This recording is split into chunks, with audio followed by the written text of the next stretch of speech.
And we're live. This is Julien Jean-Pierre from the Royal St.Lucian Seamoss Company, and you are listening to or watching Let's Talk About Seamoss.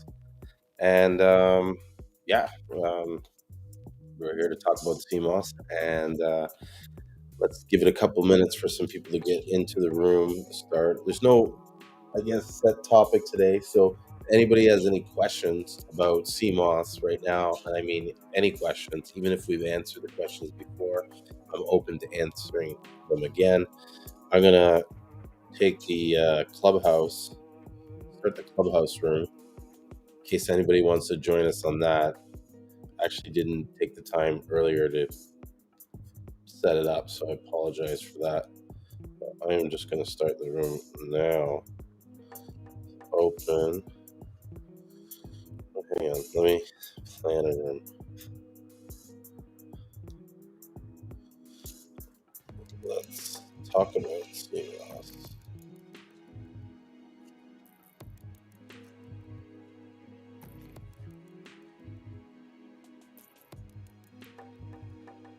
Dude. Hey, what's up, Tata? I'm gonna put the link actually quickly in case you guys want to join in.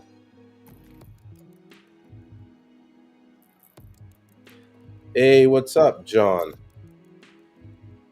Guys, John, I'd love it if you could come in on the link and join us for a talk about CMOS. John is from Gold Care CB. I know they do CBD, but they're also getting into the gels and stuff. And yeah, just let me set this club up. Maybe today, and what's 9:30?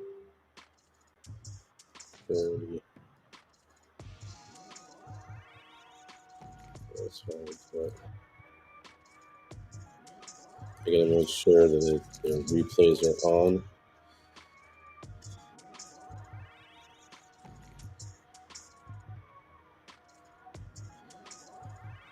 Discussion about CMOS. Now I'll just start the room. Boom.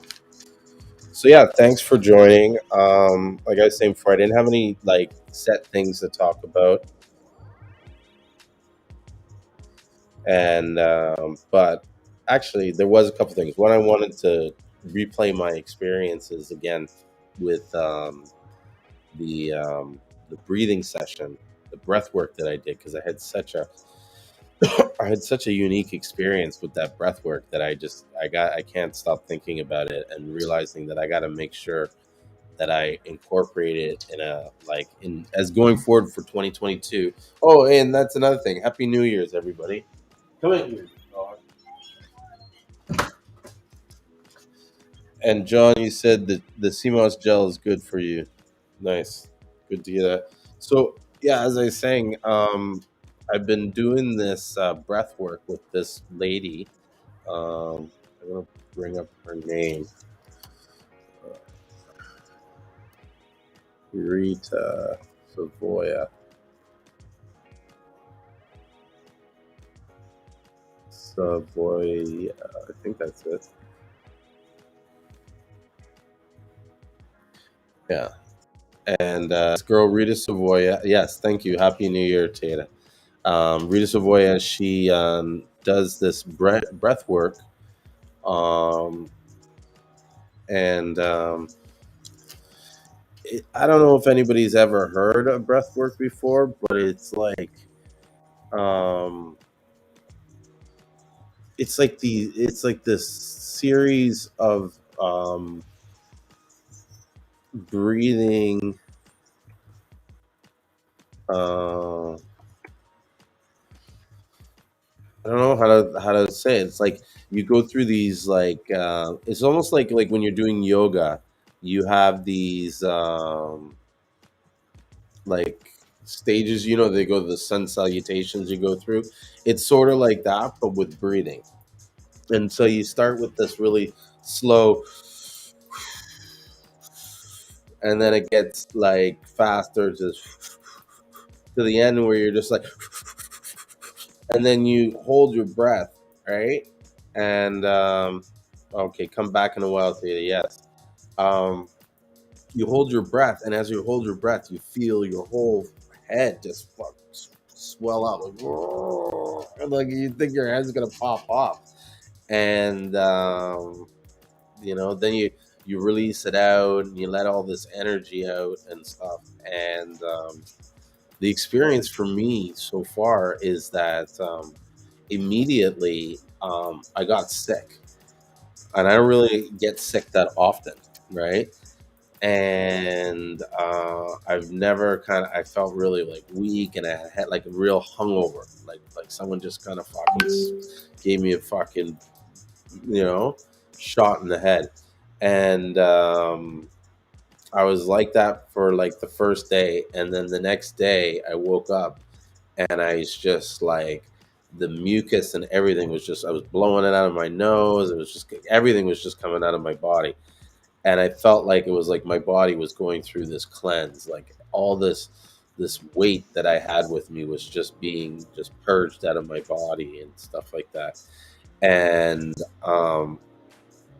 I woke up the next day feeling amazing, like it was just like a brand new me. I was like, whoa, what happened? And yeah, and since then I felt really like my mind was clear. And then during the time, right, when you're doing it, you set these intentions of what you want to come out of it. There was like things that like I basically my intention was to overcome certain creative roadblocks that I was having, and it's like the ideas, whereas before the plans and stuff of what I wanted to do was hard to sort of formulate them. It's like now I'm just like, oh yeah, this boom boom boom boom, we're gonna do like this, and this is how it's gonna look, and yeah, and I really feel a lot of that had to do with the breath work and the experiences that I went through. Because even when I was doing it, like I was like crying and like all kinds of stuff. You know what I mean? Just like I felt like I was floating at one point.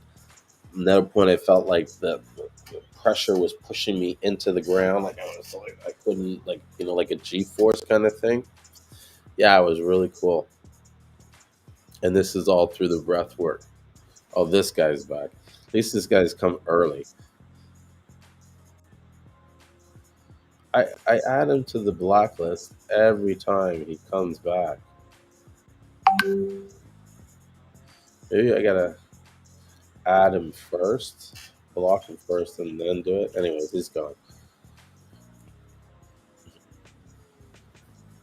So yeah, let me know if anybody has had any experience or any questions about the breath work. Um, it was a really fun experience, and I would even like consider trying to organize something with us as a group to take it so that people can try it, you know, because I felt that it was definitely a good, um, I'm going to do it on a regular basis. It's not going to be my only time doing it, you know.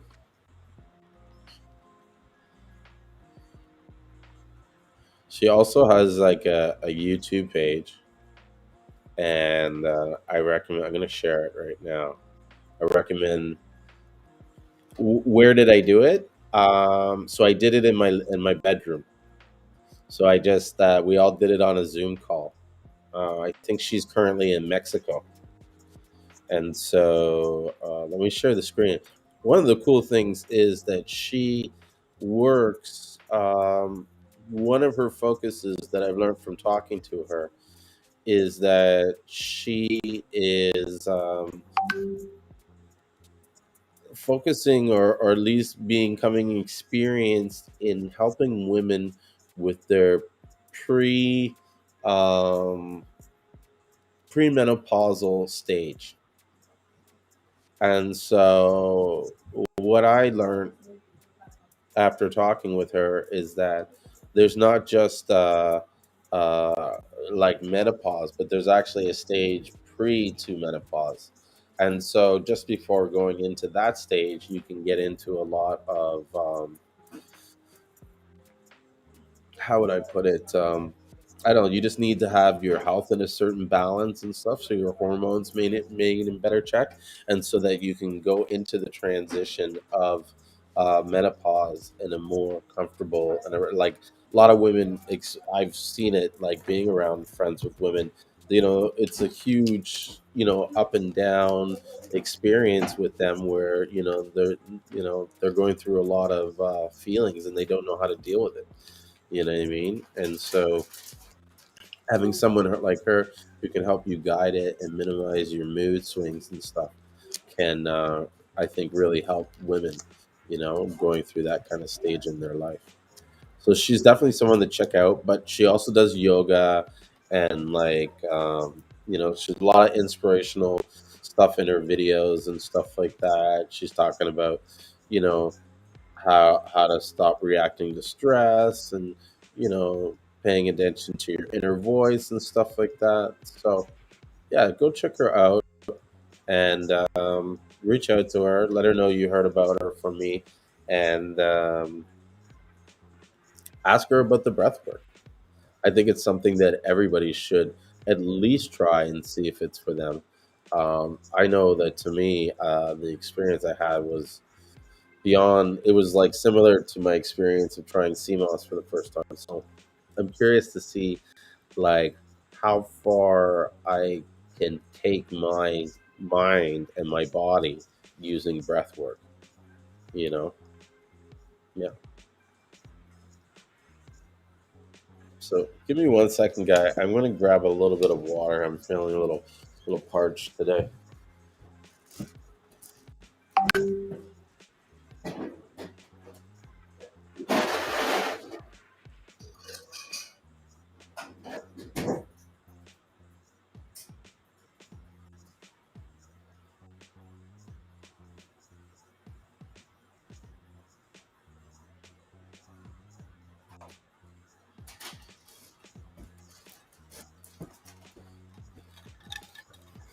One of these days, I'm gonna have an assistant who will just come and bring the water for me. I won't have to deal with this.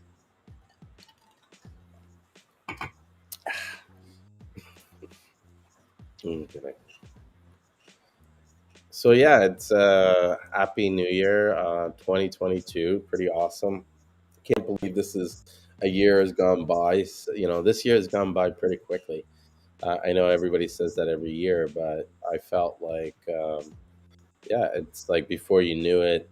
You know what I mean? It was like there was a little bit of dull. Summer was short. It didn't feel like summer was summer, and yeah, and here we are.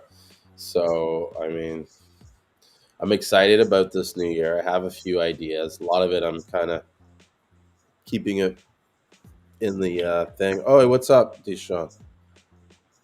Hold on. Let me invite you here. Hey, what's going on? Not much, not much. Just rambling. You know what I mean? Making conversation while I figure out something interesting to talk about. I was just talking about the breath work. And I know. I wanted to catch you on that. Yeah. Okay. Go ahead. Oh yeah, I wanted to hear what was your like, because I did one 10-minute um, breath work, and I felt a little bit of tingling sensations in my hands and my feet and my mind a little bit, but I'm thinking that I need to take it to that next level where you really exaggerate your breathing to the point that you was feeling. You know what I'm saying? Dude, it was crazy. Yeah. Yeah. And like I was saying earlier in the video, like I went through like almost like a total cleanse. Like I was blowing snot and all this mucus out of my nose, where it was just like, where is this coming from? You know what I mean? And it was like my nose would be clear, and I just, and all of a sudden this gut came out. I was like, what? Like holy shit! And just coughing things up, and so and but when I was doing it, it was like my body was floating, energy, like it was crazy, tingling, like you saying. Every point before we were finishing, it felt like the my head was going to explode. You know what I mean? Which one are you watching? Huh? Which one are you watching? Oh, to do it? Yeah. So I actually like have a friend, a girl, a female I know that a friend I know that is I don't know why it may not matters if it's a female, it doesn't. Um, but I have a friend who that's what she does. She does the session. So she had like a complimentary session, but I think her group sessions are normally like $30, and Mm-hmm. and it's like for an hour and a half it runs. So there's a first half hour, 20 minutes where, it's like introduction, hey, what's going on? And you stand up and you do a lot of this jumping around and stuff like that, right? And then she has you kind of lie down and then you start breathing, and you're doing slow deep breathing first, getting into like a really relaxed state, and then she runs you, I think it's through like 5 or 7 times of these series of breathing, where it starts the deep shallow breathing to like high super like in and out breathing, until you're taking like a huge inhale and just holding it, and it's like you feel like it's crazy when it does that. It's like you could feel the pressure in your body just change, and then it's Mm-hmm. like it's and slowly goes from your bottom all the way up to your head, and then she's telling you to hold it, and you're just kind of like, fuck, my head's gonna like, I feel like things gonna go you know what I mean? And then you Yeah. gotta let it out, and you gotta let out this like noise where you go Mm-hmm. it's fucking crazy. I'll say this: you definitely have to let go, like let go of everything, let go of what you're doing. Don't think of like you know what I mean. Like you gotta get in the moment, and it's good that they do it where you're blindfolded, because I think if you had to watch everybody else, you know what I mean, you would have you know Right. yeah. You'll be like almost like worried about what you gonna look like and stuff like that. Yes, yeah. You would start watching around, and you know what I mean, and it wouldn't be the same, I think, experience. So yeah. So I think I heard something that says one. It's almost like you saying the breath work, but someone also called it like fire breath Yes. as well.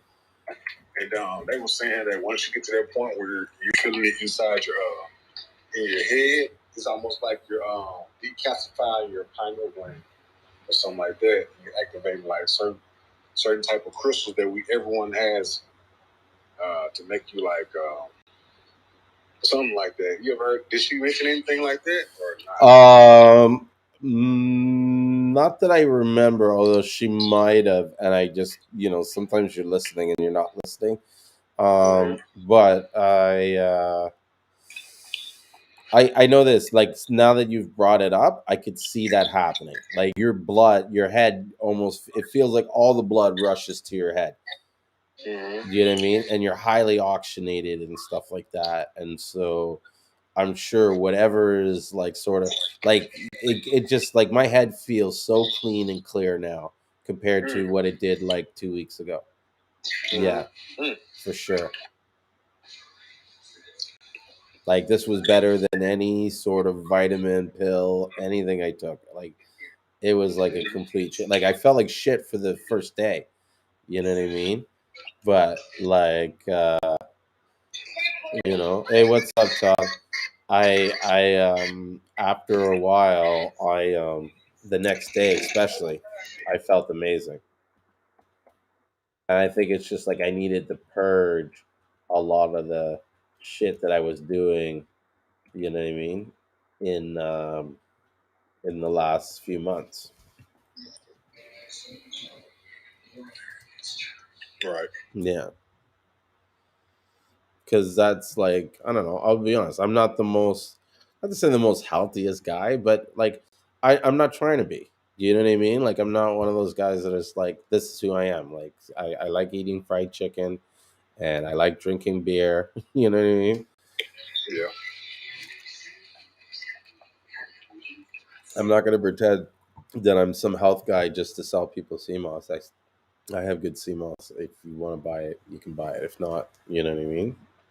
So, but I get a lot of shit from people that are other people that are selling CMOS that think that don't deserve a space because I'm not, and I been toying with the possibility. I think this New Year's that I'm going to really sort of like start doing the stuff that they're doing, and then that way they don't have something to say about it. You know, I think that you're on the right track, and nothing happens overnight. This is your journey. You know what I'm saying? I agree. Everybody's on their own journey. You know, and you can't force nobody if they're not ready. That's what I learned. Hmm. Yeah. No, I So, agree. I agree. I'll say this: I'm a lot healthier now than where I was before. Do you know what I mhm. mean? But like you said, it's a journey. For a long time, I used to be huge on sugar. Like the amount of sugar I used to take and stuff was crazy. Now I can't even have sugar, like minimal sugar, and anything like too sweet. I'm like, ugh, I can't have it. Like I don't know how people have double coffee. That is crazy. Mhm. Yeah. So what else is? What did you guys? How was your New Year's? Awesome. Good, Laid good, back. good, good, good, good. Did you have any other questions about the breath work or? Um, yeah. How long did it take for you to get to that point? Was it like just 2 sessions of that, or what? No, this was just the one session, but it was like it was for a while.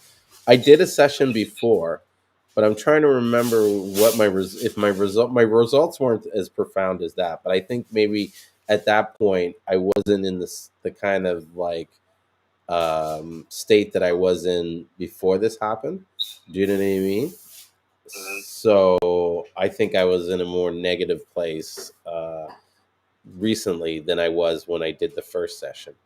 And so the first session, I remember being positive. That's why I was like, when she invited me to do it again, I was like, yeah, okay, I'll do it again. Hey, and Reginald, if you're wondering what we're talking about here, we're talking about fire breathing and breath work. And basically, I did a session recently, and I'm just sharing my experiences of how I went through this breathing session. And yeah, so the second one, um, it was with the group. I don't know if the it was like if she did exactly what she did before or she modified this session this time, but it was definitely different. And it was one of those things where I was just like I said, I had a profound experience. I was crying. There's points where I felt like I was floating. There was times where I felt like my whole body was like vibrating at like a high frequency, like it was Mhm. crazy. Was crying. I came through all these like mental breakthroughs and stuff like that, where I was like, um, like all these plans that I had, like that I was thinking, like with the Seamoss Association and stuff like that. It was like, oh yeah, okay, we're gonna do it like this, you know what I mean? And it really makes sense. Like I guess like where I was stuck and had a roadblock, you know what I mean? I took an edible before. No, so Sophia on the line here, she's asking me if I took an edible. I was like, no, I didn't take an edible, but I did honestly smoke a little bit of weed before I started because I don't know, I deal with a lot of anxiety, and so smoking for me helps relax me and stuff. So, and I figured if I'm going to relax and be in this breath work, although I don't recommend people smoking before it because it gets really intense, this breathing. And I think that had I been more clear headed, I probably, I don't know, maybe I would have had a different experience. You know what I mean? I probably would have been more in tune with my breathing and stuff like that, you know? So. Yeah. It's kind of like how some people like to get high and work out, and then they can't really work out because they're too high. Mhm. I know exactly what you mean. That's exactly what it was. So it was like, fuck, why did I smoke so much? I could have just focused. So, but it was still a good experience nonetheless. Yeah. The feeling that you was explaining was almost like a before feeling of someone who has maybe taking shrooms or something like that, because um, that euphoric feeling you was talking about, and then breaking through barriers down. That's like the only thing that I can compare that to, and to be able to do that without the shrooms, that's even better because they are psychedelic and Well, I love shrooms. I actually, yeah, I don't take it as much now. No, dude, it's listen for depression and like PTSD and anxiety, shrooms are the best. I'm telling you. And for a long time, yeah, I had a good friend of mine. Part of our ritual in life for business to kind of like keep our heads in the game and stuff was to like go away every couple months and just kind of like microdose shrooms all day, so that we're kind of like tripping for a while, and then you sleep it off, and the next day you feel amazing. So the effects afterwards were kind of similar to that, right? But the experience during, I enjoy shrooms probably more, less work. You know what I mean? You just chill and have some beers, and you know what I mean? Talk a bunch of shit, you know? well, that's fine. That takes me back about 20 years, Julien. Yeah? Oh shit. Up in the I mean, that's college years type stuff, Well, it wasn't something where I would drop like 3 grams like in high school or whatever, but it's more like we'd take maybe half a gram or a quarter of a gram, like something really small. And then we would, yeah, kind of just chill out and enjoy a night. And then a lot of times we would even just go up north to the cottage for 2 nights. So it's like we showed up early there that morning. We take the shrooms, do whatever, and then the next morning we'd hang out, go, on our ATVs and shit, and then we'd leave during that evening. You know what I mean? Like we wouldn't stay long. It would be more just get out of the city, get your mind out, and just deconnect for a minute, and then a lot of the ideas and sort of like motivation would come during those times because we'd have fun, and then we go back and just say, okay, we had our fun, let's go work, back to work, and that was the attitude, and I felt that worked really well. So, but every once in a while though, I'll go up north. It's only in like when I have no work to do. And what do you call north? What's north?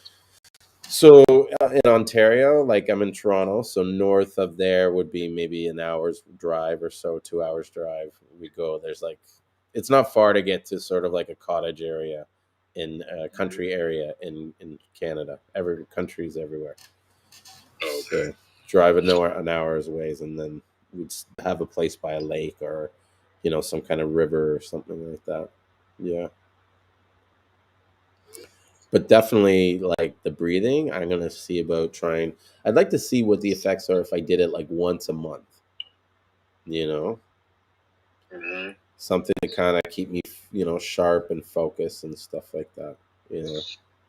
So I know that you did the breath work. What about the cold showers? Are you interested in doing those? I used to do them a lot. I haven't done them in a while. What I used to do that was pretty awesome, I haven't done that. I didn't get a chance. I don't know why I didn't do it too. Oh, I did it sometimes this year. So in my house, right, I have a pool, right? And what I did was I didn't turn the heater on for the pool, and so the pool would get really cold. And every morning I would jump. I would go to the diving board and I would just jump in the pool. You know what I mean? And I would kind of swim a couple laps around and stuff. And the reason why I did it was because when I first started to do it, it would take me 5-10 minutes to get into the water because I was scared as shit to jump in because I knew it was cold, right? And so what would happen was I'd jump in and be like, "Oh fuck, it's cold," you know what I mean? And I'd freeze, and But then after swimming around for a couple laps, I'd realize the water became adjustable, and I was able to bear it. You know what I mean? Till after like a couple weeks, it was like I would just come out and jump in the pool. And the exercise, what I wanted to train myself was is to not focus on what I think the water is. I need to get in the water and see what it's like, and then I can decide how I'm going to move around and do whatever to keep warm. Do you know what I mean? But too many times I would, like, your life is coming down. I think we talked about this before. It's all about decisions. So if you're hesitating on a decision too long because you think about something that's there, then you're going to miss steps too many times. But if you go in there and see what is happening, you know what I mean? If you make a quick decision and get in there and get your hands dirty, then you could figure out how to fix the problem. Do you know what I mean? And so that was my, like, I guess my internal, it was like me trying to recondition myself so that I make decisions faster. And I'm not worried about what I think might the water be like, because I have no idea what the water's like. And yet, even if it is cold, it's probably not going to be cold for long because I'll adjust to it. Because that was what my experience was. Yeah. Hmm. Yeah, I'm starting to challenge a 30 days of cold shower, Yeah. but I'm not going to be able to do it without turning on the hot water first. That's actually worse for you. Oh, Well, no, not worse in a bad way, meaning that worse, like worse in the sense that when you do put on the cold water is going to be extra cold because you had the hot first. oh no, I'm going to slowly adjust it to the cold. Oh, so for okay, because I used to do One that. step at a time. I used to do that in the beginning when I would jump into a shower, like to go swimming. I would have the shower warm and then I would turn it cold, and you know what I mean? And the shock, it would almost be like I couldn't breathe because it was so cold, right? And the temperature change. And then I just started like, okay, let me just get in the water cold and see what it's like. And it was a big difference. Like it was easier for me to handle. Right. So Yeah. what I'm hoping to appeal with that is the characteristic trait of not being afraid to go for what I want, and eventually, like you said, stop overthinking everything and just do it. You know what I'm saying? Hmm. Yeah. But normally I just do it right after a workout, so my body's kind of heated up, and I go straight to the cold shower, Hmm. or adjust the cold shower, and then it doesn't feel it's such bad as it would. We jump straight in there with the cold. Hmm. Hmm. Well, at least you're trying it. You know what I mean? And even if you get halfway there, I think it's going to have some sort of benefit. You know what I mean? Improvement. If They you said know, it builds your testosterone up or something like that. It increase, and it also reduces fat, like you burn fat faster or something like that too. I believe that. I know when I was doing it, like, because I used to when I was living in my condo, I would go swimming every morning, and that was when I would do the cold shower, and then after the cold shower, I would go into the sauna. And when I was doing that, I know I would remember like being very sort of like sharp all day long. Like, and that was part of the reason why I was doing it and going through the pain, because it was like during, like, when you get to that 2 o'clock, 3 o'clock afternoon and stuff, like when you're going from an early in the morning, you need to be kind of like sharp in a way, or else, you're going to start making bad decisions, or you're going to decide you want to go take a nap and this and that, and you ruin your day. So Right. yeah, I found it very like beneficial. And you know what, maybe I need to like No, get you're back right. get back into the That's cold one of the showers. benefits of it making you more sharper too, because whenever that cold water hits your body, I think it almost like electrifies your nervous system, and like puts you in a almost like a fight or flight It stage, and does. make you more aware of things. Yeah, Yeah. and it follows you like all day. Like you get this kind of like rush of adrenaline, especially when you go from really hot to cold, and you hit that body hits that shock. You're like, you know what I mean? Yeah. And when I used to do the swimming, like, and there was times where the pool, like, I'd have the pool open till like October or September, and it's really cold here then. And so for me jumping in the water there, it was like maybe 14 degrees Celsius. I don't know what that is Fahrenheit, but that was it was like the temperature was around 14 to like 16, you know. And so that's pretty cold temperature. It was definitely kind of like invigorating, you know. Yeah. Yeah. So hey, just to let you guys know that that's joined the room. We're just talking openly about whatever. I'm sharing my experiences of the breath work with Wilson here, and yeah, actually, you, do you guys have any questions about CMOS? Let's give a chance to let you guys get some questions answered. Hey everybody, I just came in because I saw the topic. It's very rare that I see CMOS topics when I come in a clubhouse, which is almost daily, just to see what's going on and what's being talked about. So I have a CMOS business, and it's just great to connect with other people who are all doing CMOS or do CMOS businesses. It's very rare that I've even talked to anyone else who is in this line of work. So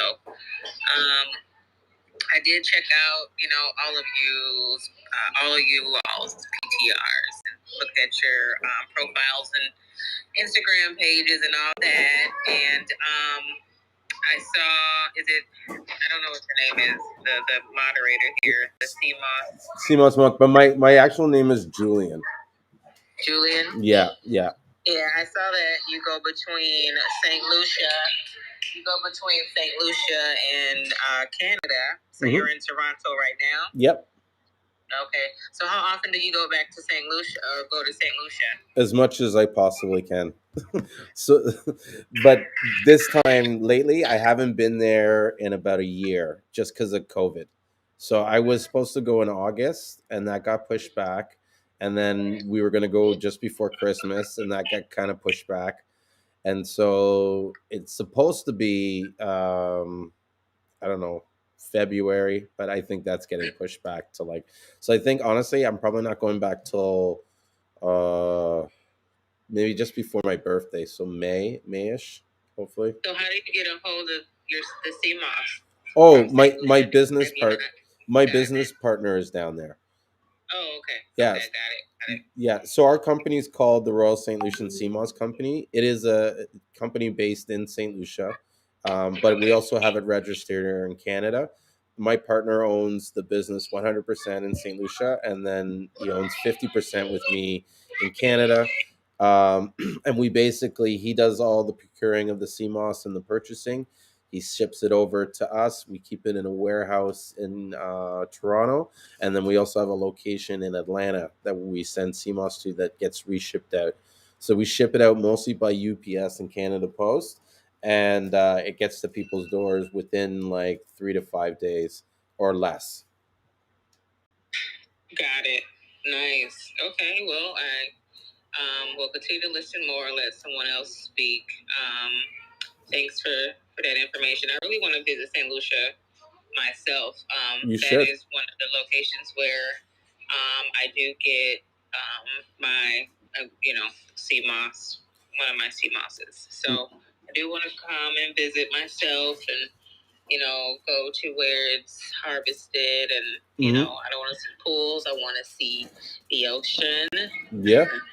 So I'm excited to be able to make that trip in 2022. Yeah. There's no, and I get a lot. I don't know if someone's spewing out some garbage about St. Lucian sea moss because they're jealous or whatever. But I've been getting a lot of like people asking me like, "Oh, is this farmed in a pool or like from St. Or they're like, or is this coming from an ocean?"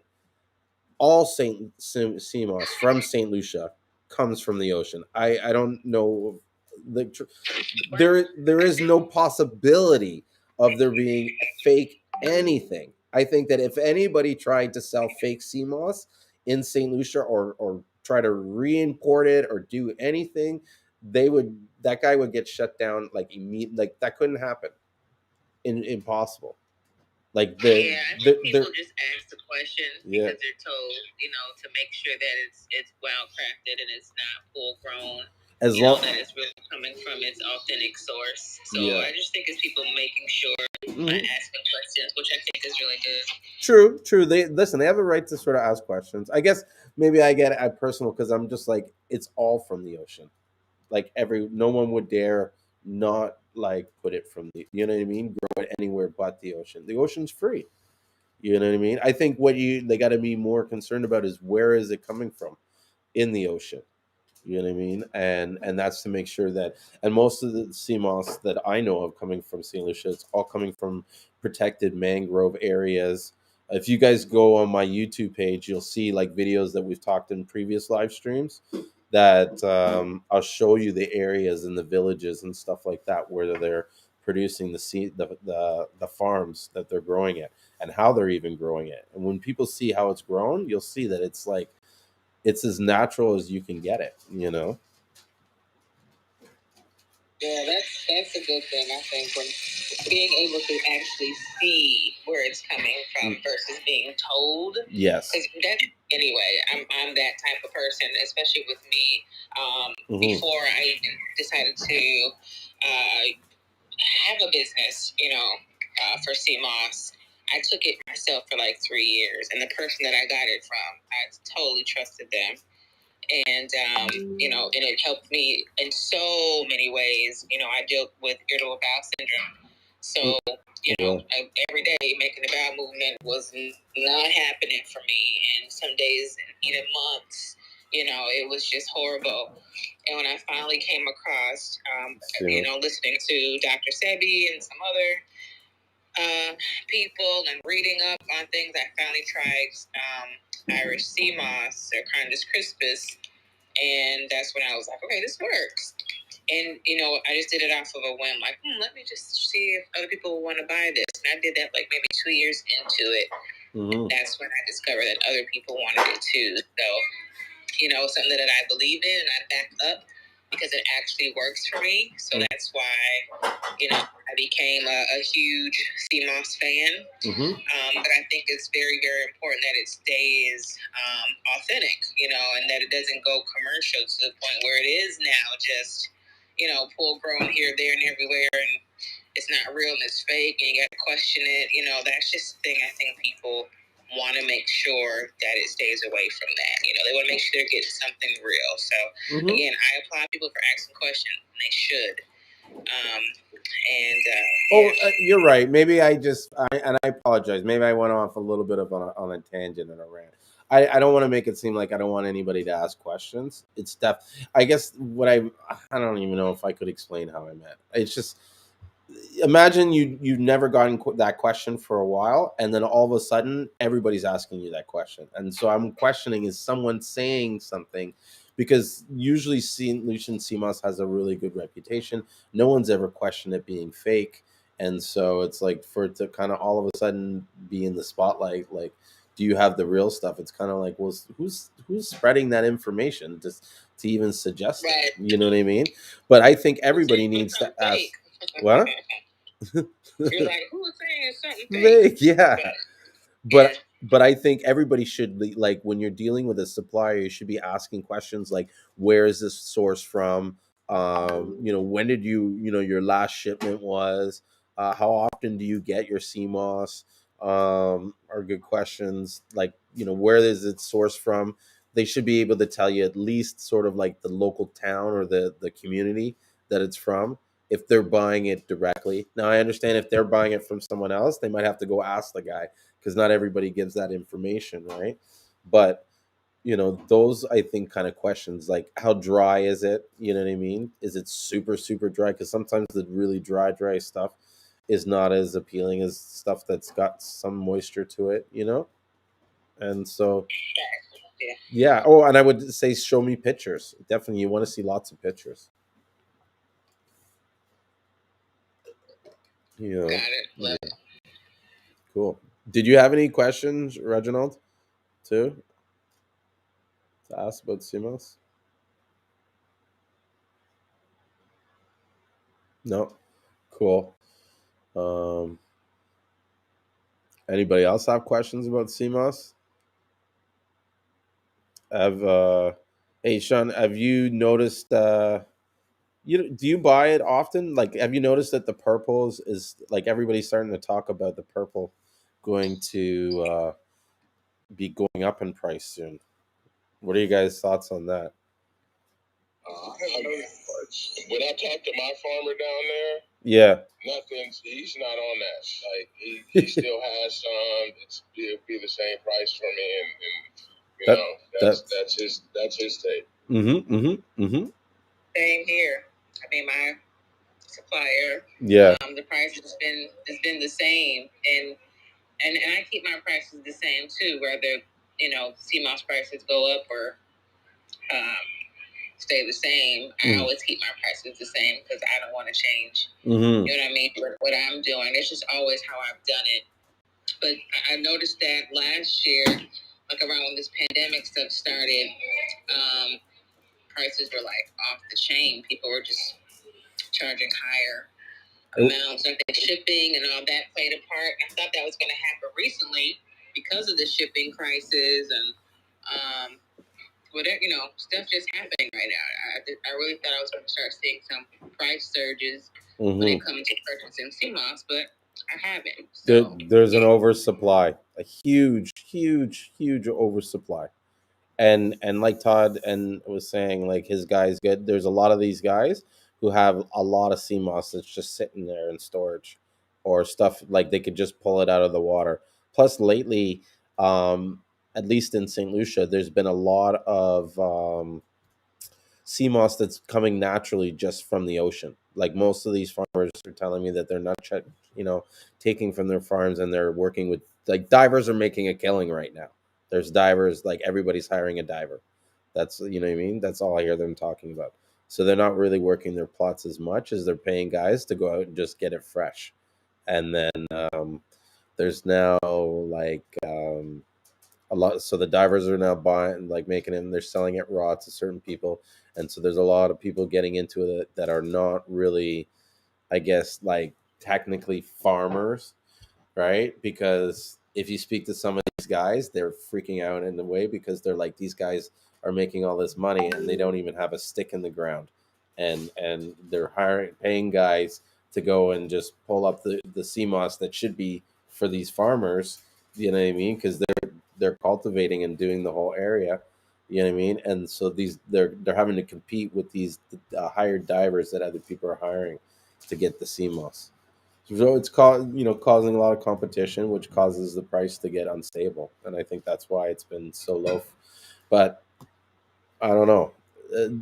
People are starting to get out of it.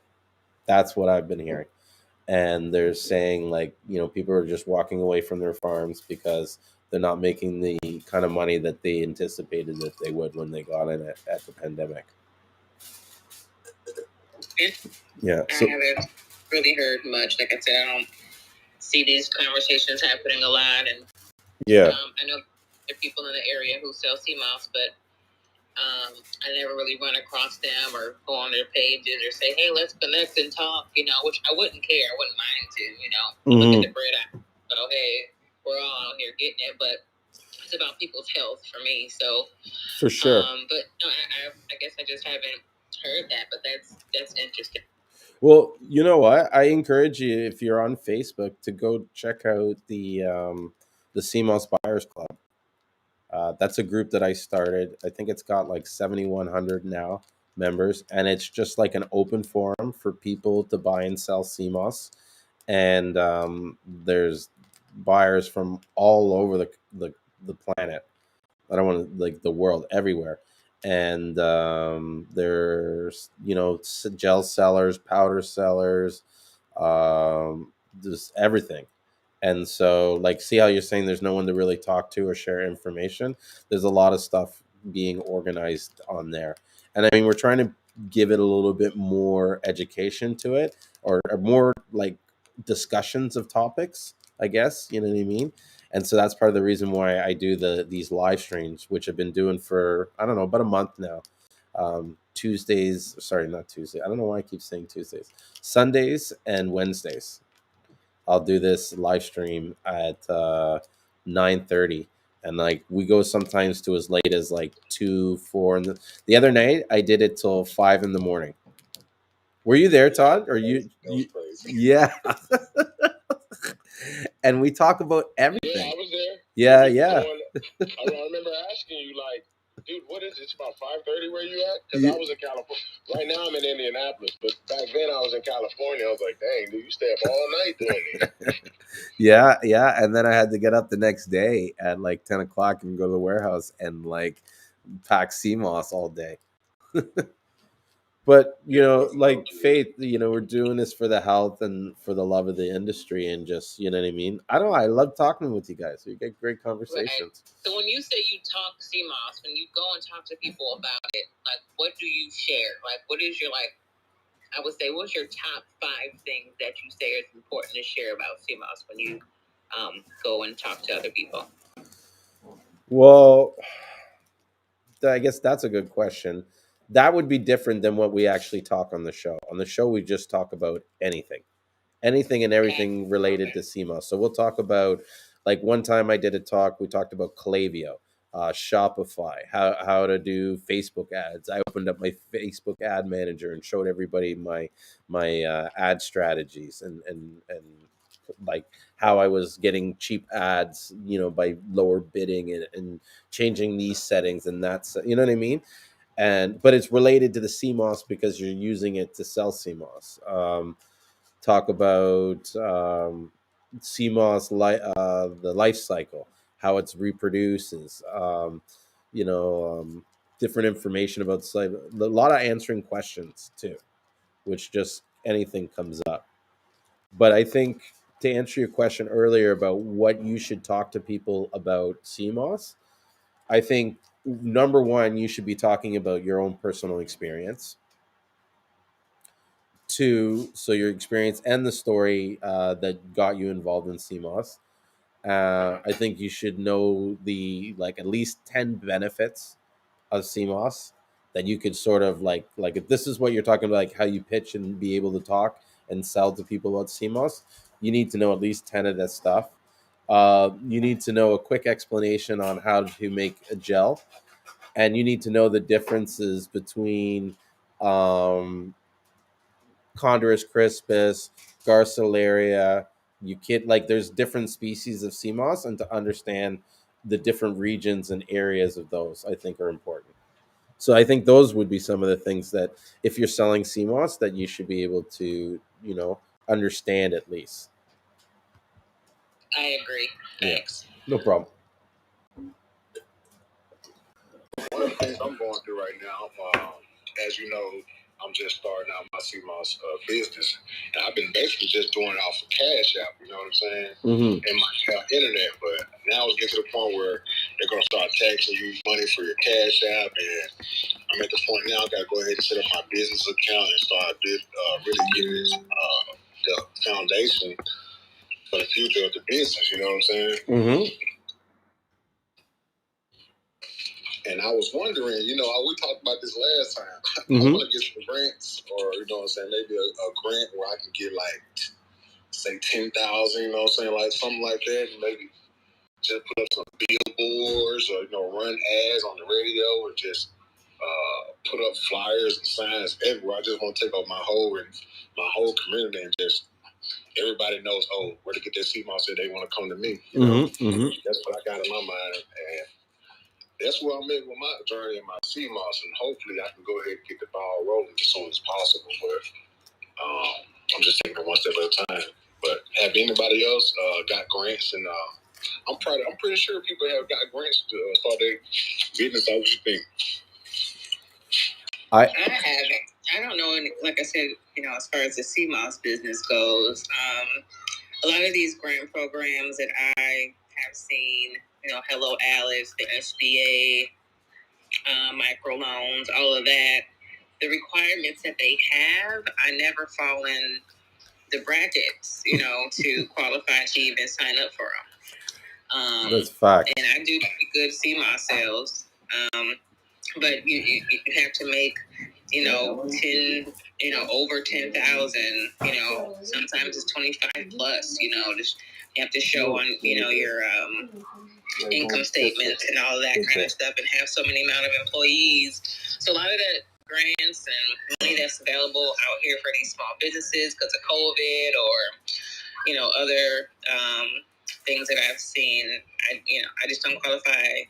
For my business just doesn't. I'm an LLC. I'm registered. I'm all set up, but again, I just don't qualify for the requirements. Okay. That's unfortunate, man. What I see a lot is something similar where um, a lot of people don't qualify, and then those that do are the ones that are able to look like they qualify.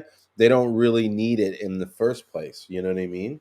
Like I always feel like they're taking the money away from like those that need it. You know what I mean? It's like, why are you like, you don't need this money? Why are you applying? Like, there was a couple of programs here, I don't want to mention them, in Canada, where people were basically going around and saying, look, I'll get you approved. It's no problem. I get everybody approved, but you're gonna get 10,000. I want 1,000 from that 10. And it's just like, you know what? Fuck that. Like, yeah, no. That was going on all through the U.S. They're going to find them people too. It's only going to be in a nice amount of time where people are going to start getting phone calls and visits or. They're going to come after them. I am totally against taking stuff that you don't need. Do you know what I mean? Like, even if they're just giving it away, give it away to someone that really needs it. You know what I mean? Like, no, I feel that. Take what's entitled to you. If you have a right to have something, you have a right to have it. But don't, like, if they put a program on it to help people and you don't need the help, don't. I don't know. That's my view. But I think we should try and take advantage of everything that you guys have that you can qualify for, that you need, especially in this growing business. One thing that helped us a lot in the beginning was we were able to get like a cash infusion from Shopify, and it really kind of kickstarted our business. Whereas, all of a sudden we had like $15,000 like in our hands, on top of the sales that we were doing. You know what I mean? Where I just had that as float. And people don't realize when you have how important it is to have like a nest egg or a float, to make sure that all these bills get paid fast enough and things that like don't hold up and shit. Because I did that work with Shopify. I don't even have a Shopify. I just they just offered it to me. They showed up, like it showed up on my screen saying, "Hey, would you like $15,000?" I was like, "Hell yeah!" Like clicked it, Thanks. and they were like, did you have your business registered through there? Were you doing sales through? Yeah, Shopify? yeah. So what they do is they take the sales, and this is how it's genius how they pay it back. They take a percentage of your sales as it comes in. So as long as you keep a certain level amount of sales, you know what I mean, volume, you really don't feel it. You know, it's only when we dip below a certain point where our sales aren't meeting as much as we need to put out there for our expenses. Then you start feeling it. But when the sales are high, it's like a cost of doing business. And I think Square does something like that too. probably. I think. Mm-hmm. I think there's a lot of them that are starting to do it now because it's and for us it was good because there was no set time limit. It was more of a percentage. I think they charged like maybe 12% or something like that of the total amount, or maybe it was less. And that if I needed 3 years to pay it, to pay that off, then they would give it to me. You know what I mean? No questions asked. I already had it. So that was good. I think we did one for 15 and another one for like 35. Yeah, I think I would have to have so much sales coming in and out of there. I don't know, probably on a monthly basis, a certain amount for them to say, "Hey, we'll give you some money." Yeah. Yeah, I think you have to get over like 5,000 or so, maybe. I'll be having the sales, but their shipping and handling be killing me. I'm telling you. It's I get that monthly bill, I'm like, hold on now. But are you using Shopify for your shipping? You shouldn't be using Shopify for your shipping. I shouldn't be? No. Switch to Pirate Ship. Yeah, Pirate Ship, bro. Pirate Ship is the one. Mm-hmm. Pirate Ship? Yep. Yep. What is pirate ship? Oh, bro, pirate ship is. I'm in Canada, so I can't take advantage of pirate ship as much, but I've checked out their rates. And so, what pirate ship is? It's a third party shipping label company, and there's a few of them. There's like I use eShipper, I use Secure Ship, and I use Net Parcel. And then there's also like if you even look on Shopify's marketplace, third party labels or label shipping labels, you'll see all these companies. And what they do is they basically take all of the orders from everybody and consolidate it into one sort of price that they get from UPS and these other carriers. And then you buy the labels from them at a cheap rate. And it's like huge, a lot cheaper than whatchamacallit than what Shopify is giving on their end, especially in the pirate ship. I think you can ship certain stuff for like $3 and stuff, $2 and stuff, first class next day kind of thing. Man, yeah, man. Shopify sent me a bill, and I was like, you know what? Everybody's getting taxed more now. But yeah, Shopify is good in the sense that you don't have to pay up the shipping up front, right? You get the bill later on. These places you got to pay them as you buy the label, but I find that at least for me shipping from Canada into the States, it's a huge cost savings. Yeah, right now, if somebody buys from me from a different state, I'll just see what I go to USPS. I just go to I went to UPS the other day, but I normally go to the United States Postal Service, and then I'll just tell them how much it costs, and I just have the customer pay whatever that is. So I think I just shipped some a couple days ago, or last week I should say, 2 orders, and both of them, one came to like $13 and some change, the other one was like $14 and some change. And yeah, so it's like, how do people offer free shipping? And right. I get a better deal because I see that a lot. It's like, oh, shipping is free. I was like, well, how are you doing that? Are you paying everybody's shipping costs? Well, they're rolling it into the price somehow. That's usually what happens. Yeah. Or there's some kind of trick where they're able to sort of offset it, or maybe they I don't know, sometimes people get bad advice when they're doing business. Like I remember when I first started the Seamoss thing, this girl called me up and was like trying to hustle me, and basically it was so funny. It's like she calls me up and she's all like, yeah, so I was just looking on your site and I noticed you didn't have free shipping. And I'm like, yeah, okay. And she's like, yeah, well, I was looking on Shopify's site and they say that in order to get new customers, you need to get, and I'm like, okay. And she's like, so why aren't you adding free shipping? And I'm like, well, I could give you free shipping, right? But then I would have to charge more on my products. Mm-hmm. I'm like, the shipping isn't free. Like it's someone has to pay for it. You pay for it, whether you pay for it up front or you pay for it on the back end. So what do you want? You want me to include it in the price and then give you free shipping? Because I could do that. Right. Yeah, I did free shipping for like 3 days, and man, the sales were. Some people bought so much Seamoss, they was like, "Yeah, we was waiting on you to do free shipping." I'm like, "Oh, really? No." But it was crazy, man. So did you have to eat those shipping costs then? I did, and I felt it, But at the end of the day, though, I was kind of glad to be able to provide people that really wanted to get some Seamoss to give it to them. Well, one of the things that I've been thinking about toying for the new year is because our prices have been in some ways, I feel like on the lower end. I want to adjust it and have it so that it's like, you know what I mean? The shipping's like put the price up a little bit higher, and then include the shipping in it, but in a way so that it's like or free. I won't do. We have to be like free shipping over. Like say $80 or $100 or something like that, and we do free shipping. Because to ship 2 ounces is like it's not worth it. Like it's like the shipping is more than the Seamoss.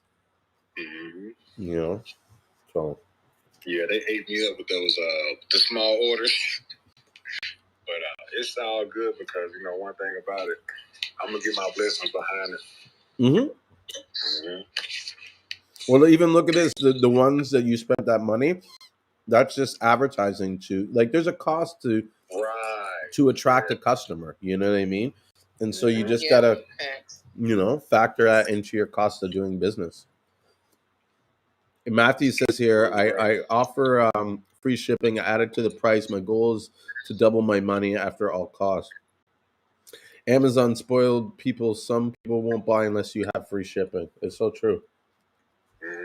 Mm-hmm. Also, Amazon, the business thing, I forget I can't think of what it's called right now, but they had contacted me about selling my product on Amazon. But as much as it doesn't make sense to me, like you said, you have to raise your prices to include free shipping. Well, Amazon, you got to raise your prices just to sell on Amazon. It's like, I'm not doing that, just so I can sell with you guys. Like, don't make sense. I don't need a middleman. I can do this myself. I've been doing it myself. So I turn them down. I'd rather not. I'll stay away from Amazon. Yeah, I don't know. I like the fulfillment by Amazon. I think it's not good for gel though, because how are you guys keeping? How are you sending it to them and having them ship it? And if you're going to do the like have them run your sales and you do the shipping, it's way more expensive than it is if you just give them the product and let them do the selling and everything. It's almost like, I guess what I'm trying to say is like, unless you're getting the fulfillment by Amazon, like them doing the work, it kind of defeats the purpose of them like you said, you could sell the CMOS yourself. You can create your own site, your own platform, and have people directed. You know what I mean? The market's huge. You know what I mean? Right. So you finding customers is this isn't an option for me. It's not like the only places on that they're selling is on Amazon. But if you can say take the raw and put it on there and the dry it and it's or powdered CMOS or CMOS gummies, I say hell do it, even if you're not making a lot of money, because that's just one other source of income. If you could, it's like you're paying someone to do the selling and doing all the work for you, right? So if you could just put some shit in a box and send it to someone and forget about it and then collect money later on, do you know what I mean? You have more time now to go focus and sell your other products. Totally. Yeah, and then you could just brag and say, "Yeah, I'm on Amazon." If you know what I mean. Sometimes you use that as like a selling feature more than the actual fact that you're making money off the product. People just like the sound that you look professional because you've made it on Amazon, and it's not easy to get on your product on Amazon. Or you can, you know what I mean? Like you gotta kind of twist it, I guess. Know how to spin it. Yeah, I think that's definitely a selling point. It's just like if you can say I'm in local stores, or up the street at the popular, Whole Food store or something like that. Yeah. That's very good selling point. It makes it's like a trustworthy. It's like you got one of those stamps, that say you are certified type thing. And I agree. I would even focus on those markets as opposed to try. I think there's more money in those kind of markets than there is in getting your product on Amazon, because there's more people coming into these stores and checking them out than there is most people that are shopping on the Amazon. They're going there specifically to buy the CMOS from Amazon. You know what I mean? Whereas you're gonna get people coming into a store who's shopping for spelt flour or moringa leaves, and then they pass by the cooler and they see your CMOS gel. Oh wait, this is CMOS. I heard them talking about this. Blah blah blah. You might have a card that says "Try me." You know what I mean? And so you're more likely to get customers that I believe that way than, you know what I mean. With the CMOS, you'll get customers on Amazon, but you'll find new customers, I believe, in these kind of shops and stores. Yeah, I agree.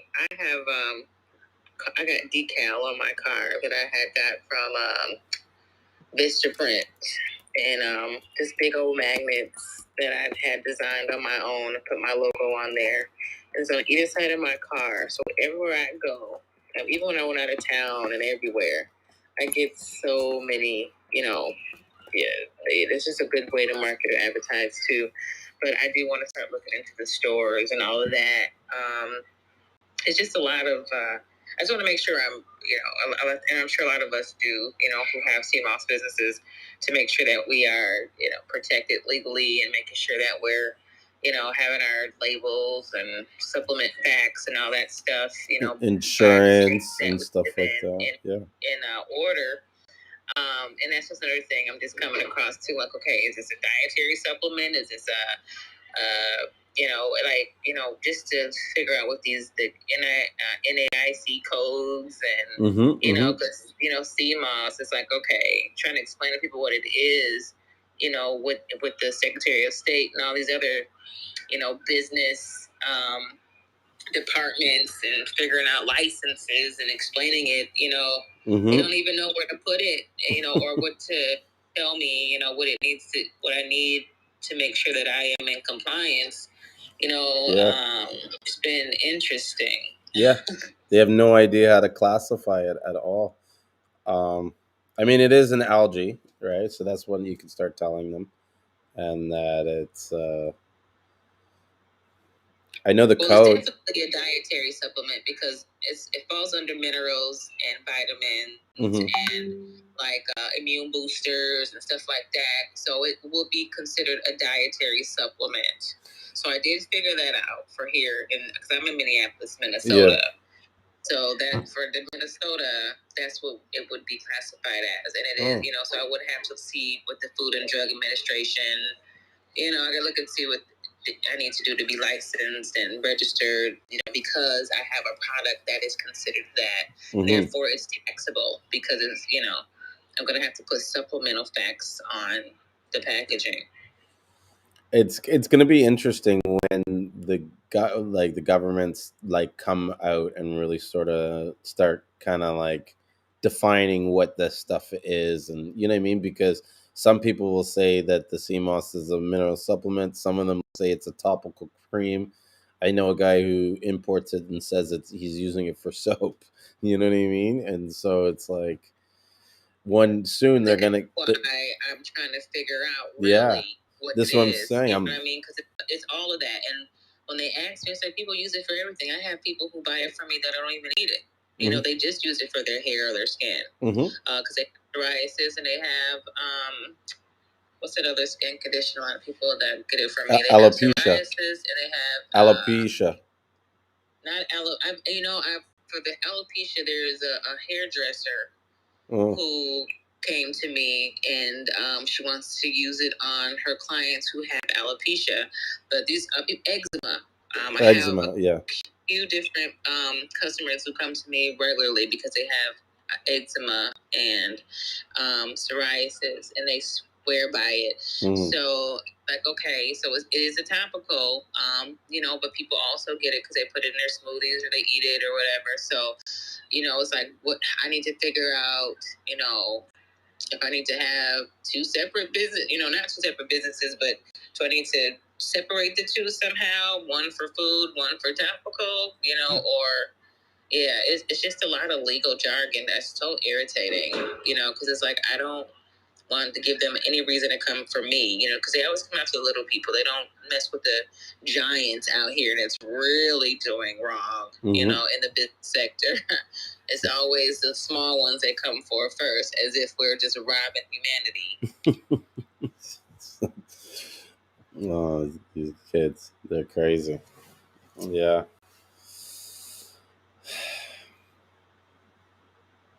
So yeah, the Seamoss, I can't see your whole name up there, but I know you were saying that you are in that same kind of boat where you're just making sure that your business is lined up correctly, and you know what I mean, you're doing all the steps you need to do to make sure that your business can thrive.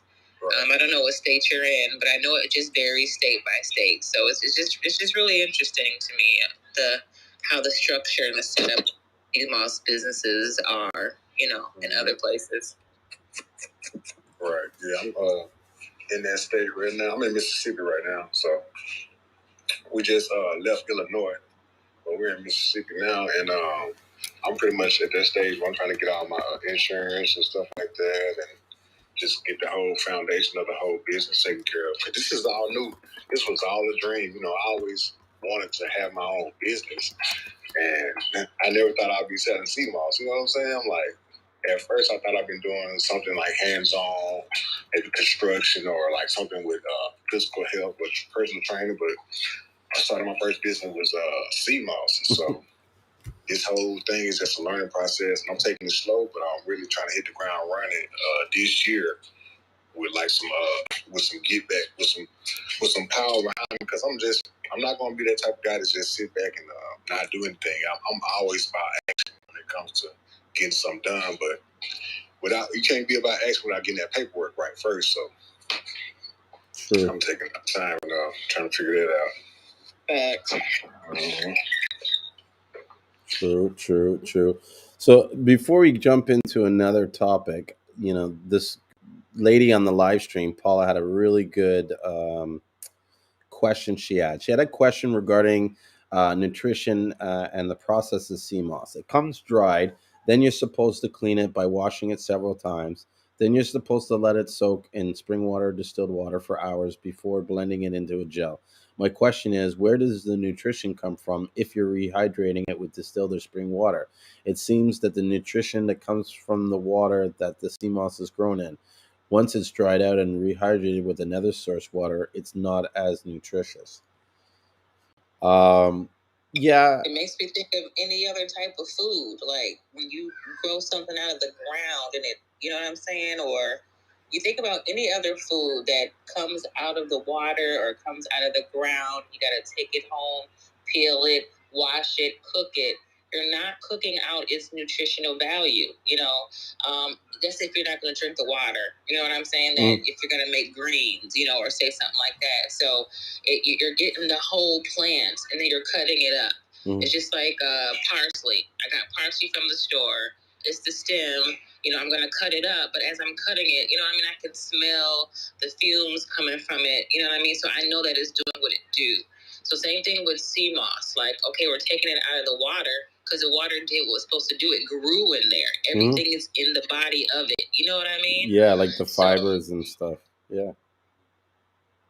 Go ahead. No, I was saying like the fibers. I was just agreeing with you. Sorry, I didn't mean to interrupt you. Continue. Oh no, it's all good. So because I've had that question asked to me a couple times from people who buy it from me because they, and like I said, which is I love when people ask questions. How else would we learn? Yeah. If we didn't ask questions. So I'm always open and willing to explain, stuff to people to say, look, like I just said to you a minute ago, you cut up the tomato, you cut up the apple, you cut up the orange, you cut up the fruit, whatever it is, if you do cook it down, depends on how you cook it, you can make it lose its nutritional value. But if that's not what your goal is, like I said, you're going to drink the water or, you're making it and preparing it in a way where it does not lose its nutritional value, then you're straight. Don't boil the hell out of it and then take it out of there and leave the water sitting on the stove, but you're going to eat the boiled sea moss. Like, that's not what you do. You're hydrating it, you're bringing it back to life, right? It's no longer dry, you're cleaning it, needs to be cleaned, just like you do with leafy greens. You're not rehydrating them, but you're getting all the salt, dirt, grime, whatever off of it. And then you're going to cut it up, and then you're going to boil it in the water, add your seasonings or whatever. Then you're going to eat the greens. You're going to have some of that juice with those greens. So you're getting all of the benefits of that. You know what I mean? Hopefully you didn't kill it. You know what I mean? You did what you're supposed to do so that you can get the nutrients from it. With sea moss, it's kind of the same thing. When you add water to it, don't add a lot. You don't have to add a lot. You just keep going and keep going until you get the thickness that you want. You know what I mean? The consistency that you want. That's why you take 2 or 3 tablespoons so that you can make sure that you are getting the value of it, because it is diluted some. But again, I don't know if it's diluted some or not. You know what I'm saying? Because you're grinding it up, before you can get the paste or that gel that you want to get. But when you're taking it consistently, then you'll see if you are getting the benefits or not. You pay attention to your body. If you're not, then maybe you're doing something wrong, or maybe the sea moss you're getting is questionable. That's what I would say. No, all good points. All good points, and I do agree with you that this, like, for me, I think it's like it's in the fibers, it's in everything. So just like you're saying, when you rehydrate it, you're you're not really losing anything. No, you're bringing it back to life. It's natural. Mm-hmm. Exactly. Exactly. I hope that answers the question for anybody. Tiffany, did you have any questions about Seamoss? And Florence, you're welcome to join in on the conversation with us. I see you down there. This is like a pretty much open discussion about Seamoss. There's no real set topic. I'm here to answer anybody's questions. Plus, other people have great knowledge in here too. You know what I mean? And on the live stream. Um, Go ahead. No, I didn't have any particular question. I heard you all talking about, I guess, classifying the CMOS, but issues I ran into and did a little research. But I'm in Texas, so. Cool. So you wanted to do research on the different classifications, or you have done research on it? No, I just had just in starting the business of whether it was a vitamin supplement or food, and I ended up having to call our our county food inspector and all that to see if they even had an idea of what CMOS was, and they didn't even know what it was. So no. Yeah, I do the same thing. I was calling all around, and I'm in Minnesota.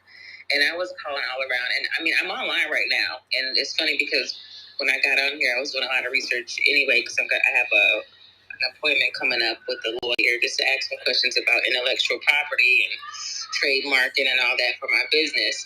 Mm-hmm. And I started to look into the NAISC codes, and then I started looking to see if is it what type of supplement? Is it a food, or would it be considered? And again, we did talk about that earlier. And from what I'm looking right here online with the in Minnesota, it would be considered a dietary supplement because it's a mineral. So look up in your state, like if vitamins and minerals, if and dietary supplements, see what comes up with that when you look online. Maybe that would help that way too. But then you said too, it's a topical, and sometimes it's just not used to be eaten. So then where does it fall with that too? So those are kind of questions I'm going to ask to this lawyer when I speak to them as well, because they this is one that they have not put in a box yet, I should say, because it's very popular now. Although it's been around for centuries. I have an old ass herb book, you guys, that I've had forever, and Congress is inside of that book. So nice. Yeah. Which I think was pretty dope. But yeah, so finding out all this other business stuff, because now we want to sell it. Like, is it taxable and all this stuff now? It's just a headache and a way for them to be in our pockets, and we're trying to figure out how to help them be in our pocket. Yeah, it's true. But it's you as you're discussing these problems, it's like I'm feeling like this is part of the reason why we need to form some kind of like association or someone who kind of will go out and answer a lot of these questions and a lot of these like issues, so that we don't have to go and 30 of us have to speak to 30 different lawyers to try and source it out. You know what I mean? If we had one guy that we hired to find the information, and as part of that membership you had access to that guy, you know what I mean, it would be beneficial to everybody. This guy could figure out what is this, different rules for each state, and you come and ask him a question, and his job is to basically just find the answer for you. You know what I mean? And if the that would be real dope. Yeah, but if the association's big enough, you could get that kind of services for charging like $25 a month or $50 a month. Because imagine there's 1,000 of us in a membership, and our membership is say 200 for the year. Right, that's $200,000 that you could spend to hire all these different people to do all this work for one organize. You know what I mean? So every like we could hire a graphics design guy or a label product guy who could put everybody's logos together and their labeling together and their packaging together. We could go and order a container of bottles and sell it to everybody in the organization, because they all need bottles, you know what I mean, and we get the bottles for nothing, and we don't charge money on the bottles, just the cost to bring it in, you know what I mean, because everybody's sharing, you know what I mean. It's almost like a collective kind of thing, but it's That would be like a cooperative type. yeah, but it's like Yeah. how yeah, but my challenge, the idea has been in for a couple of weeks now, but it's like how do you execute it? How do you form it so that everybody benefits, and what benefits should we have, and what are realistic and what are just not, feasible? Because you don't want to say, "Oh, we're going to do this and do this," and then we start doing it, we get the members, and then we do it, and then it's like, half the things we thought we could do, we can't do because they're not like feasible for whatever reason. You know what I mean? Like it's almost like you have to plan it out before a little bit before we jump in and do Yeah, it. I would say look into how cooperatives are ran. You Yeah. know, the ins and outs of a cooperative, and having a board of I forgot the board. Just having a board, Yeah. and Like a all of board of that. directors or There's whatever. a way to set it up, and then how like the ideas you just said, write them out, write it down, and then if it deserves its own bullet point, give it its own bullet point, because it's going to need some more research or things added to it. But just to start off, just looking at cooperatives and how that works. Mm-hmm. In an organization, and then from there build out to say, okay, this is how to get it going. But now I got to find a team of people who are willing, and able to help get this started, Yeah. so that we can roll it out to everyone, because it is not impossible. Like No. people do it all the time. No. But like you said, it's just how to get it going, and what is Yeah. I got it in my head, but I got to get it down on paper. Yeah. Then I got to get the people who are down to do it, and let's get it started. Because once the ball starts rolling, trust me, people are going to raise their hands to want to be involved. Oh, I think it'll be a landslide. It'll be a slam dunk. I'm actually on an organization like I'm a beekeeper by hobby, right? And in Toronto, we have this thing called the Toronto Beekeepers Collective, and I'm on their board of directors. And so we basically, it's a nonprofit kind of organization. We have membership fees, so we pay the memberships, and we collectively manage, I think, one, two, three, four, five, I think seven different site locations across Toronto for hives. And so it's like about 200 people in our organization. And so we go and we, tend the bees, basically produce the honey. We all get together and have a big harvest where we're harvesting the sea moss. I'm so used to saying sea moss, harvesting the honey. And then we all get like a share of the honey share, you know what I mean? So I get a bunch of honey and propolis and pollen from being as part of this membership collective, and that's sort of like the purpose of the organization, is to give urban beekeepers greater access to hives and training by working alongside master beekeepers, who each time we do a site visit or a site inspection or do something in the site, there's always a master beekeeper there. So it's almost like, even though we're managing these hives and training, or managing these hives and working them and getting the honey, we're actually in training at the same time, because every time we go to the site, the guy's there to kind of make sure we do everything right, and he gives a lesson and shows us what we're doing and stuff like that. And so that would be cool to have something like that with Seamoss, but maybe on a different scale, where, what I mean, the services are benefiting the businesses so that they can scale their operations and provide better services. Yeah. Well, there you have it. You're in that organization for a reason. Yeah. And you just kind of shared with us what that reason was. And I would just encourage you to start, like I said, just write it down, make it plain. Yeah. And go from there. And I'm down. I'll be one of the first people to say, count me in. Cool. Yeah. I'm willing to brainstorm, help out, or build it up with you. And I'm saying, I think that would be dynamic. That'd be dope. Mm-hmm. Yeah. No, it'd be really good. It'd really be good. So I'm reading some of the comments, because as we were talking and I was ranting on, they are having like a side discussion, and they were talking about. So let me just read some of this stuff so that you guys can get an idea. Uh, this was from the question she asked about the Seamoss, like how do you know if it's of good quality and stuff like that. And so this guy Matthew says, as a chef, I would compare it to any vegetable. Once you cook them, they do lose their nutritional value. Most Caribbean folks boil the Seamoss. It's the traditional method. Most people don't even do that in the U.S. They're using the raw Seamoss. Think of also other seaweeds that are being used as food items. You buy them and dehydrate them, or you buy them dry and then rehydrate them. And then she asked a follow up question, kind of saying, "How can I be sure of the quality of the sea moss when it arrives? My understanding that it's only good for about 2 weeks, but 2 weeks from when? When it was taken out of the water, it's been processed. I ordered sea moss from a private seller, and when it arrived, I took the top off, and it exploded across the room and smelled like mold. So I threw it away after spending $30, which pretty sucks. It sounds like, and this is what they're saying, is that it looked like it had, because she had elderberry in it that had probably fermented and had gone bad, which is right. That's why I don't add anything to any of my sea mosses for that reason. Mm-hmm. When I order dry sea moss, and I get it and I store it.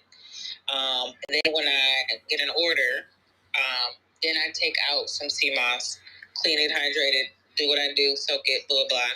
From that time where I hydrate it and blend it up, that's the day I use as the starting point. Mm-hmm. And then I tell people it is good for 4 weeks, from that date. So if I did orders today, I did 4 orders today, blended it up and everything. So starting today is the first day of the life of your sea moss, because today is the day I did everything, to prepare it for you. You got 4 weeks, before, any of that happens to it. And I've seen it for myself and other people who got it. For me, it'll last longer than 4 weeks sometimes. I tell them to put it in a refrigerator with the lid off. Don't leave the lid on. But I leave my lid on, but I use it every day. It doesn't last me 4 weeks. Yeah. So I'll tell people that it's not even going to last you 4 weeks. Now, when you're shipping something, if they're not shipping it with dry ice or a cold pack or something like that, you're losing that time while it's being shipped as well. So I tell people, right when you get it, put it in the refrigerator right away. Make sure you smell it, look at it. You're going to be able to tell if something is foul, even if it is sea moss. Trust me, you're going to smell mold. You're going to see mold.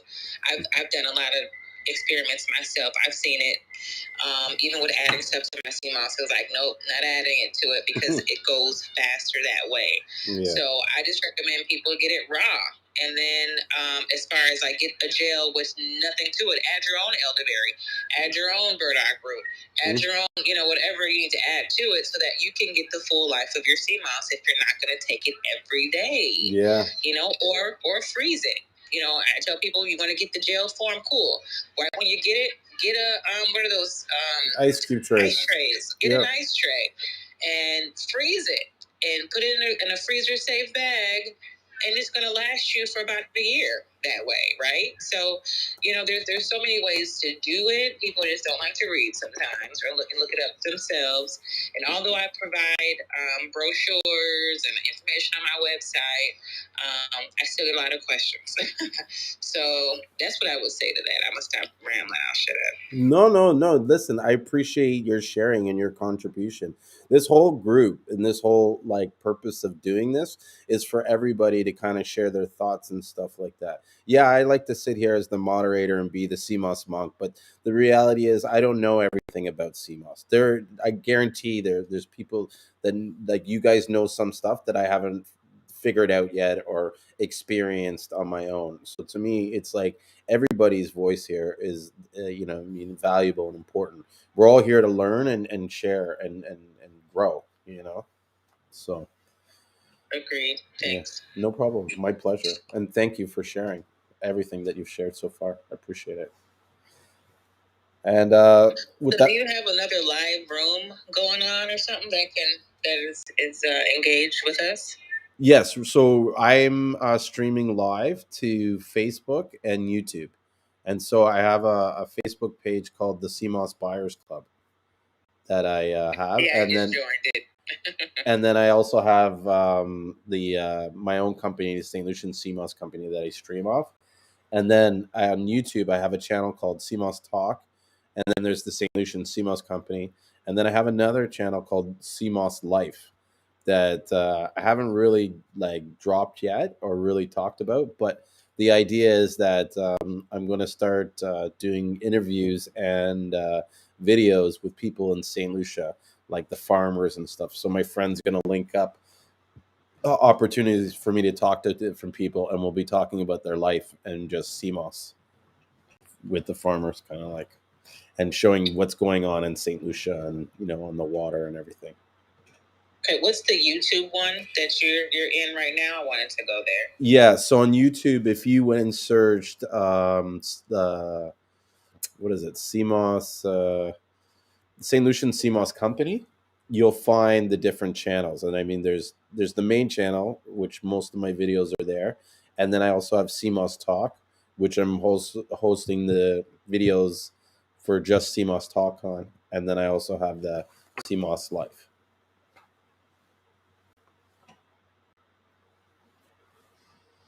I wonder if there's a way to post the link. Like I can go. It says we are the St. Lucia Seamoss company. Yep. Okay. All right. Found it. Yeah. And I think I'm gonna find the link to that and see if I can post it in the group. Yeah, I think I can. So that others may find it. Pin a link. Clubhouse is quite a ways in a year. You know what I mean? Like I remember you can't do like half the stuff that you can do on Clubhouse. It's crazy. Yeah, it's upgraded, updated a lot. I've been out here for about a year now. A lot of changes. Yeah. No, it's good stuff. It's good stuff. So, does anybody else in the room? I know some of you guys joined recently. Do you guys have any questions about CMOS, or want to talk about CMOS, or share like your business that you're doing on CMOS? We're all open. Uh, Let me know.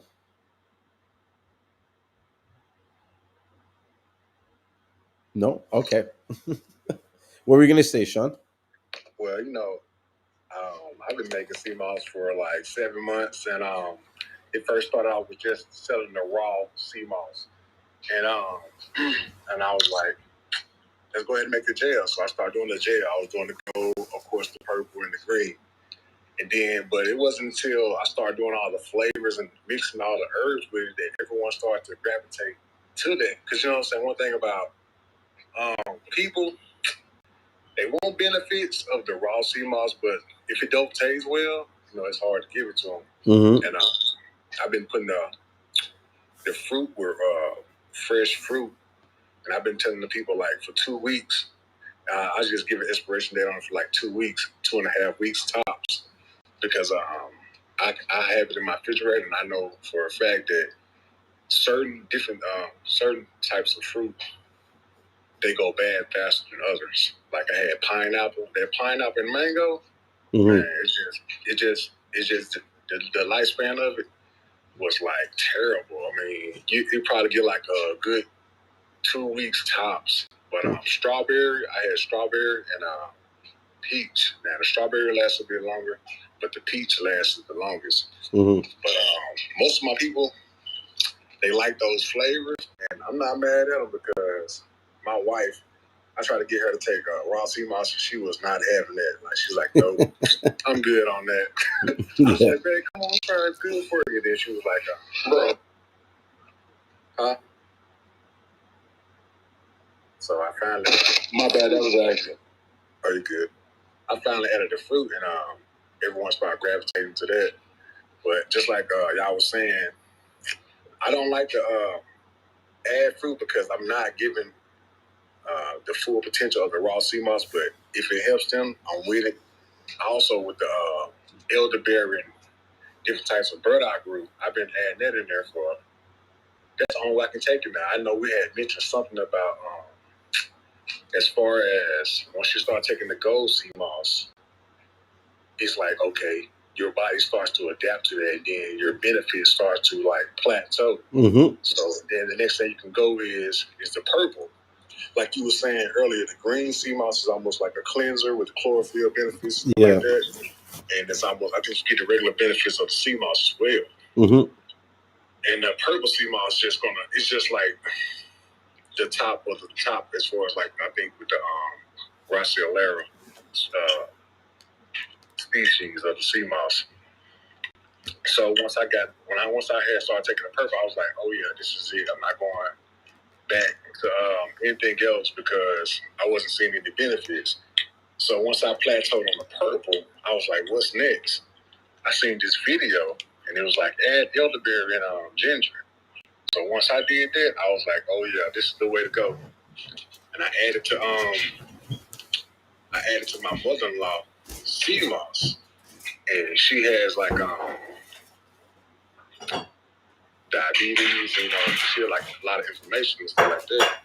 And she was like, oh my God, I can't believe this works so good. So it's been like a life changer for her. She's been on it ever since. But some people don't like to add the herbs, but you add the herbs to those people, sea moss, it really makes a difference in their life because they will tell me, they're coming back like, hey, um, I don't want anything else but the herbs now because they, like I said, after so long of taking the regular kind, they kind of plateau on it. So I add the herbs and the lifespan. I'd say about 3 weeks. I try to leave. I try to experiment with like leaving it out a little bit. You will see like the different kind of mold, spreads, something like that. Get on the sea moss. But I think the refrigerating life, I'll say a good 3 weeks. A good 3 weeks with the herbs, maybe 4 if you and I also leave the top on mine. I wouldn't think about leaving the top off because of just like the bacteria that's in the refrigerator or anything like that, like something that might not cover it, might get some bacteria on there or something like that. That's just me thinking. But definitely, I keep the top on there, and I take the herbs with like black. I'm the type of guy I like getting I like getting like a whole wham shebang with like one jar. So I add all kind of herbs, like as far as like the elderberry, the burdock root, the ginger, and ashwagandha powder, and it's like the best thing. But yeah, that's like a multivitamin kind of thing, a power pack. Exactly. Mm-hmm. I'm that type of guy. Like if I can get all this in one, why not? And also, we was talking about giving it to the pets too. You know what I'm saying? So I've been giving it to my dog, and I've been seeing benefits with that as well. But yeah, I'm here to give sea moss water to their plants. I had seen that a while, like years ago, and I thought that was pretty like using it for that. So I'm sure if it works for us, it's gonna work for our pets too. And there's a lot of people who love to have that extra and that added stuff to it. I get calls and questions a lot asking if my sea moss has any of those things in it, and I say no. But I know there's other people that do, so that's more business for them, and that's great. I have those herbs here, and I'll make it for myself, like my own little sea moss container. I'll do that and try it myself, but just haven't, I don't want to add it to mine, but I just give other people that business because I know people have it out there, and people don't want to make it themselves. They want to find somebody who's going to make it the way they want to make it. You know what I mean? I think it's pretty dope. As far as having the top off, that sea moss is so dope, right? Mm-hmm. Nothing can. Sea moss is not going to smell your refrigerator, and nothing, no smells, no odors, and none of that gets into the sea moss. I can't think right now what it is. There's something in it, or something about sea moss that does not. It's kind of like baking soda. You know what I mean? When you put baking soda, it absorbs stuff in there, but sea moss don't absorb anything, and it doesn't give out anything either. I had read this a while ago about Seamoss storage. When you said that, it made me think of that. But I know that it helps it to last longer if you keep the top off. Oh, wow. Yeah, you have to let it breathe. Yeah, look into it. I can't think right now. I'm sorry. But okay. Yes, I read that. Man, I think in the beginning, when I started, it's been over a year now. Mm-hmm. Yeah, my experience is when you don't open up That's great advice. when you don't open the lid up enough, then the gases, as the thing is sort of dying out, that speeds up the process on the mold. And so that's why I think, like, if you leave the lid off, it will last longer. It's another thing too. Yeah. For the Seamoss applesauce. There's one lady who gets Seamoss from me, and she makes Seamoss applesauce. Right. I do it for my daughter. My daughter is 5. I've been giving her Seamoss, since she was 3. Mm-hmm. And the only way I can get her to take it is if I make a smoothie. I make fruit smoothies, all kind of stuff. And then I did the applesauce too, and she loves it. But that's another one, like to market for the kids, for the little ones. Just to give you that idea, try it out. I've tried it all. I promise you, I'm one of those guys that's like, let's do it, And I did the Seamoss gummies, and they worked really good. My son, you all see him. I got videos of him just smacking on it. He has his own little personal snack bag. He just sit there in this little spot and just. That's cute. Right, he's like my little. I tried the fruit roll-ups and I failed. Right. I felt like if I could have did them again, I would have, but it just takes too much time, too much work. I bought a dehydrator and everything, and I was like, you know what? I'm not about this life. This takes too long. I'm gonna charge $20 for one roll-up. Thanks, because that was my next thing to do. I was looking at it like, you gotta have fresh food, then you gotta lay it out on the sheet of what kind of paper, something like that. Put it in the oven. I'm like, nah. I did it one time. They turned out pretty good. Some of them were just falling apart, and I made them like little Seamoss fruit chips, and they were good. But I was like, I'm not doing this again. Yeah, definitely, because a lot of people want to get, especially with going back to school and stuff like that. They want to get those kids as much healthy things in their body and build their immune system up as much as possible. Because you'll be able to tell the difference. Like, you'll be able to tell the difference if someone has a cold and they not been taking, like, their immune system haven't been boosted, like taking, like, stuff like, I'm just going to say Seamoss and, like, elderberry, because once you build that immune system up, your cold, it doesn't last at all, like, immediately. Like, say, for instance, it might take a normal person, like, a week. If you've been taking Seamoss and elderberry, I say 3 days, and you're going to be, like, ready to go. I don't want to sound like somebody. I just thought about something, but I'm not going to say it. But you know how they was like, come back in 5 days, you're good. But anyway. No, I know what you mean. My how do you say it? My colds don't last for long at all. Like 2 days or 3 days, I'm sick, and if that, Right. Mm-hmm. Like, I have been sick all year long. I mean, like, which is normal for me because, I'm just this type of person that doesn't get sick as much. But I have noticed, like, my lymph nodes will swell, and that's it, Mm-hmm. But like any kind of symptoms of sniffling or sneezing or coughing or mucus coming out, nothing at all. Wow. But, Nice. Yeah. That's why I love Seamoss so much. I've been trying to get everyone in my family to take it. And they're so old school, like, no, I get like 100 questions. You think you're a doctor, don't you? I'm like, nah. But I'm trying to save the world by giving them Seamoss and herbs. Look, I always tell everybody we are a doctor in our own right. Just because you didn't go to school to get a PhD and have student loans up the ass, that don't mean that you ain't, we know our bodies and we do just as much research. A lot of us do anyway. I know I do. We read, just like they had to read and do all type of experiments and read. There's those books and stuff are available to us too, and we get a lot of information. So yes, I tell people I am my own doctor. I'm not sure as I am my own, but there's a lot that I can tell you about myself and probably can help you out too. So stick to that. Don't let them tell you what you ain't. Right. I seen your page. I said something about a holistic healer or something like that, or you just interested into it? No, I'm not like certified as a holistic healer, nothing like that. Just as what I said to you, I have healed myself and learned a lot about nutrition, food, health, all type of remedies on my own and from other people too. I have herb books, all this stuff available out here to us, and I'm that in my own right, not by someone telling me I got a certified stamp. Like, no.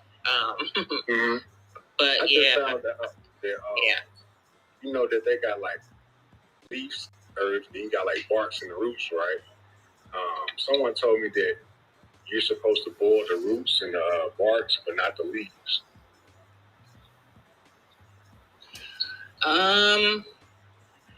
I boiled the barks and the root and all that too. Leaves, I really haven't. I normally don't really get leaves. When I think of leaves, I think of cutting them up. Like into like a tea or something. Just like when you squeeze it, to get it to activate, type thing. Because how else would you abstract the oil from it or the aroma from a leaf? You know what I mean? You have to do something to it. You're not gonna freeze it. So I mean, I would think steeping it, even if you don't boil it, just steep it in some water, room temperature water, and just let it, do its thing in some steeped water versus boiling it. I understand why you would have to boil bark or stuff like that, because that's really going to pull out of it what needs to be pulled out of it. But there's so many amazing books that I've seen, even at half price books, or just go online. Like gardening books are so dope, especially when it comes to this kind of stuff. And herb books too. Like it tells you how to extract the oils and the flavors from the leaves and from the barks and all that stuff too. Really, really good stuff. Okay. Yeah. Thanks for that. You're welcome. How do you do your elderberry? Do you steep that as well, or do you boil it? I don't have elderberry. If I did get it, I think, you know what, one time I did buy it from this place called Present Moment here in the city. And they have every herb that I can think of. I love that store. It's like my heaven. And I got it once, and I think I did steep it, and then I just blended like the whole thing. And then I did. Really? Yeah, like I'm not getting rid of anything. Like your pills, your seeds, everything has so much benefits in it. Use them. Find a way that you can use them. Use them. So yeah, that's what I did. Same thing with the burdock root. When I did that, I blended it all. I boiled it and I did all of that, but I didn't discard anything. I'm keeping everything. But that's just me because everything has a benefit to it, So, but yeah, normally I'll just buy it in a syrup or something like that, just to go support another small business. That's already doing it because I don't want to have to do the work for everything. I'll go pay somebody else who did the work. And I think that's something that's important to do for us as businesses, to work with each other. Like, why is it that one person, you know what I mean? Like, why should we all make our own elderberry syrup when there's someone that's probably making good elderberry syrup that we could all utilize, you know what I mean? And probably it will end up saving everybody money, you know what I mean? Because we're all sharing that you know what I mean? I don't know. Right. No, I agree totally. Just like if that organization you talked about, because people do add so much to their Seamoss. People add herbs, people add, like you said, fruit, all kind of stuff. There's people who have farms. I mean, there's so many ways that we can come together and, help other businesses out and have a one-stop shop like for our businesses. I think that would be dope. But yeah, it one person you rub my back, I scratch yours. That's how we grow. Yeah. Yeah, that's how they do it a lot in St. Lucia. Like one farmer doesn't have enough Seamoss to supply their markets. Generally, they have to go and work with other farmers, to supply them. And then on the flip side, when that person gets a big sale, they hook them up with Seamoss of what they have. It goes back and forth over time, so that everybody kind of makes a little bit of money.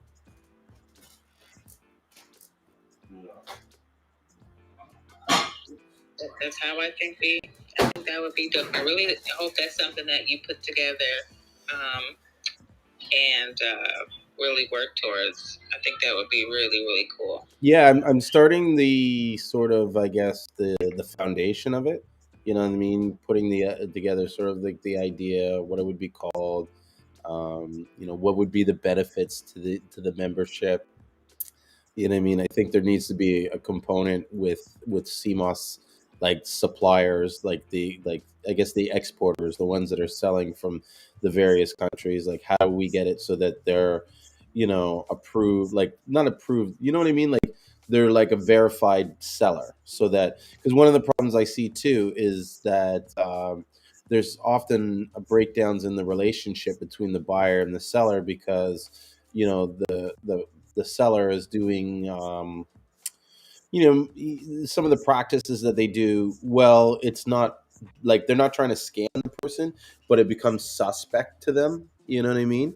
like like not being able to take PayPal and insisting on Western Union, whereas most North Americans Right. are told never to pay by Western Union. You know what I mean? So, but that's their only option. You know what I'm saying? So, but what if you had a list of vendors where you could say, okay, well, these guys are proven that if there's a problem, you can come to the association and they can contact them directly to say, hey, what happened with this sale here? You know what I mean? This person placed their order, they never received their CMOS. What's going on? And then hopefully, us being the association and them making good money from the business that we send them, that they'll, what I mean, no matter what, they're Yeah, willing. they'll follow up. Like that's the only reason why they'll be listed and labeled on the Yeah, website or with the organization, because they are proven to be a legitimate seller. You know what I mean? exactly. So they would be willing to, and they would have to work Yes, with us and be willing to work with their customers to even be a part of it. Period. exactly. That's the idea. You know what I mean? And then that brings in some safety and some security to the purchasing end. And then these guys need to, they'll make sure that, when it comes to a member buying from them, you're like, oh, your association member. Shit, okay, I got to make sure that you get good CMOS, because if you're not happy, you could tell your other partners, you know what I mean, the other people, or you could send the CMOS back and make a complaint, or I don't know. You know what I mean? Like, just having the name and the organization, I feel like as a group will lend some power and leverage to have some consumer protection. Yeah, I agree, and I think everything else will just fall in line like it's supposed to once you get all the appropriate, you know, processes in place or systems in place, departments in place. It'll all flow, and I think it'll flow just fine. I think there would hardly be any complaints, honestly. Mm-hmm. Like especially once you've already kind of did all of that work up front for everyone. You know what I mean? At that point, it's just a dispute between the company who sold the CMOS and the business who bought it from them, maybe. But other than that, I think doing the legwork up front takes a lot of the work out for all the other businesses, because that's what the organization is there for, right? That's what they're paying for. Mm-hmm. So everything should just be smooth sailing from there. And it just should flow and operate like where everyone's just winning all around. Yeah, no, that's the idea. You know what I mean? And even like one of the ideas I had, and I'm exploring now, is like, all the businesses would need like marketing help. So let's hire a marketing company, or even build a marketing company. Do you know what I mean? That it's just an in-house marketing like department for all the members, that when they need to, you know what I mean, run Facebook ads, that they can go to this guy and say, okay, can you look into my Facebook account and set my ads up, or what, you know what I mean, and have some kind of team that can do, because I know I've had people approach me to have us manage, sorry, to manage our advertising for us, and they were asking like $1,000 a month just to manage the ads. Do you know what I mean? So imagine we went to them and said, "Hey, give us a better rate. We have a 500 membership or whatever," and they give it to us for like 250 or $500. You know what I mean? Because we're buying it as one group. You know, or we just hire a guy and pay him 2,000 a month just to handle everybody's ad. 5 days a week or 3 days. You know what I mean? Like, there's power in numbers. All right. Yeah. Could be done. Yeah, Could be yeah. done. I gotta put the ideas together. I gotta stop talking about it as much and put more time in it. Which, I have been lately, especially when I did that breathing thing. Like, there was a lot of how do I say it, mental roadblocks that I had, or like that was prohibiting me from really kind of putting things down on paper. And it was like that day after I was done, I started putting a whole bunch of. I was just motivated to get the stuff out of my head, which was a good thing. Um, so on the live stream here, Matthew is saying the Western Union thing was hella scary at first. Sending people money and you don't know them almost dropped me from getting into the biz. And then he's like, I didn't know that PayPal is a problem for people outside of the US. It takes a long time for them to get their money. Yeah, it's a super problem. I mean, it's hard because a lot of these people don't even have the ability to have a bank account. Like, it's super hard in St. Lucia to get it. It was hard for me to get a bank account in St. Lucia. Like, I literally had to almost put the bank manager in a headlock. I called the head office and made a complaint and suggested that they were being racist towards me. Like, I really had to pull out some heavy duty cards because I like and insinuations because I couldn't understand, and they were treating me like I was a criminal, like I was ready to scam the bank and the whole country. And I'm like, are you kidding me? I'm like, I'm trying to live down here. I need a way to send my money. You know what I mean? And my dad had a bank account in the same bank that I was trying to get the account with. And my grandma used to bank there for years. That she knew the bank lady on a first name basis. Like, my dad was just like, go down there and get a bank account. And when I went there, they turned me away. He was like, what? They turned you away? I'm like, yeah. He's like, go back again. I literally went for, I think, every day for like 2 weeks. I walked to the bank every day and applied for the bank account, and they would turn me down all the time. Like, and they would just come up with like oh, well, you don't have this piece of ID, or you don't have this letter, or we need this like documentation. And it's just like what is like how hard is it to get a bank account? Sorry, I didn't mean to rant on about that, but I was just remembering my story about it. So I can only imagine how it is with these guys. And so Western Union is their only option, you know? Right. Yeah. I was in the same way because if they didn't have an app or something like that, then I wouldn't even order Seamoss. I was like, nah, I'm good.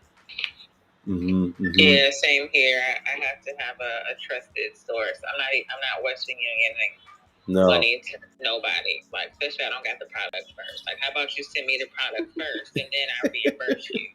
But it's not gonna happen that way because you're asking me to trust you and just send you the money first and then you send me the product. Like, I'm not gonna do that. Yeah. Unless it's a trust. So right now, like, I get an invoice sent to me and I pay the invoice. I have the person's email, website, phone number. You know what I mean? Everything. Yeah. And I've had the continued vendor, since I've been doing it. But I had to be able to trust that person. Like, believe me, like I'm not setting up an account and blindly sending nobody a large lump sums of money and waiting for something to come for me in the mail. It's not happening unless they can be verified. No, it's not easy at all. You know what I mean? One of the things that we're trying to see if it can be worked out is to in St. Lucia, they have this product called Penny Pinch. It's like an app that you use to make purchases and stuff. Like you can go to Kentucky Fried Chicken and order and use the money off your Penny Pinch app and stuff. And so we want to see if there's a way that we could start paying out the farmers, um, what I mean, through this penny pitch app. And the idea is that if we start doing it and it catches on, then it would, they'll, like, if they're using it for us and they have another buyer, they might say to the buyer, okay, well, just pay me by penny pinch, right? And for a foreigner, you can get the app and you can actually pay from your debit card in, like, you can withdraw on your debit card into the app and then pay through there, and then the person's like a registered user and stuff like that. And so I don't know, we'll see. Hopefully that will be kind of like the new, like, go-to method for paying the Seamoss sellers, their farmers on the island. Yeah. So Venmo, PayPal, shoot, Cash App. I mean, like, is that like not available or an not option? not an option for 90% of those. The only way it's an option is if they have a family member in the States that can set that up for them. You know what I mean? Which they, a lot of them do have it, right? But then it just takes a long time for them to get their money and stuff. The Western Union is the way to go. One of the ways we do it is that there's a bank down there. Um, it's a CIBC bank, and we transfer the money, like we do a debit card wire, I think it's called, or some kind of global transfer, and that's the fastest, cheapest way that we've been able to send them out. But that's me sending money to my partner who's getting it right into his bank account. You know what I mean? We have a relationship. We've been, you know, I just send him money. I don't even know how much Seamoss he buys with it. You know what I mean? Kind of thing. Because we have that trust and that respect for each other. And I mean, we're both in it. You know what I mean? Like, we both have the skin. It's not a relationship where it's like I'm buying from him and he's selling to me. It's like, we're getting the CMOS together and selling it and sharing the profits at the end. I don't think anybody is really doing that in St. Lucia besides us.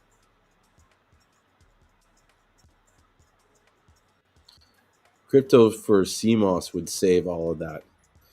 Yes and no. So someone on the live stream was saying about sending money through crypto. The problem is that many of the people, the farmers and stuff, they don't have access to transfer that crypto to cash, and so they need this cash when they sell their CMOS. They usually have bills that they need to pay. They have employees that work for them and stuff like that, and so you know yeah, if it's in crypto and Bitcoin, then it's not going to be beautiful for them. Right. Yeah, not right now anyway. Maybe down the line as they start perfecting that a lot more, and that's the only option we have, with this new system that we're all going towards. Who knows, if we're going to have to start doing everything, through crypto or online or, electronically. But in the meantime, this electronic thing seems like that's the only option. Like, bank wires, even, wow. Yeah, bank wires can get expensive. You know what I mean? Unless you're spending like large amounts at a time. I don't know. To me, it's cheaper to send it by Western Union. The cheapest way I've found to send money, especially by Western Union, is to go online and utilize the online method, and you pay them in their local currency. And so when you do that, the exchange rate that you get from Western Union, it allows it to, like, you end up sending them more money with the exchange rate. And so it seems like you're paying a high fee, but when you look at the total conversion of what you sent to what they received in their currency, it's it's nominal. You know what I mean? Like, the fee is just it's almost worked into the rate. The rate's so good that you don't even notice that you paid the fee. So That's my experience, at least using the Western Union online or the app on my phone to send it. Western Union should be so advanced at this point that everything it should just be so different. Where you could just pick up your phone and do something with your phone or make a phone call, and it's just effortless. It's just it's pretty effortless for me. I pay using my credit card, and I use the app, and I just kind of pull up the app.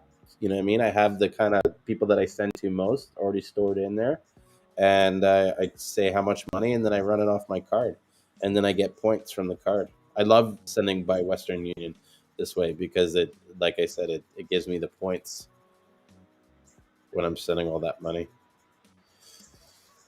Good to know. I didn't even know that. I don't use it. I just thought you had to go in and fill out the Western Union paper and Nope. Do all that. No, don't. I don't do any of that. I put it all on the app. There's like a phone app that they have now. Yeah. And then, like I said, the fee and the exchange rate, it's almost like you're not paying the fee. Like I don't notice it at all. Nice. Yeah. Yeah, even Matthew here on the live stream, he says the app is great. I send money to Jamaica, Tanzania, and St. Lucian, no problems. Yeah.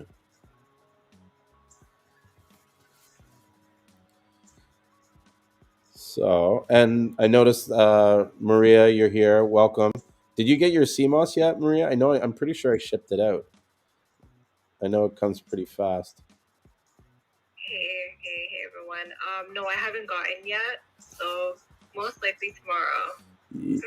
Well, maybe or maybe not because it's a holiday tomorrow.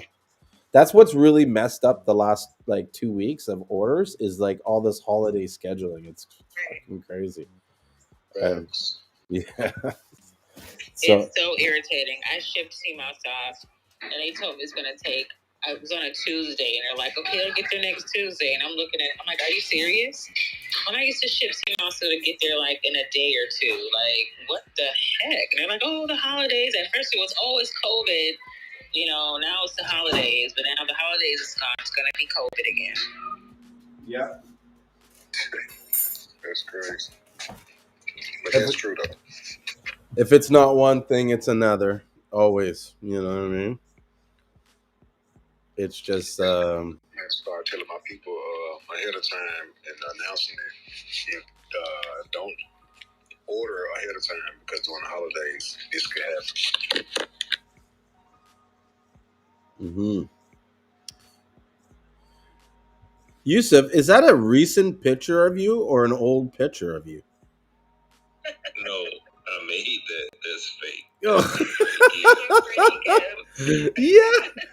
Because at first I'm like, this is Yusuf, and I'm like, I wonder if that's the same Yusuf. And I go and I look, and I'm like, oh my god, he changed so much. Like,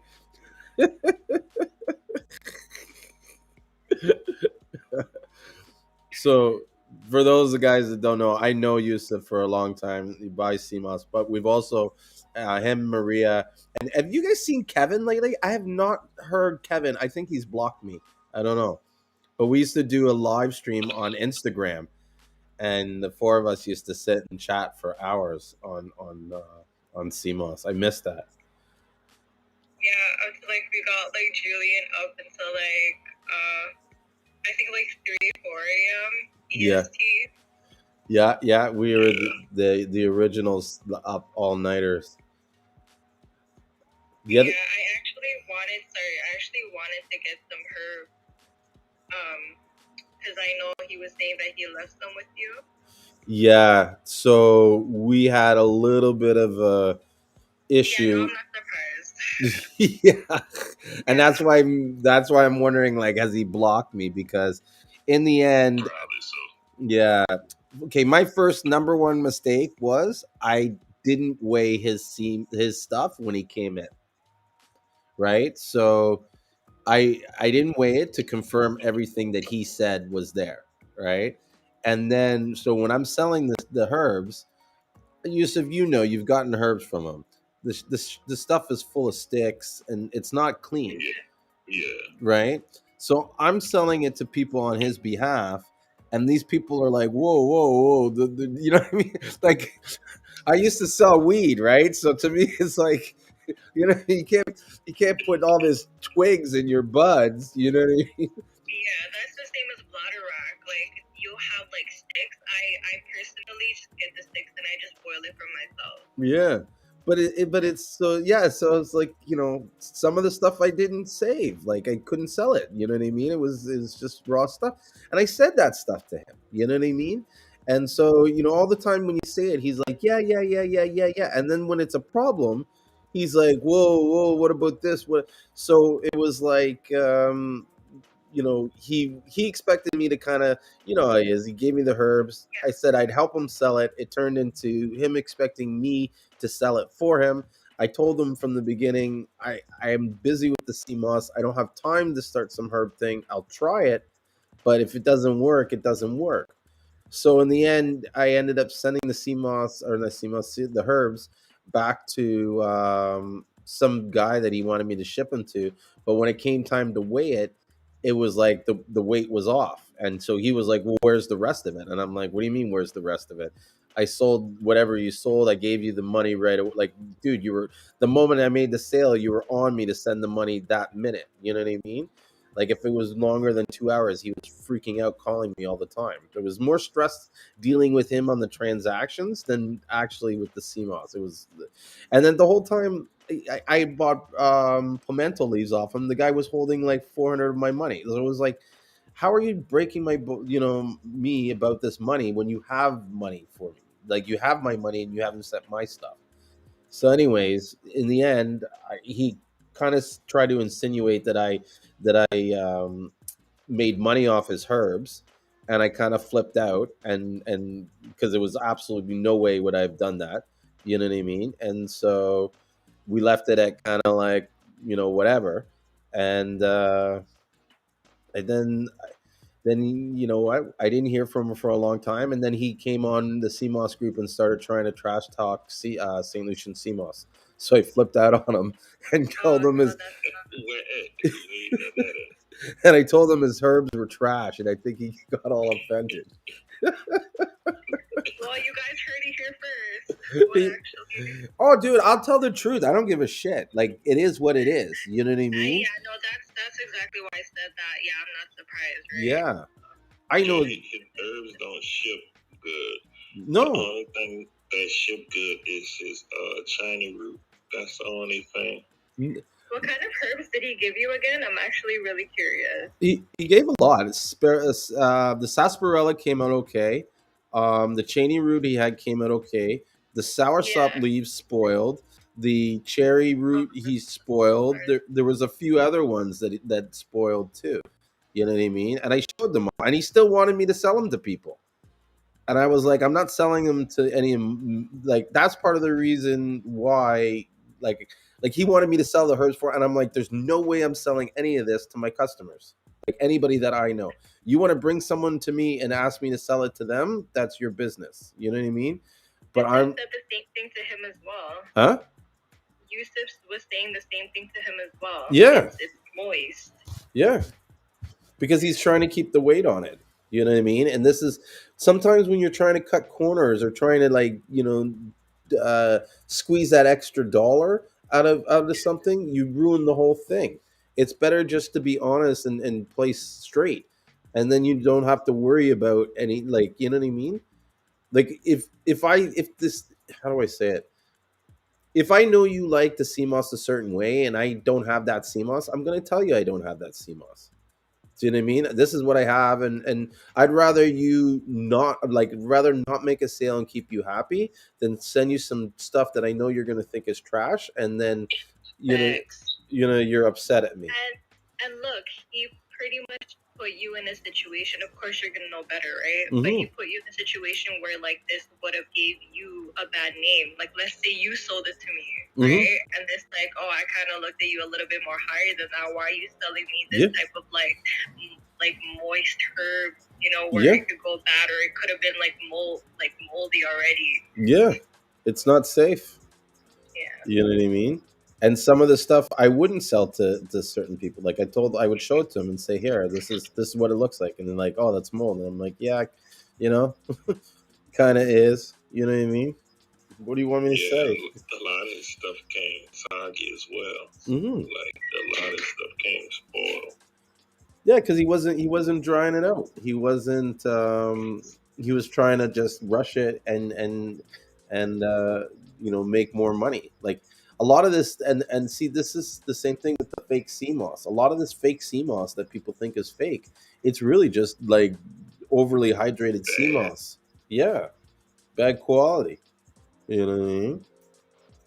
Oh, you know what, Yusuf? That reminds me. Like, you remember when we were talking about the fake CMOS and stuff like that, Yeah. and growing in the pools and stuff. So I found a company. I think they're in New Brunswick, and they're making their own proprietary Condorus crispus for use in restaurants.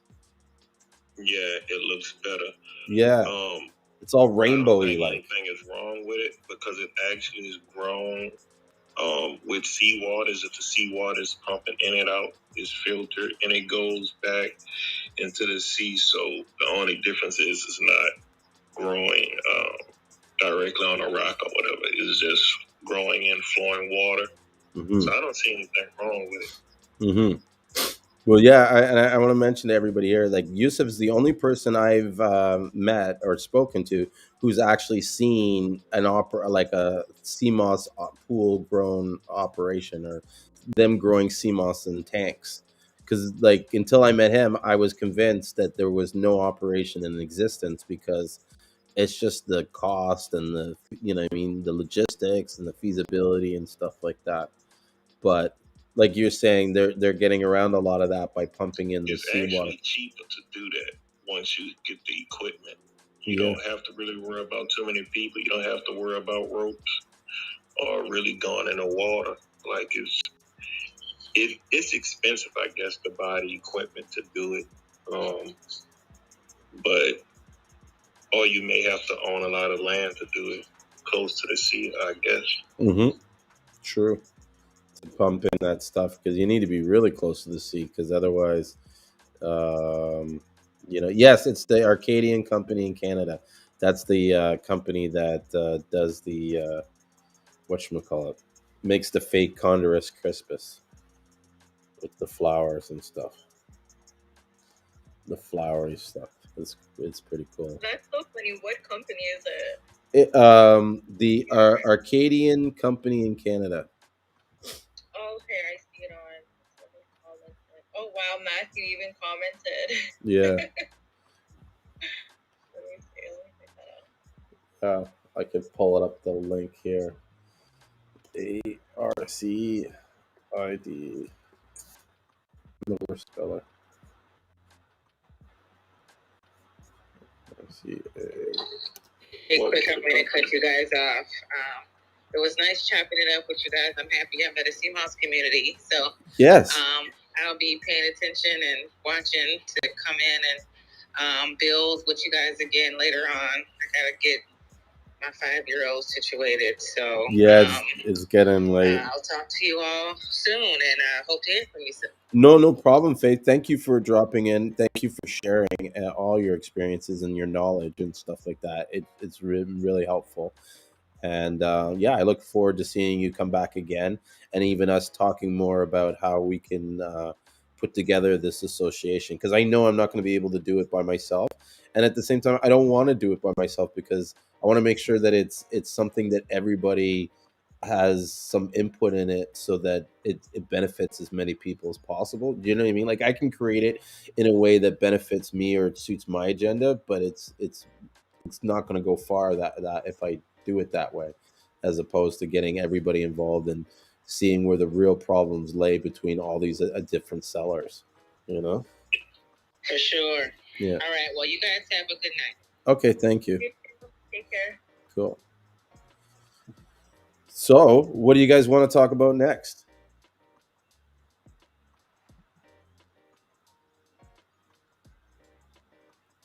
Seamoss is sand pubes? Okay. I don't know if I want to talk about that.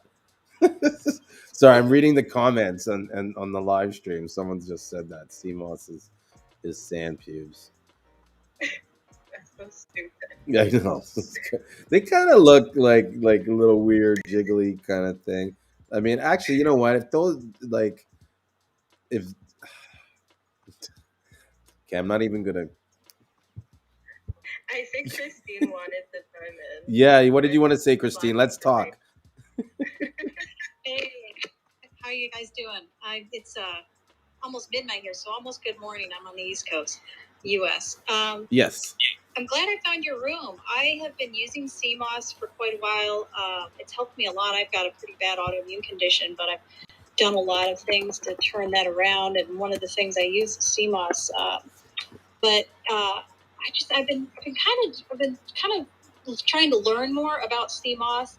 I'm thinking about getting into selling Seamoss in my area. And then I get a little confused about the Chondrus crispus versus the stuff that we're talking about out of your area. I got some Chondrus crispus, and honestly, I can't tell where it's from. It might even be from Maine, if that makes any sense. Mm-hmm. But it's interesting because I used to have some the lighter type the gracilaria, I think, and it made a gel. And I've got this Chondrus crispus. I got quite a bit of it. It's not really gelling for me. So I don't know what I'm doing wrong there, but I'm just really interested because I think I might get into doing something with this, and I'm here in Dayton, Ohio. So thanks for having me. You're welcome, Chris. Crispus is the gel. It's better if you dry it out and try to make powder. Got it. Yeah, that's what I was wondering because it didn't seem like that's what you do with it. Thank you. But Maria, you have some good recipes on how to make the gel because you make it a lot, right? Or like that's one of the products you sell. Yeah, so Chondrus crispus, like when you do your research about it, like it'll show that its environment is in cold water compared to the golden Seamoss. Which is usually in like warm hot water, right? So the trick with Chondrus crispus is that you do have to add, after you rinse it really properly, you do have to add warm water to it. That's how it blends much more properly. Okay, I did see a recipe where it was kind of warmed up in a saucepan and then gelled. I didn't do that one. Oh yeah, like the older folks, they do tend to. It's kind of like their way of doing it, their traditional methods. They do boil it. So I don't know. Everyone does things differently, but yeah, I guess that could be a way to do it. So you do it with just warm waters? Yeah, I do it with warm water. I personally don't like that concept of boiling. No, neither do I. I'm raw vegan. I don't really cook a whole lot of stuff, so. Okay. Oh, nice. Good for you. That's like my goals. That's so much easier. Yeah. It's simple. It's not easy all the time, but it is simple. Okay. It simplifies your life a little bit. I'll tell you what, going plant-based and high raw did a lot for me from a health perspective. It really did. But thank you. I'll try that. And is it the same? And then maybe it's less water too. I can't tell. Yes, the blender too. I've got my good blender, and I blended it up, and I tried less water, more Seamoss, but I didn't try warm. So I will do that. I'm sorry if I interrupted you. Is it less water than when you do the warm water type? Yeah. Sorry, I heard you was going to say something, but yes, try that out. Sorry, I forgot to add that. I do put less water with that one, with the golden Seamoss. We do tend to add a little bit more compared to the Chondrus. So yeah, definitely. Thank you. Cool. And so you're thinking about getting into the business, Christine? Like, do you have any questions about starting it? I like the idea of it because I think that there's such a lack of knowledge about the benefits of Seamoss. And I know in my area, I don't think that there's a lot of people using it. I've got a juice bar down the street. There's a great guy that owns it. He's got Seamoss in there in the jars, gelled. It's in the freezer section. And actually, I was in there trying to check it out, and the guy, there was one of his staff people was talking to this guy, and I was waiting to talk to somebody because I actually was out of my Seamoss, and I was going there to just see what they had. I knew they had something because I know they put Seamoss in their smoothies. And I was also going to check out where they're getting it from, just to kind of get an idea of what's going on in my town. And the guy who figures the person, the salesperson was talking, or the store person was talking to, was the distributor of the Seamoss, and he's out of Columbus. I'm in Dayton, and he's coming. I guess he's from this town. It's about an hour away, and he brings it down. And he must have high demand though, because he was coming there to borrow some out of the freezer to take to somewhere else. Oh wow! So they were like, "Yeah, we don't mind sharing," and they were putting about 6 or so jars in a box for him. And he was going off somewhere else with it. So, I don't want to disrupt what he's doing, but I just think that there's probably a pretty underserved market here. Huge, everywhere. Yeah. So I'm interested in it. I bought some, and I was looking at, kind of doing that. And I'm just kind of interested in ways to maybe get started with that. Yeah. So I'm glad I found this room. Even like that store could probably handle like 2 or 3 different vendors like in the store. Like I know there's one place up the street in my house, and this guy, it's called New Kingston Market, and they sell like from 4 different vendors.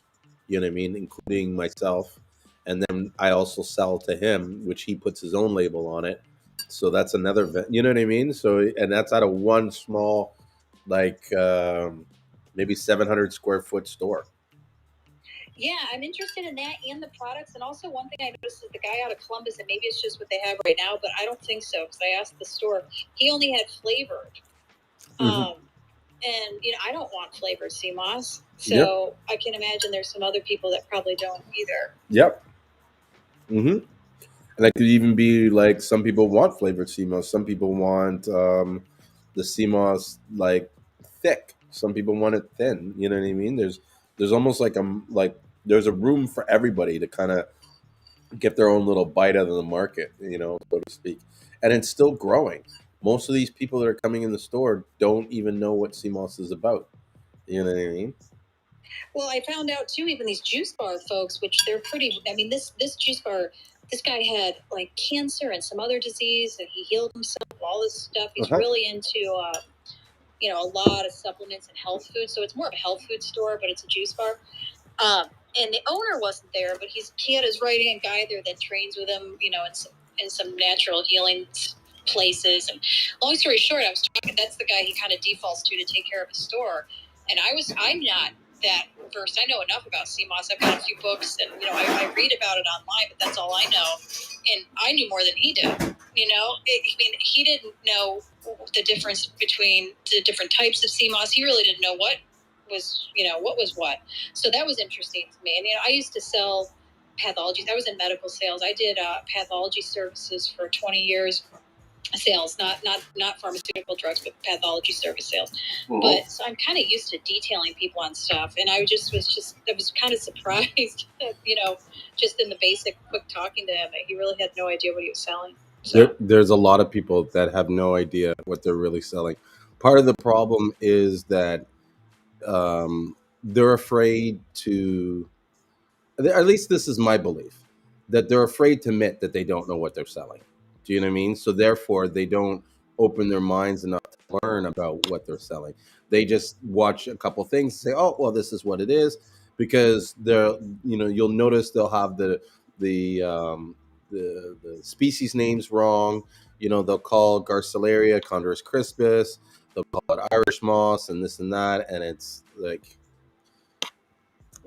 everybody has their own, I guess, take on it or whatever, but there's not a lot of consistency in the information, basically. Yeah, I noticed he didn't know the difference between Irish Seamoss and Gracilaria or he didn't know any of that. Yeah. And so, I mean, I like I said, I knew more than he did. I didn't know a lot at the time. Mm-hmm. So it was kind of, he got kind of not defensive. I was really just trying to ask him questions, so I knew what he was doing there. Mm-hmm. And I was like, well, actually, that's not really Irish Seamoss, and he's like, well, it's all Irish Seamoss. I said, okay, well, I'm not going to argue. I didn't want to argue with him or whatever, but it was kind of interesting. So, and you see, sorry to cut you off, but I just want to say, and you see how he got defensive, right? Yes. Because it was almost like you were threatening his intelligence. He doesn't want to admit that he doesn't know it. Whereas the best thing would have been for him to say, "Oh, really? Well, can you explain to me what your thoughts are?" And you could have educated him on something he didn't know. He could have acted, kept it in his head, but then you know what I mean. Still learned something. Yeah, exactly. And that's so the way I left it with him. I said, "Well, I'll just tell you what. I'm learning a lot about Seamoss right now." And I said, once I get my head straight, and once I really know what I'm talking about, I'm going to come back in and we're going to talk about it. You know, and I just left it at that. But yeah, it was kind of interesting. Yeah. But I don't know. Hopefully things will change, and people will become more open minded and more willingness to learn and because like we're all on this journey, you know what I mean, and not everybody knows everything. Like you can't expect to be like an expert overnight, you know what I mean. Even I wouldn't consider myself an expert. There's stuff that I don't know about CMOS that other people will know, and I've been studying it for a couple of years now, you know what I mean, almost religiously. That's why they call me the CMOS monk. Well, and I mean, just from my perspective, I kind of know how to learn stuff. You know, I was in medical research, and I know how to find out information if I want to. It's not easy to find out information on CMOS. It's one of the I can't really get my hands on the information very well. I don't know if that's just me. That's how I feel. I tried to look a lot of stuff up online. I tried to order some books, and the books are not that great, and the information online's kind of vague, you know. So it was an interesting experience for me because usually I can find information when I want it, and this has been a little bit of a challenge. So one of the information on it, lab work done, some PDFs I can send you. I would love that. Thank you so much. Anything that any sort of direction for me would be very much appreciated. Okay. A thing too I wanted to add is that when you're doing the research, try searching for seaweeds, because a lot of the sea moss is really technically a seaweed, and that's how they're classified. And so when you're searching for sea moss, you're not going to get a lot of information because most of the research isn't done on sea moss; it's done on seaweeds. Thank you very much. Yeah, that makes sense. Yeah, so and then also go on a lot of sites that talk about algae, because sea moss is an algae. It's a multicellular algae, and so it operates in that same algae kingdom or whatever. I forget the scientific way it is, but you know how they have the different, like the plant kingdom, the mammal kingdom. You know what I mean? So the sea moss falls under the algae, multicellular, and they are considered a red algae. And so I think there's brown algae, red algae, green algae, and blue algae. And so they follow under the red algae, although some of the red algae can appear like it's green algae, like it's green, but that's just a state that it goes in during its life cycle. But then the golden sea moss is also a red algae, is that right? Yep. And so this golden sea moss gets golden because of the process they use to dry it. It's actually like a dark brown or a reddish brown, or light beige down to a deep purple. But through those you can get reds, reddish browns, you know what I mean, like a terracotta looking. And so when they harvest it and clean it, they'll then put it in like a plastic bag or cover it in a plastic tarp, and that sits in the sun, and the sun heats it, and it gets really hot, and it sort of like blanches it, and they call it sun bleaching, and it turns it completely white, and so it goes 100% white, and then as it dries, it goes from a light yellow to like a dark golden brown, and so that's how they make the gold sea moss. And then to make the colored sea moss, which is like purple sea moss, green sea moss, what they call full spectrum, which is really like a mixture of all the colors. That they dry it in the dark, or they keep it in the dark over a night. So they'll cover it with a black tarp, or they'll hang it in a dark basement out of direct sunlight. and the Seamoss will turn almost like a deep purple black, or like a dark pink, and then when they throw it in the sun, it goes purple, like a deep purplish hue, and that's how they finish it. They dry it. So the color takes about 2 to 3 days, or sorry, maybe 3 to 4 days to dry, to from harvesting out of the water to being completely dry, ready for sale. And the gold sea moss probably takes about 2 days, and that's part of the reason why colored sea moss like purple and stuff is more expensive, at least in St. Lucia, is because the amount of work and time that they take to perfect the purple takes longer than the gold, and it's easier for the purple to sort of not come out purple, and then they either can't sell that, or they have to sell it as mix it up with full spectrum and sell it that way. And so that kind of adds to the cost of production, because if it's not perfectly purple, then they're not going to get that price, and so they sometimes have to go through more sea moss to make the same amount of purple sea moss as they would the gold sea moss. If that makes sense. It does. I don't want to necessarily turn this into Seamoss 101 for people that don't want to hear all that. But does that? Is there any?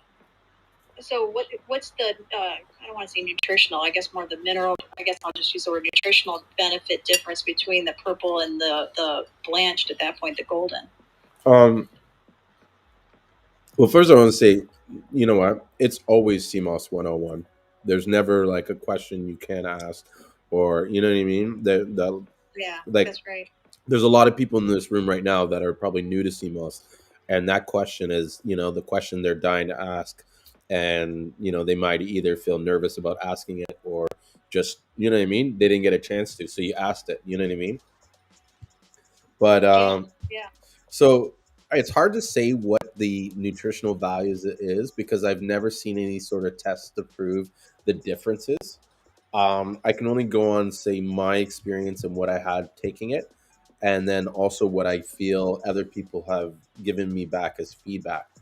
And the feedback is basically that the purple tends to be a higher concentration of nutrients, and it has what do they call it? Phytonutrients that are consistent with the same color purple. I'm not a phytonutrient expert, so I can't really relay what those nutrients are. But I found it to be more of like more harder on my body, but the nutrients were more intense. Now, is that something that I feel like people should be taking it all the time?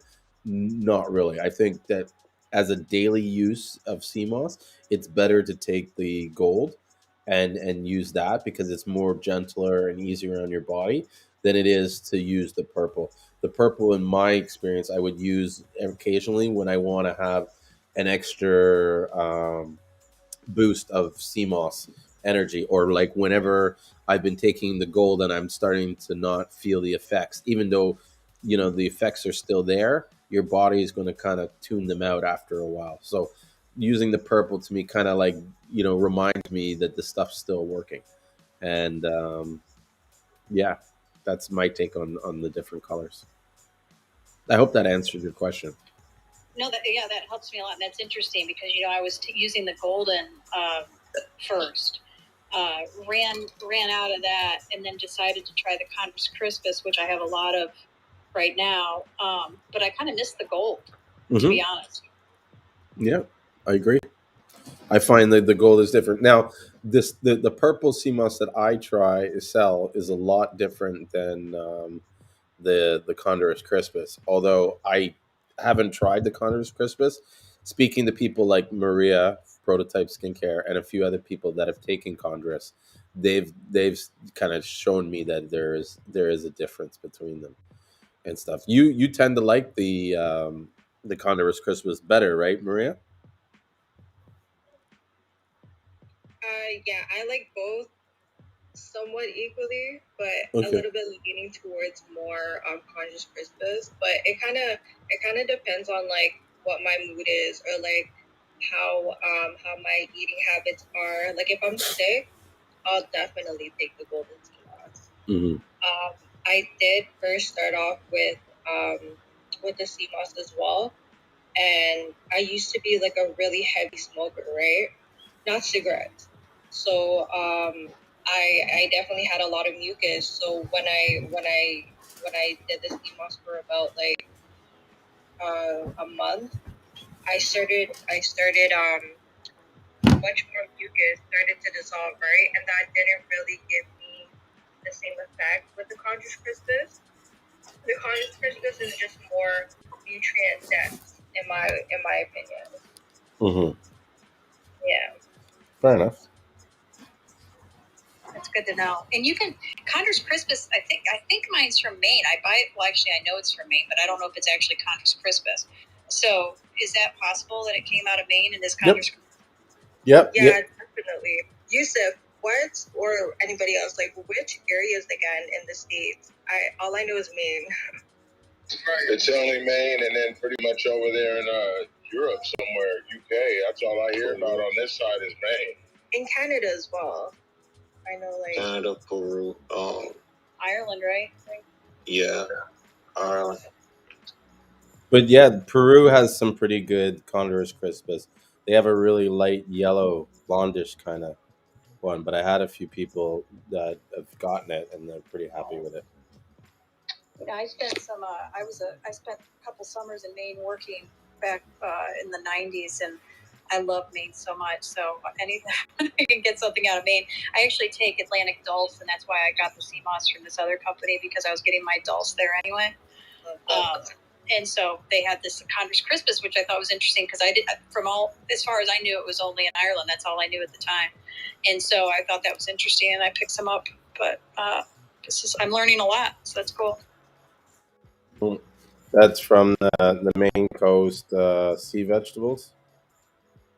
Is that where you get? Is that where you get your Dells from? No, while we're talking, I'll look it up. I can't remember. It's a nice company. They seem to have a lot of stuff. Let me see if I find it in my email. I'll check it out.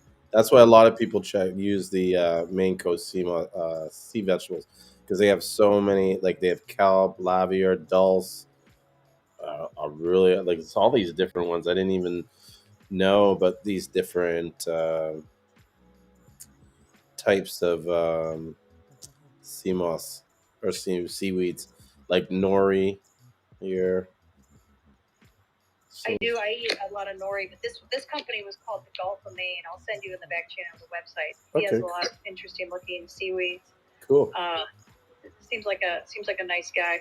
So I'll send it over to you. Thank you. I appreciate that, and I'll share it with others. I mean, I'm always trying to, keep my mind open and share with others about these different companies doing CMOS, different products. Because it's like, it's not like one is the best or, you know what I mean? Like I think, how do we put it? It's like you almost have to try multiple types of CMOS to find the CMOS that works best for you. It's not like St. Lucia's is the gonna like everybody's gonna love St. Lucian CMOS or everybody's gonna love Jamaican CMOS. Like, yeah, it's like different folks, different different taste, and it's all good. Like you should be open to try stuff. I think too many people in their selling, they get caught up in trying to say that theirs is the best and this and that. And it's like, there is never going to be the best CMOS. You know what I'm saying? Like it just isn't like because everybody's different.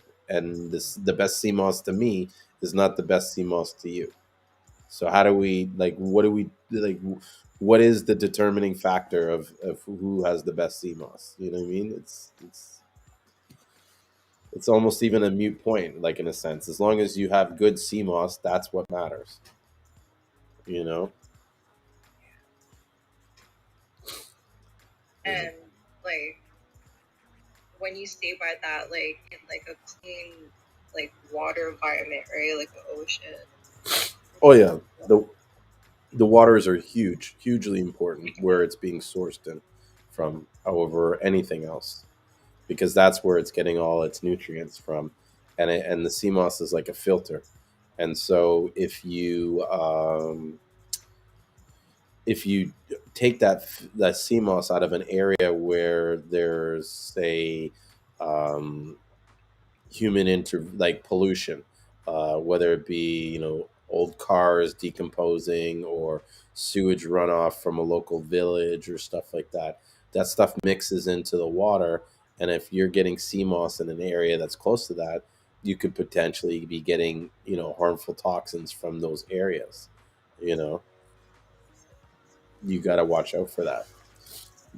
Or you got to make sure. I guess it's hard to watch out for that. I guess, but I guess you got to know kind of where the supplier is sourcing their products from, and make sure it's an area that is, you know, what's the word I'm looking for? Like uninhabited.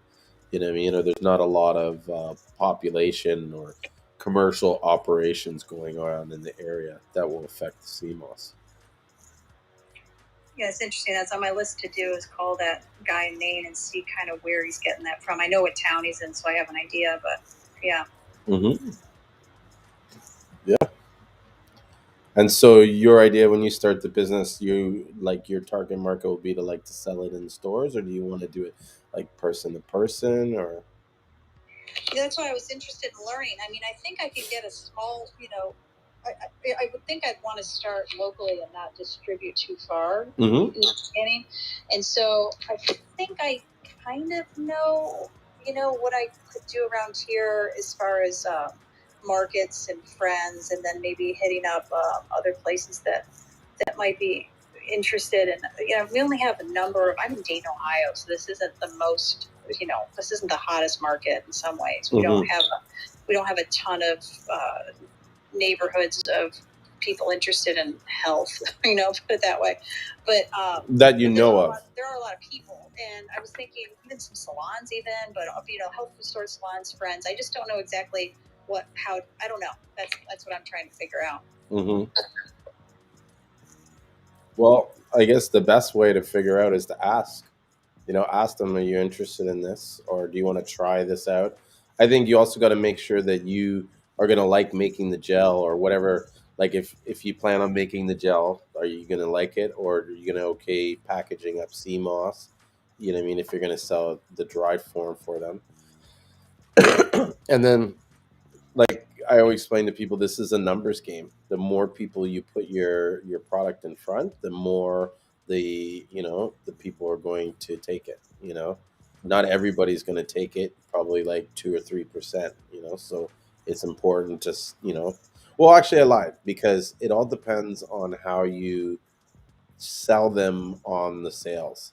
Because I have a, a partner, someone I'm working with, where we're putting the raw CMOS into stores. And I think I've told you this, Sean, already, and a few guys and Todd, like how I'm doing it. And it's basically the retail price is between 25 to 30. We're selling them 3.5 ounces for $15. Right. And then we're giving them 30-day terms. And we're not dropping more than 15 packets. So it's 5 per brand. So there's green, purple, and gold. And so they can get 5 of each. So that's 15 packages. And then we come back in 30 days and sort of like, they pay that off, and we've refilled them up with another 15, and they can pay that in 30 days. Or, we take the CMOS that they didn't sell, and you know, they pay us for what they sold or something, and we'll go through that. It's in packages, you said, or is it Huh? like? Sorry? Did you say it's in packages? Yeah. So we got the packaging done. I think he went and ordered them from China. They're in those like pouch, stand-up pouches. Um, so we got them to fit 3.5 grams, and yeah, the the one thing he did, though, looking back, was like, it's actually a good thing he did it this way. He had one package with no sort of like label on it. So now we have to put a sticker on it to show if it's green, show if it's gold, show if it's purple. You know what I mean? And so I think he saved a lot of money on that, because otherwise he would have had to buy separate packaging for each color. So So you don't package it; they're packaging, or you're packaging it. They're labeling it. Yeah, so I'm actually in the partnership, I'm the packer, and I'm fronting him the CMOS. So on our arrangement, I think it's like a 50-50 split on the profit. My responsibility is to package the CMOS for him, and then I ship it out to him, and then he drops them off at the stores. Oh, I see. Okay. hmm So, with like in your situation, you would be ordering the packaging. You'd package the raw CMOS yourself, like that you bought, and then you'd bring it to the store and sell it to the store. And they basically just mark it up 100%, probably. Well, I think most people, if you give them 100%, then they'll go for it. But I think this one, it's either 100% or just slightly under, because like we think it should be selling for $25, right? And so we figure we sell it to you for 25, we sell it to you for 15, you can make $10, and you making $10 without putting any money in the pot to what I mean, as an investment. I think it's a safe thing. Plus, you have a 30-day return policy, so after 30 days, if you're not selling that, you can return it. Awesome. Makes sense. Yeah. Yeah, I don't think any, and that's where I was saying, like, you're going to get a higher conversion rate, because it's almost like like pretty much we haven't had a single store that said no. Every store said yes, because it's a no-brainer, especially if they don't have CMOS, and people have been coming into the stores saying, you know what I mean. And that's what's happening a lot that I see, is that the stores don't know where to buy it on a commercial, like they don't have a distributor that's actively carrying it for them to say, hey, can you bring this product in for me? So they don't know where to bring the product in. They don't want to just pick some random dude, because they're cheap. I know it sounds mean to say it, but like to them, they don't want to lose their money. You know what I mean? And so you walk in there and say, hey, I give you a no risk option to put some CMOS on your product shelves. It's like, yes, please. When can you drop it? When can you bring it? That's how I see it. What stores? What kind of stores? We're doing health food stores. So like anybody that's selling any like herbs or any health products and stuff, that's where they are. But you can get in a lot of places. I have a client that has all the his products in all the Healthy Planets in Ontario. Do they have Healthy Planet in the States?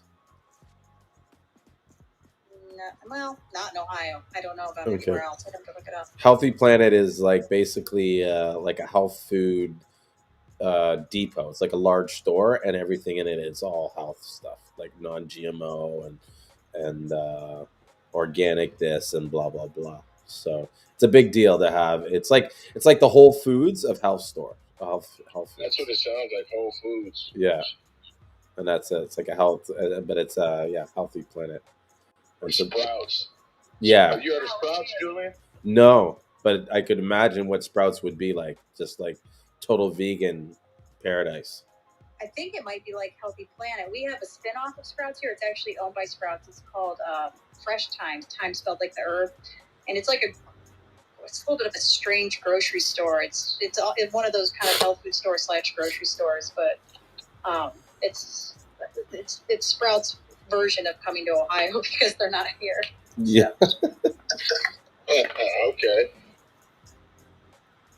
Cool. Yeah, they're probably testing out the market before they dive right in with a full what's the word I'm looking at? Full installation, or full you know what I mean. Yeah, I'm surprised we still have a Whole Foods, to be honest. We're usually a test market, but we're right between Columbus and Cincinnati, which are really big cities, and then we are a test market because Procter & Gamble's headquartered in Cincinnati, and Fawn and stuff gets tested through here first, because we're also pretty Wonder Bread, vanilla Midwest. It's a good test market of, just kind of some middle ground. But anyway, yeah, from a health, Whole Foods has actually made it, but they came out big and scaled down here in our town. So that's what I mean. There are a lot of healthy people, though, and in the neighborhood that I'm in is very health conscious. I'm in a city, and I'm in a large suburb, and there's pockets of very healthy people here. And I lived downtown for a long time, and I know everybody at the market down there, and all that type of the farmers market. That's a pretty big deal for our town and stuff like that. I could probably figure it out. Those are good spots to market your products in, is these farmer markets. Like farmer markets, flea markets, all those things, because they have a huge crowd and a huge like traffic of random people. Yeah, and I like your model because actually there's really big ones in Cincinnati and Columbus, and I'm not there, but I could find somebody that might want to carry it. Mm-hmm. So. Mm-hmm. Yeah, and I would keep the portions small, and that's where you can make the most margins on them. You know what I mean? Like anything less than definitely less than 8 ounces, but like 4 ounces, 2 ounces are good product sizes, because it creates it's enough for someone who's new to it to want to try it. You know what I mean? Sometimes having a pound to sell to someone is too much for someone, especially if they're new at it. Like there's sometimes I give people it as a gift, and they just look at it like, "What the hell am I going to do with this?" So I ended up stopped doing it because it was just too much. And I got too worried that too many people were just going to keep it in their cupboard and not you know what I mean? It would just be a waste of a pound.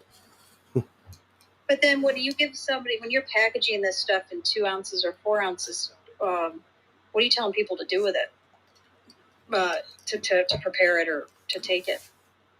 Well, I would tell them to use an ounce at a time, and that ounce should make somewhere between 16 to 20 ounces of gel, and and 2 ounces gives them 2 jars of gel, so that should be like about a month's supply, maybe a month and a half. You know, and for someone that's starting out, that's all they want. They don't want 6 months worth of CMOS, which is like technically what you get in a pound. You know, like if you that's great. But are you putting that on the packaging, or are the people putting that on the packaging, or just telling them that? how to make the gel? Yeah. Everybody's different. I think with our co-packing, like that same store, there's directions on the package, like simple directions on how to make the simple gel. On my website, I direct everybody to like my website, and on there I have a video that shows them how to make the gel. But for me, like the business that I like, the market or the customer clientele that I typically have, they're all experienced with CMOS. They're usually coming to me because they've tried CMOS for a while and they're looking for a certain level of quality, and that's where they'll find me. Awesome. Thanks for all this information. Hey, no problem. It is my pleasure. That's what we do it to share, and I mean, you've shared information with us. You know what I mean? I've learned a few things too, and so that's why what I mean, I do these things so that everybody can sort of, share experiences, stuff. Plus, my family is sick of me talking about CMOS, so this is the only like way I get to just ramble about CMOS, and like it's my outlet, Right.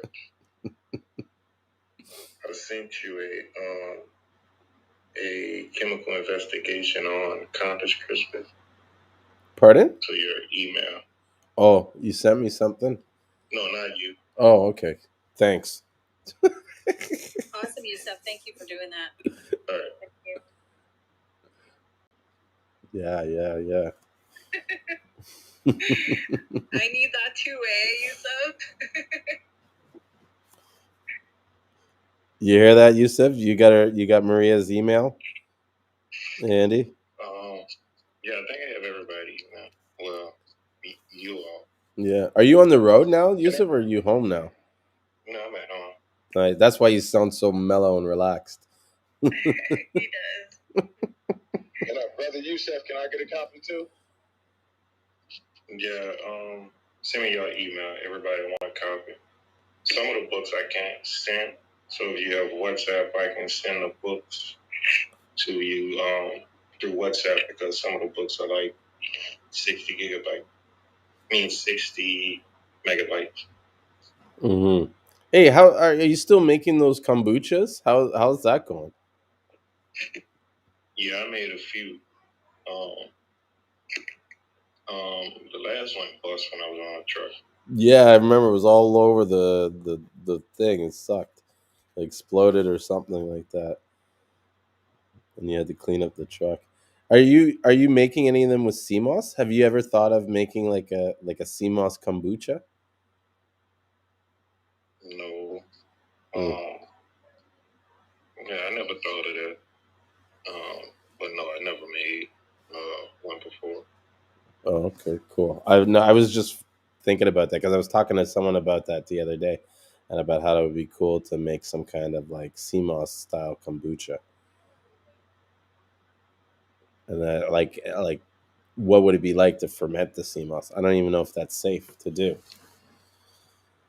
You know, but I think anything can be fermented. Just have to be fermented right. But then again, I'm not sure because that's like trying to ferment mushroom. why it's not good to ferment mushrooms? No vegetables, but I don't think people ferment like mushrooms. True. I haven't heard of it like ferment unless like it's old like. No, I haven't heard of like I've heard of like cabbage fermenting. Like that's like they make the kimchi, you know. But yeah. I think they use a lot of vinegar. What in kombucha or in kimchi? I don't even know how they make kombucha. I have tried some. I literally felt like it was like lavender, grape, and something else, and I felt a little bit tipsy. Pretty nice. Really? All natural, yeah. It was all natural. Yeah, because normally there's no. I don't think there's any alcohol that forms in it. Does it, Yusuf? With the kombucha? Alcohol, yeah, it can turn to alcohol. Oh, okay. It depends on how much sugar you have in it. But the more sugar you have in it, the more it's gonna keep creating The bacteria. gonna keep like fizzing up. So as long as you add sugar to it, the yeast will never die. You can just keep creating kombucha. Because it's gonna, the top layer is gonna have like this pancake type layer on it. I can't explain how it is. Is that the squibble or whatever? That I forgot what it's called, but you can keep using that and make squib babies or something like that. Let me find it out. There is something that they use. The active culture. Oh, the SCOBY. SCOBY, that's it. Yes. You can make your own if you can get fresh ginger from out of the ground. Yeah. The yeast from that you can create. You can ferment things, but you just can't wash the ginger off too much. Yeah. You can wash it good, but you got to keep the black skin on it. Oh. Yeah, so SCOBY stands for Symbiotic Culture of Bacteria and Yeast. And it says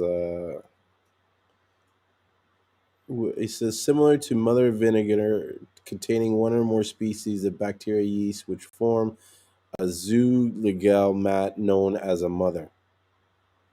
And so the mother births these little SCOBY babies, I think. And that's what you use to make your kombucha. Crazy. See, now I learned something now that there's a mother that comes to the SCOBY.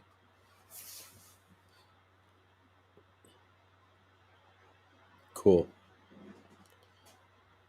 Well, what else do you guys want to talk about? I think we killed that conversation. I think it's muting me, but Huh? Can you hear me properly? Yeah, yeah. Okay, cool. I just want to make sure. Because whenever I press the mute button, it like unmute button and mute me. Anyways, so I think I've told you this, Julien, but back home in the Philippines, there's this seaweed called sea grape. It has like, you know how in bladder rack it has like those like quote unquote pouches. Yeah. So this sea grape kind of has the same concept, hence like the name sea grape, and we actually like I know other than like putting it in our smoothies, maybe putting it in our teas, on our skin, and soap, there's skincare and all that stuff.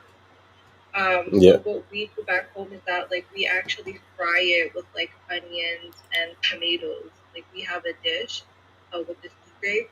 The thing about the sea grape is that it is a little bit more tolerable compared to the other seaweeds. But yeah, that's like one thing. I've been wanting to experiment with the Seamoss actually. Same method, like with the onions, with tomatoes, and whatnot. So, Yeah, it'd be interesting to soak some sea moss and see what it tastes like if you saute it a little with some, herbs and stuff like that. I am familiar with the sea grapes. I've never tried one, but they look pretty cool. And Salty. yeah, they're really salty, eh?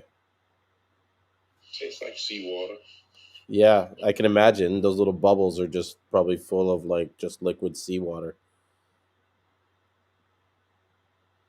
You know, I mean, I know that's the sea moss when you taste it right out of the water. It tastes a little salty. It's a little salty and like crunchy, like really kind of like like You can make ice cream with the sea moss as well. yeah. I haven't tried it yet, but I mean, it'll thicken anything up. You know what I mean? Like they use it in ice creams, like even regular ice creams, Yeah. like not even just because they're vegan ice creams. They use it in all kinds of foods. You know, yeah. So yeah, what else can we talk about CMOS? Let me think. What have I learned recently about CMOS that I haven't shared? How do you make structured water? I heard somebody say something about making structured water. I've never heard of that structured water. Yeah. Oh, I know all about structured water. A little bit. Well, I don't know all about it, but I know a little bit about that. Is that with the pyramids and stuff?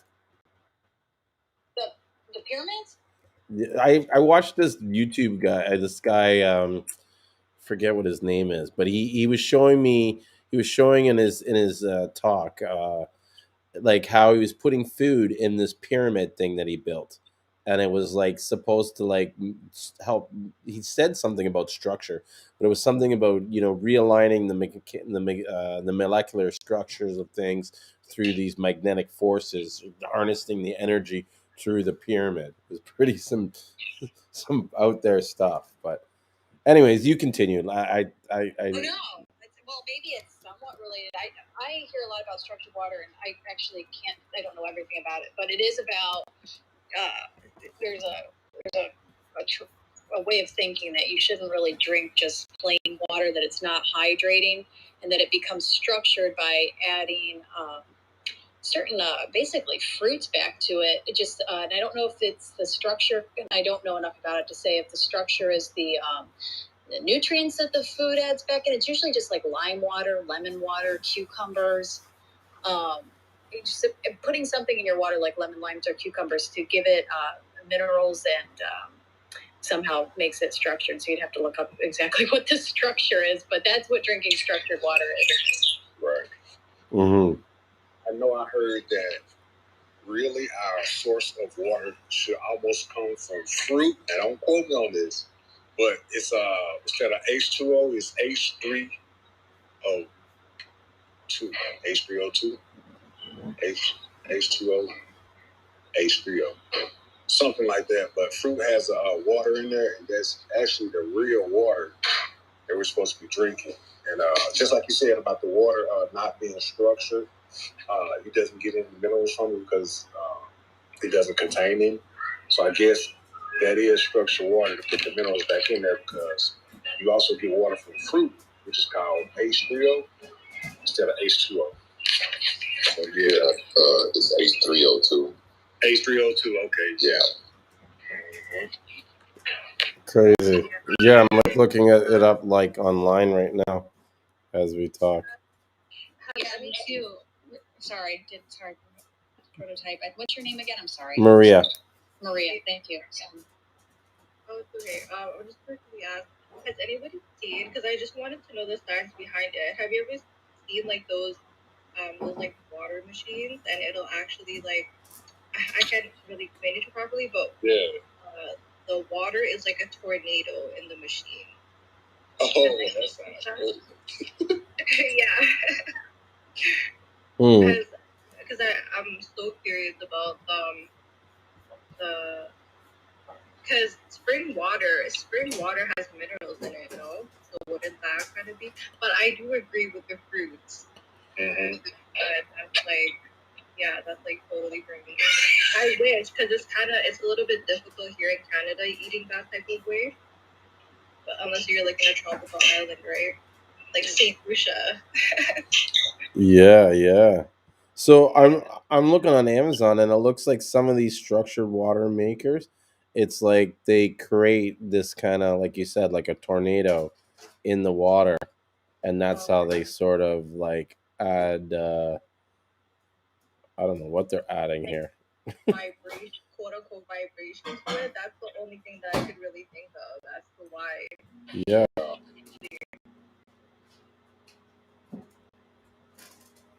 Yeah. I have a friend here on Clubhouse. She sells a machine that hooks up to your. It's not anything like reverse osmosis. It's not a filter. It is a filter actually, but then it adds hydrogen back to your water. She says it makes a huge difference. I don't. It's an expensive system, but she swears by that thing. Is it the aqua ionizer? Let me have to go look. I'm looking at because they. No, it's not one that I've seen very often. Let me go look and see what she sells. It's like it's a pretty small box looking thing, but and it has two different. There's water with hydrogen in it, and then there's just the filtered or something. But she goes on and on about that water and what a difference it makes in her skin and everything. She went out of town for like 3 weeks and says that the thing she missed the most was her water. So, Wow, yeah. that must be huge. Yeah. Well, I know there's like these machines that make like the alkaline water. You know what I mean? And they change the pH level on it and stuff. And they say that's supposed to be good for you and good for your skin and stuff like that. Be crazy. Some of the stuff that we have nowadays, and there's so much areas like that we have not like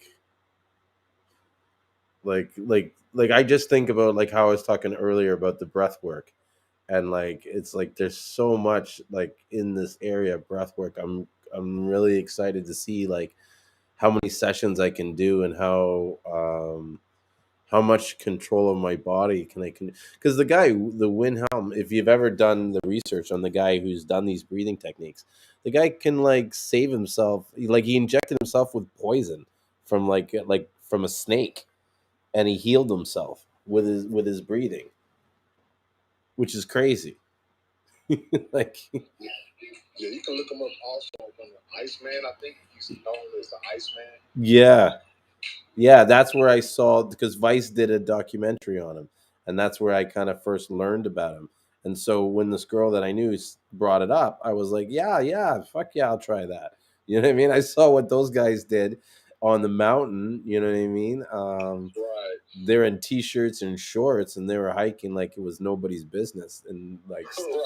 snow degree weather. So let's see what's up. I'm all for trying to explore the ways that we can push our bodies in areas that we didn't see possible. You know what I mean? Like I think it's important for us to always step outside of a comfort zone in order for us to grow and you know just learn to be.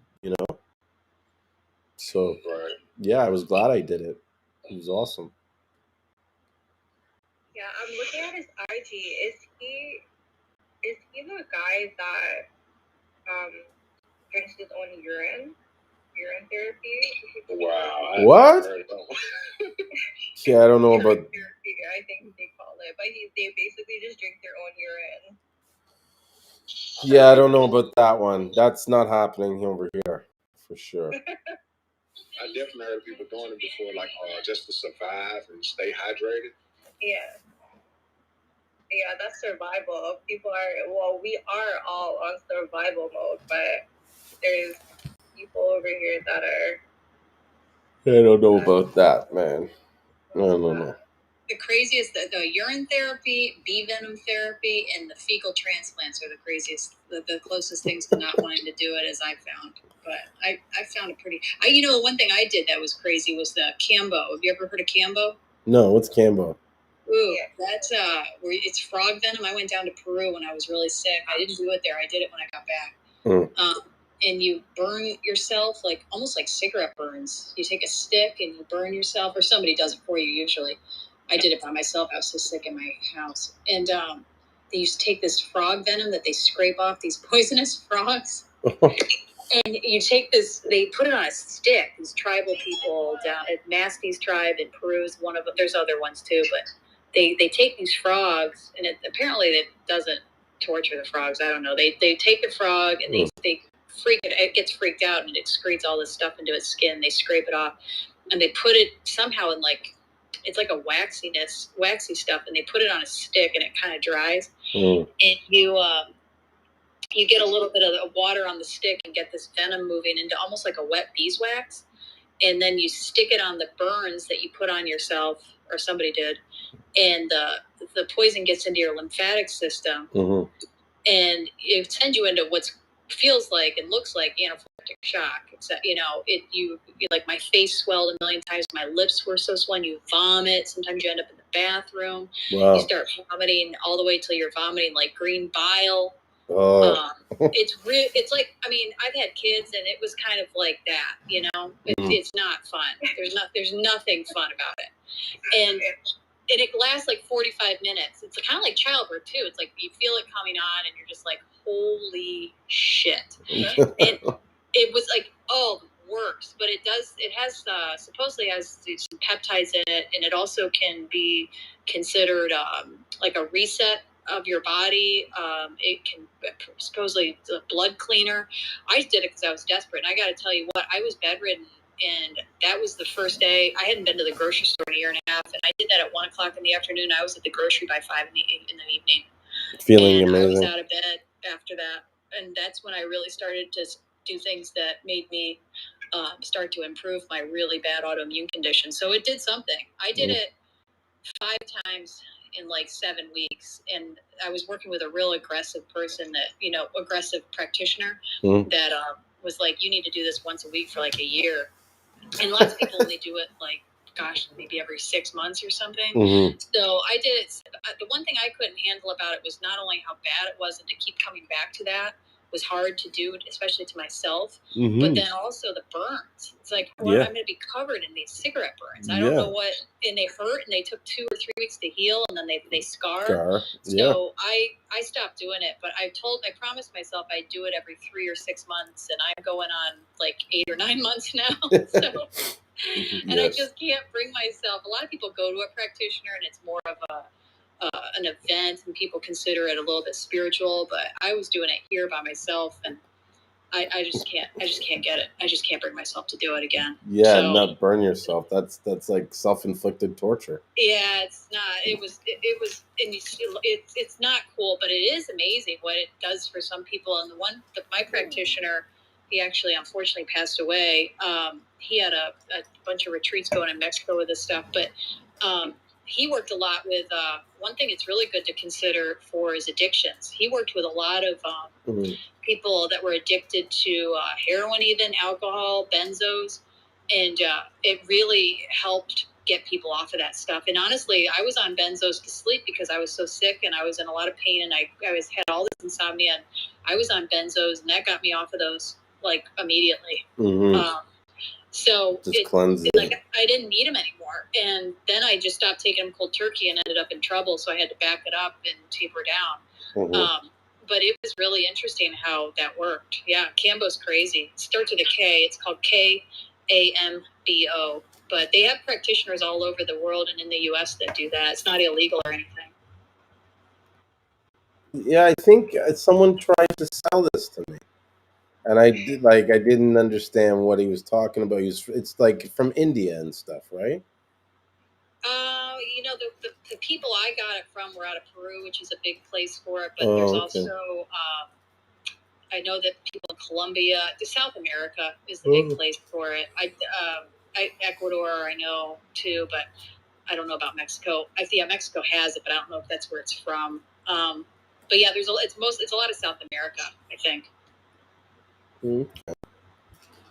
Yeah. No, I thought it sounds familiar to something someone was telling me, but and they were like, "Oh, we want to sell it." We're looking for someone to sell it for us because they were in India or some other country like that. I can't remember, but I was like, "No, I only sell Seamoss. I can't. I don't even know what he was talking about at the time. You know what I mean? Like if I knew what it was, I can't sell something that I don't know. Or that I haven't really tried or I'm not really into." Well, Kambo, even though it did a lot for me and I've seen it do a lot for people, it's dangerous stuff. So I don't know if you'd even want to get into that because it really, nobody should be doing it like I did. Somebody sold it to me and I was messing around with this. You can have a heart attack, doing that. So, your heart rate goes out the roof. You can really mess yourself up with that stuff. So it's probably better to stay away from it anyway. Yes. It's good. I guess I trust it. I had good instincts then. Nice. Total. Wait, so what are you doing to increase your white blood cells? Who, me? Christine. Oh. I've never really thought about increasing my white blood cells. I have an autoimmune condition, so I probably have too many. No. Well, I don't. Well, when you have an autoimmune and your white blood cells are attacking you, it's more like you have too many. So, and I don't know about the count, honestly, but you have T cells and B cells, which are white blood cells, attacking parts of your body. So I don't know if you necessarily have too many or if they're just acting incorrectly. Mm-hmm. But I don't think it's. I don't know if I show on my blood cell count. I don't think I've ever shown I've shown anemia, but I don't think I've ever shown high. Maybe there is white blood cells in my urine sometimes, when I was sick and I didn't know what was going on, and stuff like that. But yeah, it's too many, if anything. Cool. For autoimmune disease, it's really a game of trying to calm your system down. That's for some reason been put on overdrive, and so usually when you're looking at it, trying to, if anybody knows about autoimmune, it's, for me anyway, it's been a game of trying to figure out what's triggering your body to overreact. And I don't know if obviously I don't have all the answers, but it seems like what really helps is to just remove everything inflammatory because it's an inflammation disease. And so then you get into, elimination diets or clean diets and eliminating a lot of stuff. And then other self-care stuff. People get into a lot of yoga or healing trauma. And I haven't wrapped myself around much of that because I'm so type A, which might be part of my problem. But yeah, just trying to, and I don't know do you know much about autoimmune? I know what I know, but I don't know everything. That's for sure. I don't know too much of it. I just know that, like you said, it's a situation where your immune system is attacking within yourself. Even though you're not sick, it's almost looking at you like you are sick. And so that can cause discomfort and potential damage because it's fighting off something or trying to kill off something that doesn't need to be killed off. It can make you real sick. I'll find a picture and change my PTR. I'll show you the difference in my feet from when I was sick. I'm going on a year ago. I think the last picture was January it's pretty intense. I know people that, I have friends that have died from this stuff. It's not, wow. It's not fun at all. Yeah, autoimmune can get real severe, and Yeah, and then it's also, that's one of the reasons I came across Seamoss, because I've spent a lot of time and money trying to figure out how to get better, because it really, I mean, it disabled me completely, so I didn't have a choice, and now I got 2 little kids. And I'm young, you know, I'm 43. But and this, I think I've really had this for 20 years, but it got really bad in 2019, and so. And I think that one of the things also that it has a lot to do with is probably just imbalances in your body that allowed this to happen, and potentially deficiencies. And I really suspect I had an iodine, or have an iodine deficiency, and amongst other things. And that's where I started looking a little bit at Seamoss and other things, and they've all helped a lot. But yeah, I'll look for this picture of my feet before and after. It's pretty intense. I look like a walking corpse. It was not fun. Oh wow! No, that must have been very uncomfortable for you. That's crazy. But it's good that you've gone on that kind of journey to, what I mean, find more, like, I don't know, 20 years dealing with it on a, like, how to, like, manage that must have been challenging. But to be able to kind of, like, start getting some answers or figuring things out, I'm happy to hear that for you. Yeah, thanks. It's weird. I got taken to the Cleveland Clinic. I'm in Ohio, so that I got kind of really, really sick when I was 19. Then when I was 24, I got really sick. Mm-hmm. But nobody ever knew what it was, and they told me that I was basically having a meltdown, like I was depressed or something. I was really sick. My stomach was really bloated, and I couldn't drive. And I couldn't sleep, and I had nerve issues, and people literally thought I was crazy. Wow. And then it just kind of, I went to a naturopath, and I kind of worked it all out, and I honestly never really understood what happened to me. Like I had to go live with my parents. I lived by myself since I was 17. I left the house, and I had to go to their house for 2 months. I had to go back to New York from Ohio, and I just looked back on that, and I just had this feeling like another shoe was going to drop. I just always nagging me. And then I just had little things like vertigo so bad I couldn't drive on the highway. I got really thin, my childbirths were really weird. Things went weird, and the doctors didn't know why. And then I just would have random swelling and stuff like that. It was all this, like, if I look back, I went to the doctor like every little bit with just weird little things, but I was still super productive and looked great. I was running marathons. And, so you would never, being sick never crossed my mind, but then all of a sudden, I think the childbirth can set off autoimmunity, and my 2 kids, it got really quite a bit. Things started to ramp up after that. Mm-hmm. And I went through a bad divorce, and the stress. My mom died of a brain tumor all at the same time. I was taking care of her. Yeah. And then the wheels came off. So stress really does make a difference in that stuff, big time. Oh, definitely. It'll just set your body in that hyper state so that it's even more responsive, if you know what I mean. Like, yeah, I could just imagine the stress being such a, like, it almost increases it, like, exponentially. Yeah. And I'm sorry to hear about the loss of your family and everything happening all at once. Sometimes, like, life can just get so challenging, you know what I mean? Like, and it sucks when it all happens at the same time. Check out my picture. I changed my feet. You can see the difference. I'm telling you, all of that was without meds. I dropped all the meds. Oh, wow. So I'm assuming the one on the left, that was when you were going through the... Yeah, that was probably last January, and then I took the other one. I didn't even notice my feet got better, and then somebody mentioned it, and I was like, holy crap, they're right. Because it's kind of gradual. I think I took that other picture in September. Mm-hmm. So. Yeah, big difference. The one on the left looks like you're like a hand, not a foot. I know. People be like, you could scale a tree. I mean, I look like a monkey, with my feet. It was awful. But yeah, and that was from, just a lot of clean and plant-based stuff. And honestly, I mean, Seamoss came into play at some point, which really helped my skin a lot. My hair and my skin, I think, with Seamoss. So, yeah. Oh, yeah, it's amazing for your hair and your skin. You know what I mean? Seamoss. I was trying it on my head for a while, see if I could grow my hair back. And I was seeing a little bit of growth, but then I just wasn't keeping it consistent, unfortunately. And I think that's important for any kind of health result, is to make sure you keep it consistent.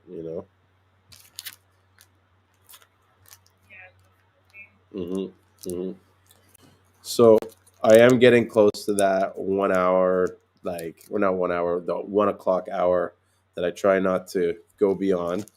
So I'm wondering, like, if, like, we probably will shut it down like next half hour or so. But is there anything that you guys want to talk about that we haven't talked about that you want to get in before I get too tired to continue?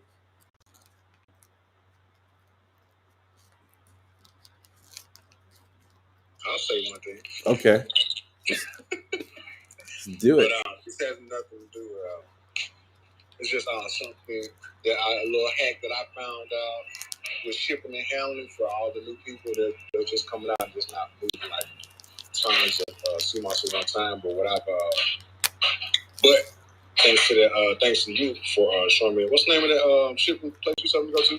Pirate ship. Pirate ship. I'll probably be doing a different way now.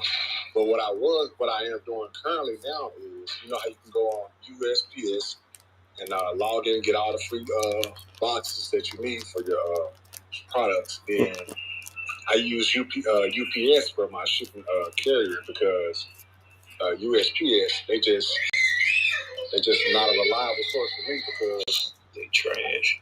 Right. So that was kind of like a little hack that I throw out there for someone that just starting out, something like that. No, listen, I'm gonna use that hack. And what's funny that you brought that up, because in the beginning, right, when I first started, I have like a guy that ships out of this Atlanta, and that was one of the things I said to him was like, well, USPS is giving out free boxes. I'm like, because he was complaining about finding the right boxes. I was like, just order these boxes. He's like, yeah, but those are only for those flat tracking whatever. And I'm like, so. He's like, yeah, well, you're only supposed to use those. I'm like, but bro, just slap the label that you bought over the area where they scan it, and fuck it, you know what I mean? Like, let's keep it moving. And he just didn't, like, he's a very honest guy, so to him it was like we were bending the rules too much, you know what I mean? You gotta bend just a little bit. Yeah. He's just like, that's not right. We can't do that. I was just like, oh god. Now it's just gonna cost me more in shipping, darn it. So I'm gonna go back to him and be like, come on, bro, like, we're not the only ones doing this. Like, these other guys are doing it. It should be good, you know? Because it's a good feature. But I also think UPS has I'm gonna call them on Tuesday, but I think they also have like a service where you can order their packaging and they'll send it to you. Right. Like free of charge. I used to ship a ton of UPS through work, and our packaging was free, but I don't know if that's just because of the level we did, or if that's we would receive skin biopsies like thousands a day. So, but I didn't know if theirs was always free or not. Yeah, I'm gonna go check them out, and I'm gonna check UPS too, because I mean, I don't know, we do spend quite a bit of shipping. The problem with UPS though is they don't have a good small box. No. Because their smallest box is a pretty big rectangle. I didn't know that. It's bigger than a phone book, you know. Hmm. It's tall. It might be kind of thin, but they don't have a one that's not tall, or at least one way tall. Mm-hmm. No, I didn't know that. I'm gonna have to check it out and see. And they have soft packs, but their soft packs are kind of. I mean, you can put little things in the soft pack, that'd be fine. But they're also kind of big. They don't. Which is fine, I guess, if you had a small package inside. I don't know. It depends on what size you're shipping, but if you're shipping small, you don't. Yeah, we ship various sizes. I think the smallest size is the 2 ounce. You know what I mean? And so when we put it in a box, our smallest box is 6x4x4. So it's 6 wide, 4 inches long, or 6 inches long, 4 inches wide, and 4 inches high. And that usually will fit up to 2 or 3 packages of 2 ounces. And then we move up to a 6x4, 6x6x4, and then we have a 6x6x6, and then we have an 8x8x8, And then there's another box we use to put the 1 pounds in. That's the 12 by 6 by 6 or the 12 by 3 by 3. I have like so many different box sizes. You know what I mean? And then you get into the larger sizes when we're shipping 50 pounds and 100 pounds orders. It's like the boxes are like 18 by 18 by 18, I think.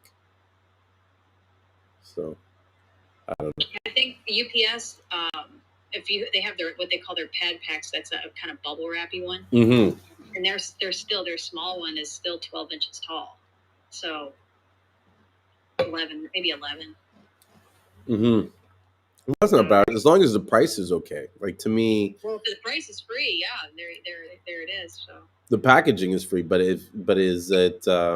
That's the thing I try to avoid is making sure that the box size that I get is appropriate for the package. Like I want to make it as the package volume is as small or as low as possible, so that we pay less on the shipping or we don't get overcharged on it. You know.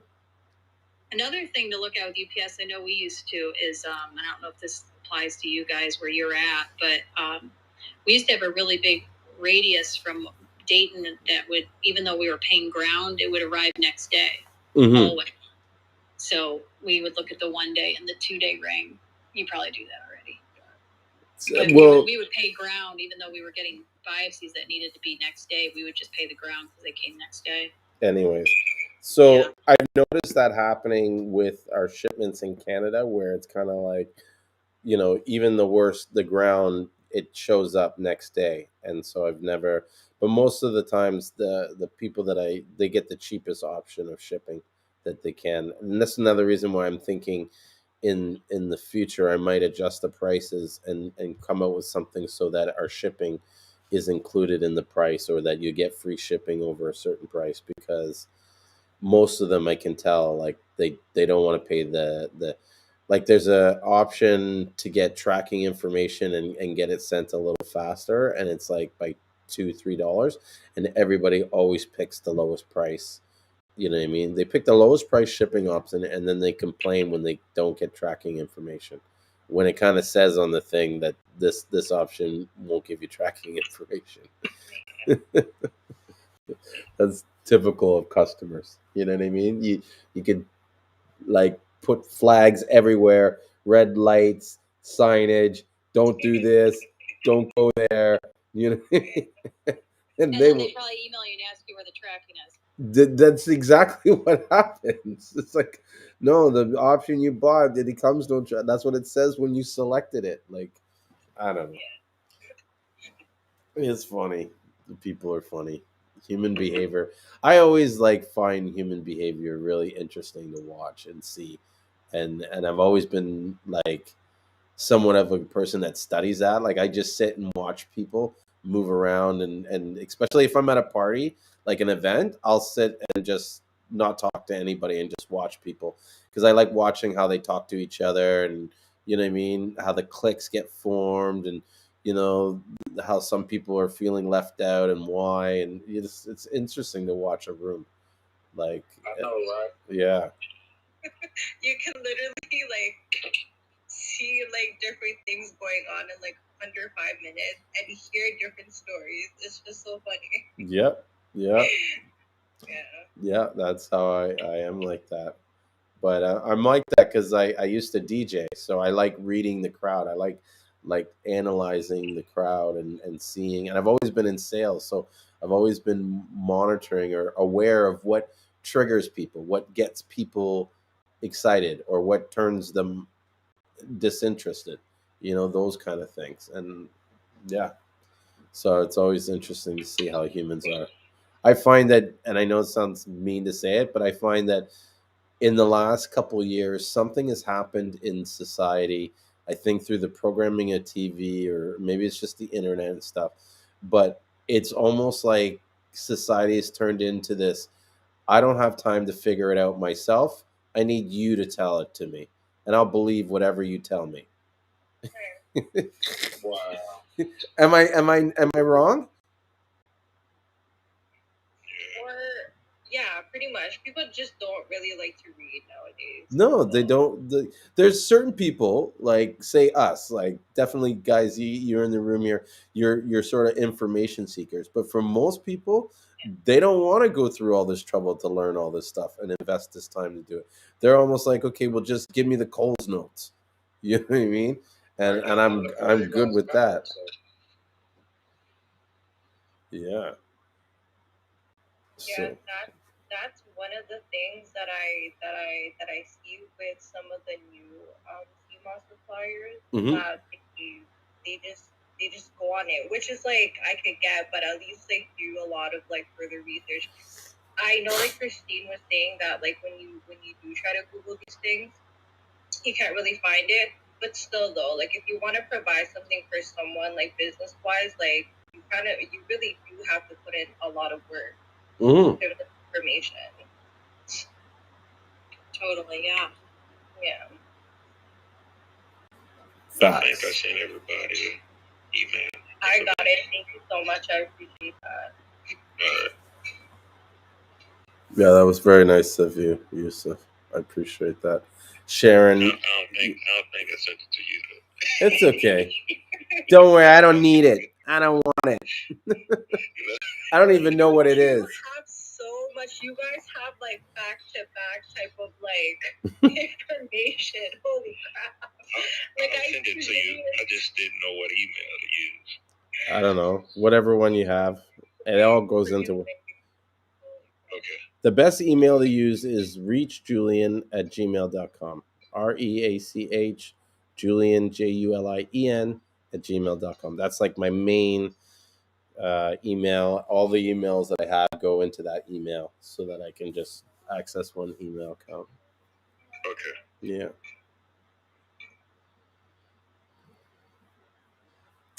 Cha-cha-ching. I have a question I was thinking about the Seamoss. I don't want to get you started if you're getting tired, but No. Listen. This is a simple question. What's the deal? I read somewhere, but I've forgotten a little bit. With putting bladderwrack in the Seamoss gel. Huh? I've seen more than one person put bladderwrack in their Seamoss gel. Okay. And I don't know what that's about. So, do any of you guys want to go talk a little bit about bladderwrack or? Bladderwrack is like a light diuretic. It's if you fasting, I guess, but that's the only thing I know about it. Like it's a real like laxative. Mm-hmm. Why in the world would it be in the Seamoss gel then? That's interesting. They may be detox, and most people put it in there, I guess, just cause. Yeah, I know Dr. Sabi said that bladderwrack and Seamoss are a very powerful combination, and I think so too because he also said it gives you a complete 102 minerals. Mm-hmm. But we all know everybody likes proof, you know what I'm saying? But that's just one of the things I actually love bladderwrack and Seamoss. Mm-hmm. It makes a difference. Yeah. I feel like I need to do some more research on this 10292 mineral thing because for a while I was kind of like wondering, like I don't know if you guys saw that article that I found where it showed there's only 60 minerals and trace elements in the body or something like that, and so that's kind of like where I was kind of seeing or thinking that's where it's heading. Like there's no 92 minerals. And then today I was reading up on moringa, and in the moringa they were talking about how they had something like 92 nutrients and minerals, and then it also had something like 46 what's the word, antioxidants and stuff like that. And so I'm like, okay, and they listed like a lot of these 92 nutrients. You know what I mean? So I want to go back and sort of see. They didn't show any verifiable source to show where they got the information to get this list of nutrients, but I want to almost go through each number in the list to see what is said about that particular nutrient or mineral or whatever. You know what I mean? Because they could just be making up names, and it doesn't mean when I research it, like it has nothing to do with what they're talking about. Yeah, a lot of stuff is just different compounds, and it's not minerals because you can't consume mercury, and a lot of things on the periodic table is poison or synthetics, or radiation. So I don't think nobody wants to drink that. No. Yeah. No, nobody got time for that. No. Yeah, the bladderwrack has a lot of. It's high in iodine. It started becoming really popular because, well, from what I think, it's like inspiration from Dr. Stevie. So what I noticed after I got pregnant, right? I started, you know how like a lot of things just happen to our bodies as women, right? After getting pregnant. So, Oh yeah. yeah. So I started to realize I have really good eyesight, like even in my family as well, right? So I started to realize that my vision was getting a little bit blurry, right? Especially when I'm like really tired. So I started adding the bladderwrack into the Seamoss, and honestly, I think like with 2 weeks, roughly around 2 weeks, maybe a little bit more than that, my vision started to get a little bit better, and I was just only adding it in smoothies, and it is good for eye health. It's been said that it's good for eye health. Man, that's good to know. I've got eye problems like you wouldn't believe with this autoimmune. So thanks. I got you. Yeah. Oh, sorry. Yeah, I'd be curious to see how something like bladderwrack might help with your immune thing. You know what I mean? Yeah, I will look into that. I noticed it just in a few places and to be talked about with Seamoss, and this is more than I knew. So thank you guys. No, this is what we do this group for. You know what I mean? Plus, it's fun to get together and just talk about CMOS. You know what I mean? With like minded people and stuff.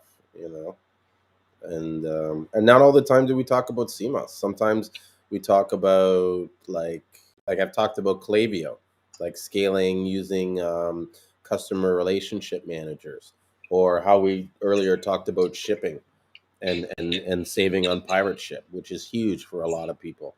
And then what we talked about my breathing today, the breath work, so it's all kinds of conversation. You never know what's going to happen on Let's Talk about CMOS with Julien and Fran. Right. We've been out there. Yeah. Especially when it gets late at night when no one's. Pardon? Yeah. Sorry, what'd you say, Sean, again?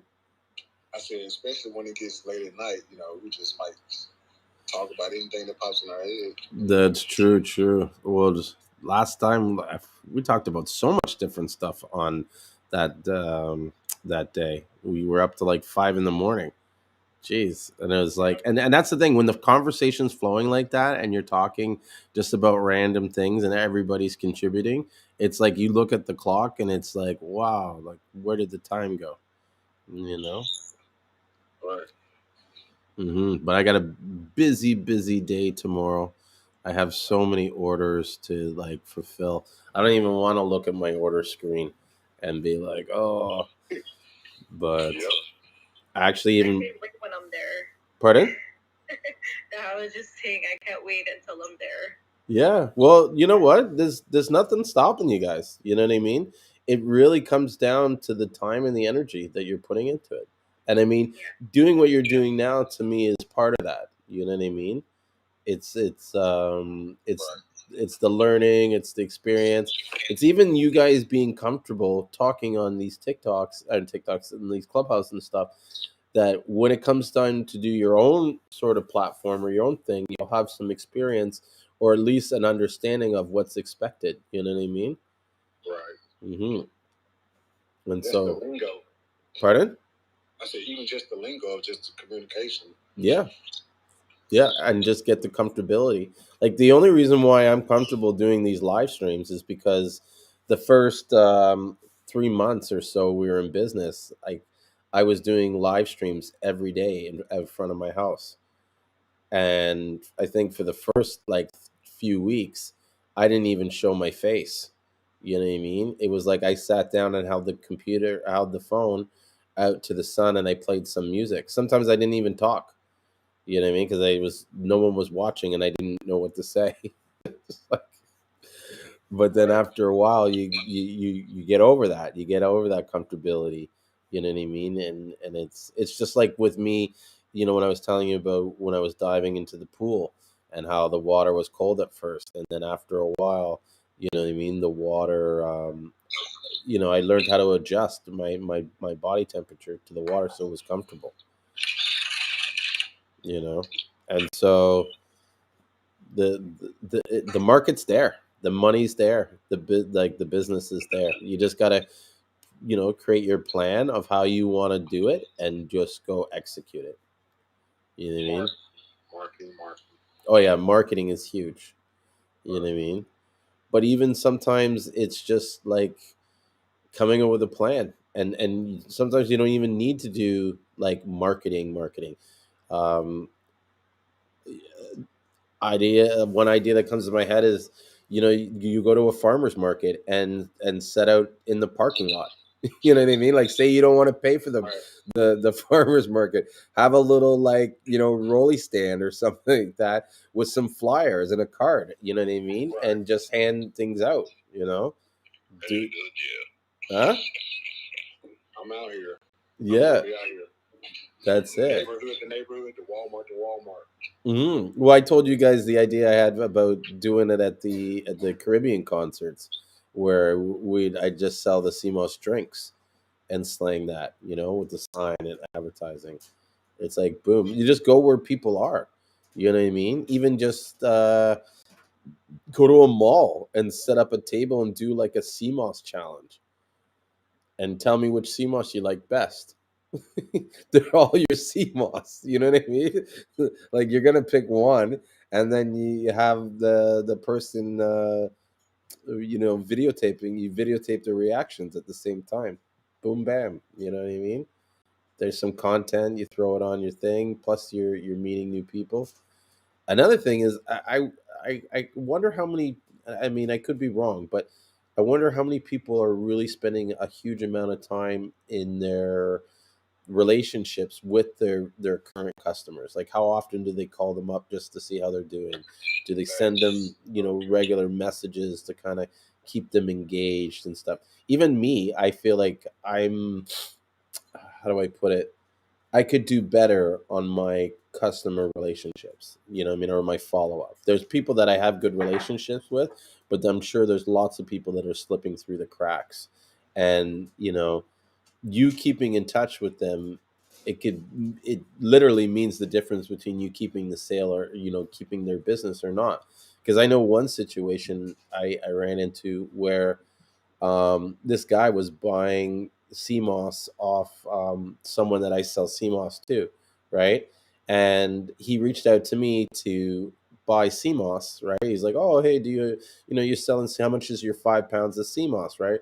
So I gave him my price. Oh, that's a good price. I normally pay 170. So I'm like, okay, I wonder who he's getting it from. So I look up and his profile, and I see, who he's bought the CMOS from, which happens to be someone I sell the CMOS to. So I asked them a little story about, like, why are you happy? Like, like, what's going on? Like, why are you looking, and he was looking for a better price, right? Basically, he wants to grow the business. He's doing the better price.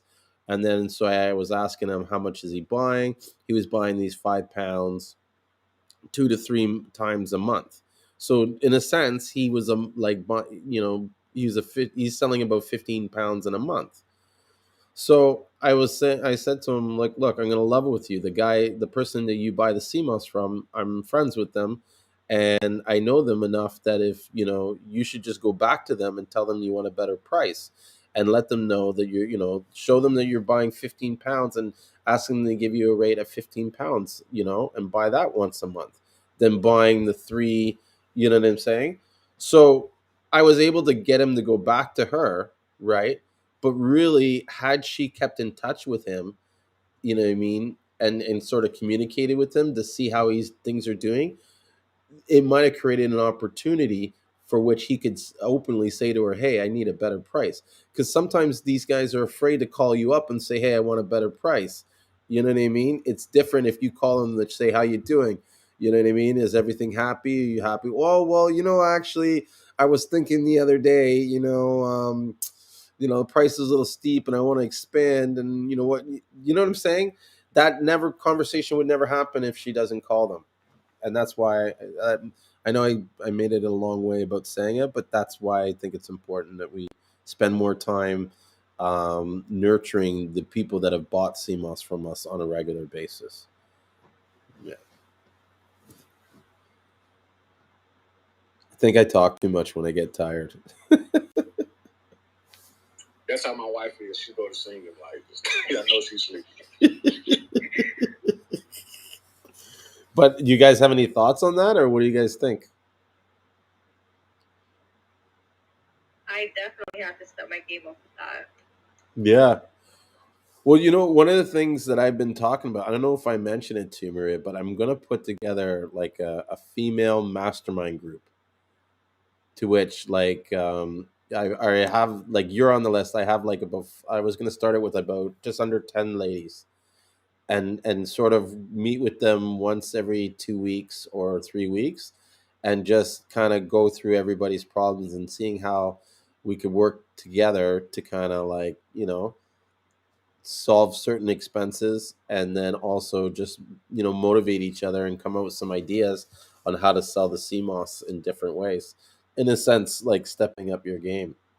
But sometimes it's even just a matter of you going on Instagram and just you know sending a bunch of people messages asking them for business. you know Too many people are afraid to ask for business, and that's the best way to get business, is to ask for it. Right, when I sell real estate in Toronto, that's how I get majority of my leads. I literally call people up and say, "Hey, would you like to sell your house? Yes. Okay. No. Okay." You know what I mean? And that's it. I ask them that kind of question. "Hey, how you doing? I'm just calling people in the area to see if they're looking to sell their house." "No, you're not." "Okay, thanks. I'll call you later." And then boom, next guy. Boom, next guy. You know what I mean? You get rejected maybe 200 times, but on the 203rd time, the person's going to say, "Well, actually, I was thinking about selling my house. It's a good thing you call. When can you come over?" You know what I mean? And so that's like, when I sell that house, that's $30,000 in profit for me. So to me, it's like, yeah, I have no problem spending 3 hours a day getting rejected to get that one person who's going to give me $30,000. And that's kind of like how you got to look at it. You know what I mean? You got to push through all these shitty bullshit, right? Of people you know what I mean, that aren't going to buy it, to find the ones that are going to. But when you find them, that's money. That's your work. That's literally your job, is to go out and ask people to buy CMOS. If you made that your job and that was your goal, you would get like a huge amount of sales. I can tell you firsthand, it is hard to get the courage, you know what I'm saying? Because sometimes you're just not at your perfect self. Like, sometimes you'll get that motivation, you'll be on a good road, but then it dies down. Mm-hmm. Yeah, that's happened to me. Yeah, yeah. It sucks. Trust me. It does. Then I just remember the sale. Like, it's easy for selling real estate because I just think, okay, all I need is one of these guys to say yes, and that's enough money for 2-3 months. You know what I mean? So, but I've noticed this, that with the sales in this business, what happens is you don't see immediate results. So it's almost like you have to lay the groundwork today to see your sales 2 months from now increase. Right, you're right about that. Yeah. And I think some of the best ways to go out there and like get new clients for free, or new people that are looking to buy your CMOS, is to just reach out to them directly and say, "Hey, how's it going? This is my business. Check me out. I'd like to sell you some CMOS, or I'd like to, see if you'd like to try my products." let me know what you think. And they're either interested or they're not. Yeah. And that's okay if they're not interested, because they're doing you a favor by letting you know that they're not interested. That way you can move on to the next. Like, what you don't want to do is be chasing the sale, trying to convince people to buy the Seamoss when they don't want the Seamoss. They don't want the Seamoss, move on. Right. Yeah. Don't waste your time. If they're curious about it and they're asking questions, that's fine. But the second they go, oh, I don't know, because like in sales, they're always telling you, oh, always be closing and always, what I mean, don't give up. And they might say yes and no. I feel like in this business, the way the market is now, it's more of a numbers game, and it's almost like you'll spend too much time on people that aren't interested, when you should be just focusing on the people that are interested. Find where they are at and just, get right in there. Yeah. And that's my 2-minute marketing tip. I hope that you found some value out of that. Oh yeah, you're right.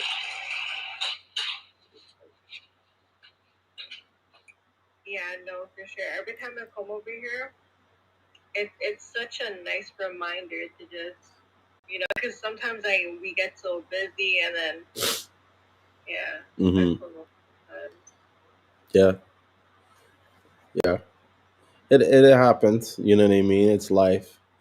You know what I mean? So, but it's good that you guys are here. You know what I mean? And that you have an interest. You know what I mean? Where some people, they want a business, they want the um, all the frills and the benefits, but they're not willing to put the groundwork in to get that. And I think that is some of the mistakes that, like, people don't understand. I don't know how to put it in a way. It's like, for me, because I believe in God, it's like God is not going to give you something that you're not ready for. And if you're not ready to put in the work and the time that's necessary to build the business, you're not going to get the sales to do it. So it's almost like you have to show that you're willing to do the work, even almost like without seeing any results. And then that's why a lot of times, like, you're plugging away, plugging away, plugging away, plugging away, and you think you're never going to make it. And then it's at that point, just a little bit beyond that, that's when God will say, okay, you're ready now. Like, right. Yeah. That's what I learned too. It's almost right at that breaking point where you just about to give up.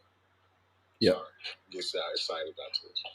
No, see, this is why this space is like awesome, because some of us like go through that, and like other people that aren't really doing, let's just say, like, I'm not trying to like bash on them, right? Because the 9 to 5 is good, but they don't really understand like what like we tend to go through as well, actually. Oh, it's scary running your own business, and it's so much easier to get a 9 to 5 check and everything like that. Yeah. You know what I mean? Because it's set, it's schedule, it's like routine, like you already know. Mm-hmm. You know? Well, I recommend everybody, if they can, is to read a book called Think and Grow Rich, which is, like, for me, it's basically the foundation of all my motivation. It's the foundation of all my ability to manifest. It's the foundation of everything.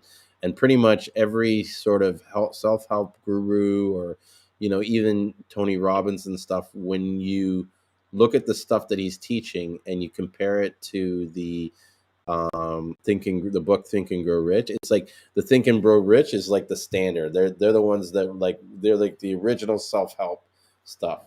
And if you follow all the lessons in that book to the T, you can't fail, guaranteed. You know what I mean? And if you did, like, show me, and I'll look at you, and I'll say, okay, this is where you weren't, applying yourself right, because all the stuff is deeply rooted in like the Bible, and what I believe that God has given us in order for us to be the masters of our domain on this planet. There's a lot of power that we have that we don't even understand how to use or utilize. And so I agree with it. Mm-hmm. Yeah, and that Think and Grow Rich book has a lot of secrets. It's almost like they repurposed it in a way so that you don't see the actual message. Because if you did, a lot of religious people or a lot of people that are against God and stuff would be against that book, you know. But on the surface, it looks like it's like a regular business book, but there's a lot of universal lessons in there that I think everybody, you know, if they follow, whether they believe in God or not, they follow those rules, they're going to do well in life. Yeah. So Yeah, I didn't know that. yeah, yeah. Read the Think and Grow Rich. It's an awesome book. You know, one of the things that they in the first story, that chapters they talk about being shy 3 feet from gold, and it tells the story about how these guys were mining in a mine, and they were finding the gold, and all of a sudden the gold was gone, and they started digging, and they gave up. And they said that like it was like at that point where they were just about to find the gold that they gave up. And so they sold the materials to some junk man, and the junk man, you know what I mean, went and hired some help to kind of explain why he wasn't doing something, you know what I mean, like why they weren't getting the gold. And the guy was like, oh yeah, if they just moved the drill bit 5 feet over or 3 feet over, they would have picked up the vein and done. And so the moral of the story is about, you know, you got to make sure that you don't stop 3 feet short of gold. And so for me, like it's always at that point where everybody's like, oh, give up, that I'm like, okay, let me just try another few more times and see what happens. And then that's usually when I get the breakthrough, and that and happens. Yeah. Like that. Mm-hmm. And so it's all these kinds of stuff, lessons in there, like understanding how to create a good story, understanding how to present yourself, and stuff like that. It's an awesome. Has anybody read the book? Like, or was it just me that's read it? Think and Grow Rich. I'm talking about. I heard you talk about it before. I haven't gotten into it yet. Yeah. Oh yeah, Think and Grow Rich by Napoleon Hill. Mm-hmm. Okay, I mean it's powerful. I got, those are gems that you should take with you and pass it down to whoever don't want to get the information. Yep. Mm-hmm. That was a book. I read that book when I was like 12 years old, and I'll never forget. Years old? Yeah. Oh. I used to be like a super like nerdy kid. Like, you want to hear something funny? So you ever remember that show Family? Is it Family Ties? Yeah. I used to dream of being the black Alex P. Keaton. You know, Michael J. Fox. So I used to walk around with like ties on and shit like that in grade 6. Yeah, and I'll never forget. I went to the school called Q Beach, and I was in grade 5, and I went to them, and I wanted to. I think I was like the first kid that came up with a bake sale idea, because I was all about making money for myself. Because my mom was a single mom, and she didn't have a lot of money, and she was kind of like one of those people where it's like, I don't have the money to buy this. You want it? Figure out how to get the money, and you can have it. So I was always like trying to figure out ways to make money. And so one of them was to go to the school and say, like, I want to set up a stand. I want to bake my own baked cookies and stuff, and I want to set up a stand and sell them at the school. And so they were like, "Oh, that's an amazing idea, Julien. Oh, that's great, but I'm really sorry, but we can't make it happen." And I'm like, "What do you mean? Why not? And you said it was a great idea." They're like, "Oh, well, it wouldn't be fair to all the other kids." You know what I mean? And I'm like, "Well, none of the other kids are interested in doing this. Like, what are you talking about?" You know what I mean? Like, how many kids are coming up to you asking you for what I'm doing, right? No one. So they were like, "No, sorry, we can't do it." And I had my mom involved, everything that came to do this, right? About 2 weeks later, we get a letter sent home with us asking the parents to make baked goods and cookies and stuff like that so that they can bring it to the school and sell it. And they made the money and kept it for themselves so that they could buy books. And I was so pissed because it was like they literally took my idea and and and cut me out of it and made money. And I boycotted all their baked goods. I wouldn't go to the bake sale at school. So that was kind of like the kid I was. And yeah, I used to read a lot of books and stuff. And so that was one of the books that it really inspired. That and my first trip to St. Lucia is what inspired me to say I want to be like I want to own my own business. I don't want to work for anybody else. Because when I saw how the St. Lucian people at 10 years old, how these people were working and making a living, and they had their own like business with the store, and like I never saw any of that stuff. You know what I mean? Like imagine you live in a country. Well, you guys all know we live in North America. Everybody has a job. They go work for someone else, and then you go to this country, and everybody works for themselves. No one works for someone else. Do you know what I mean? So it just literally like blew my mind. Like I was just kind of like, "What? This is possible? You can, work when you want to work and da da da da da." Yeah. And so that's what inspired me to be um, an entrepreneur. And since then, I think since I've been 20, I haven't really worked a job for someone else, unless I had to make money to start a business or something that I wanted to do. That's the only time I would work for someone, just to get to the next step. Yeah. Yeah. Amazing. Mm-hmm, mm-hmm. I love hearing that. I love it. Well, thank you. Yeah, I mean, it's not something I share with a lot of people. No, it's pretty new. Like me and Yusuf, we're usually here, especially on Instagram. Mm-hmm. No, I miss you guys, man. Like there was a time we were doing it. Like how often we were doing it? Like almost every day. Yeah, you could say that. Yeah, there was a lot of times we were doing that. Yeah, probably. Yeah, every day. Yeah, and I miss Kevin. I feel like calling him up and just even though he's probably mad at me or whatever, I'll just squash it and be like, "Come on, Kev." Yeah, I'm pretty sure he would too. Whatever,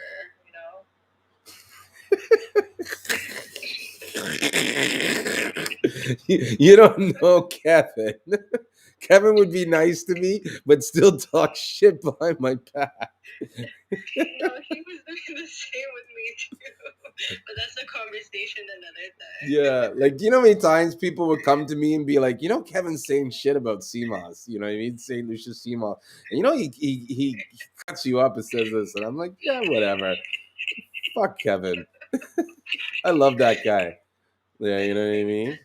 So, and I get it. Like he's come from a tough life. You know what I mean? These guys killed his brother. Yeah, he had a tough. Yeah. He had a tough year. Yeah, random gunman shoot out his brother. Like to me, it's like I get it. You know what I mean? And I was saying this to someone the other day. Once you know someone's true heart, doesn't matter what they fucking say. Doesn't matter what they do. To me, at least to me. So I know Kevin's true heart. I know who he is. I've already accepted him as a guy who will say shit. You know what I mean? Because he's so proud of his own product. Like even the experience we had when we first met, he was talking shit to me about my Seamoss, asking me to put him on and get him business. Like, that's how he did it, eh? Yeah, pretty much. Like, yo, man, why your Seamoss isn't all the best? Why is it, why can't you share some of the sales? This, I'm just like, what? Like, my Seamoss is not the best, and you want me to share business with you? What are you talking? But that's him, and so, yeah, I did. It didn't sit well with me when we kind of, fell off, but. At the same time, you know what I mean? I have to stand up for myself in the sense that I'm not going to let someone accuse me of something and say that I did it. If like I'm the kind of guy, if you said you did this, yeah, I did this. You know what I mean? I'm not going to tell you I didn't do it when I did it. Yeah. That's I don't know. I like the way I was growing up, you know what I mean? The environment is you know what I mean? You stand up like a man. You know what I mean? Like if I ripped you off, I ripped you off. You know what I mean? I'm not going to be like, no, I didn't rip you off. You know what I mean? Like, no, You got ripped off. What are you gonna do? You know what I mean? That's if I did it, right? That's what I would be like. You know what I mean? But I'm like, I didn't do it. I wouldn't do it. So to me, it's like you can't, accuse me of that. Anyways.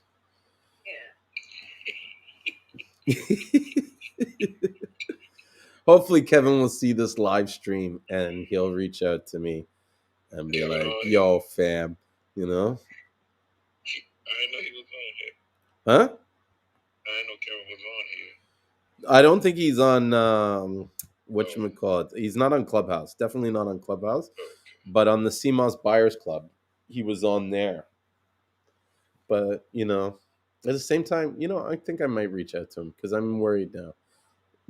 Like, what if something happened to him? Look, man, I just talked to Kevin, man. What? You just talked to Kevin? Yeah, Okay. like last week. Okay. Good. So he's probably just blocked me or something. Your theory is right. What? Your theory is right. Oh, yeah, that he's talking shit about me? No, like he avoid you. Oh, he's avoiding me. Yeah, I know he is. Oh, dude, I ripped into him because he was just going on and accusing me, and I was like, you know what? Fuck this. I'm not gonna let you talk to me like this. And then I just went and told everybody the truth. You know what I mean? This is what happened. This is how it happened. And he's mad at me because his herbs were this, and you know what I mean? He didn't get what he expected to be his full value of it. But don't send garbage and expect, you know what I mean? Top dollar. That's it. It's not my fault. You know what I mean? I was just the messenger. I was just the guy, I know you're laughing because you're hearing my side of the story after talking to him. All the anger on his side. But, that guy is like my brother. At the end of the day, you know how much business I fucking sent that guy? You know how many times I vouched for that guy and said yes? Like, I would call people up and say, yeah, call this guy and buy herbs Yusuf off. was one of them. Huh? No, I'm saying Yusuf would, like, I used to send him so much business. Like, for him to say anything negative about me, to even accuse me of taking from him, it's just like, are you serious, guy? Like, do you understand? Like, you know how much food I've been giving you? Why would I take from you after I'm doing so much to help you? Like, how did I gain from that? Do you know what I mean? Like, why would I do that? He didn't say anything bad, though. No. He didn't want to say anything, but your theory is right. He is avoiding you. Yeah. Well, whatever. I love him. I still love him. Do you know what I mean? So I ain't mad. That's family, Like I said, I know his heart. And I accept him for who he is.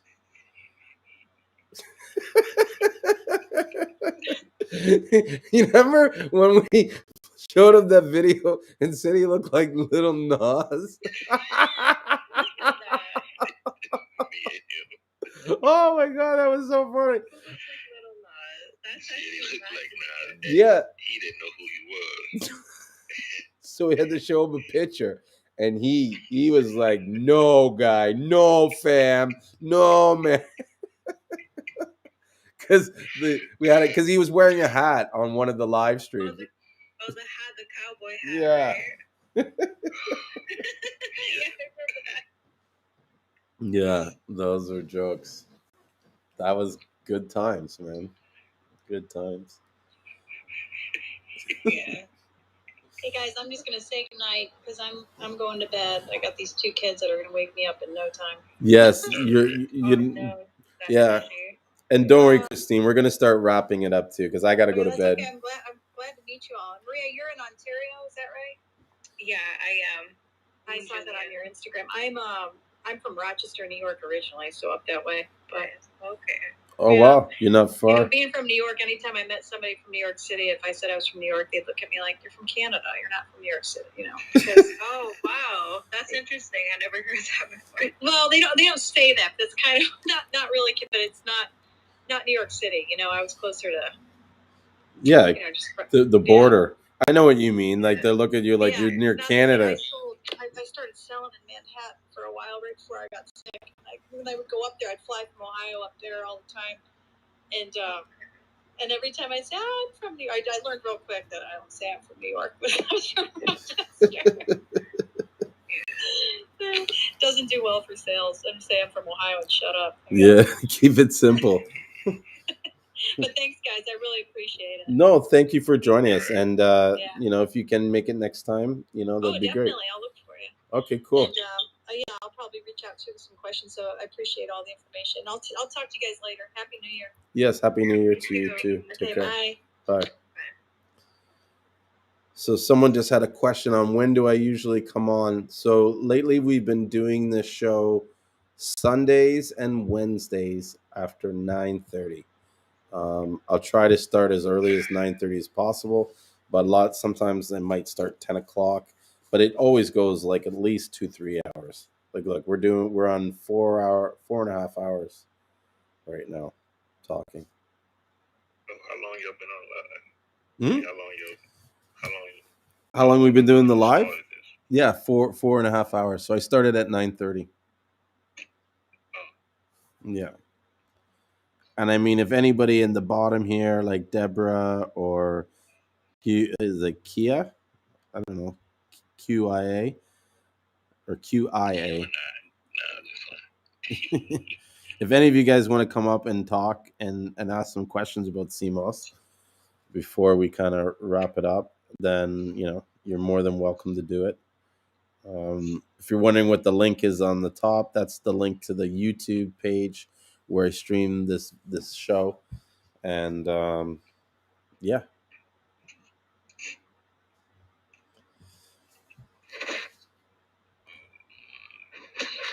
Anything you guys want to talk about before we go? I think I'm going to end it. I'm getting kind of tired. And I know if we don't, it's going to be like 4 o'clock in no time. Yes, I usually go, so Yeah, exactly. All right. Well, what do you think we should talk about on Wednesday if you guys come out?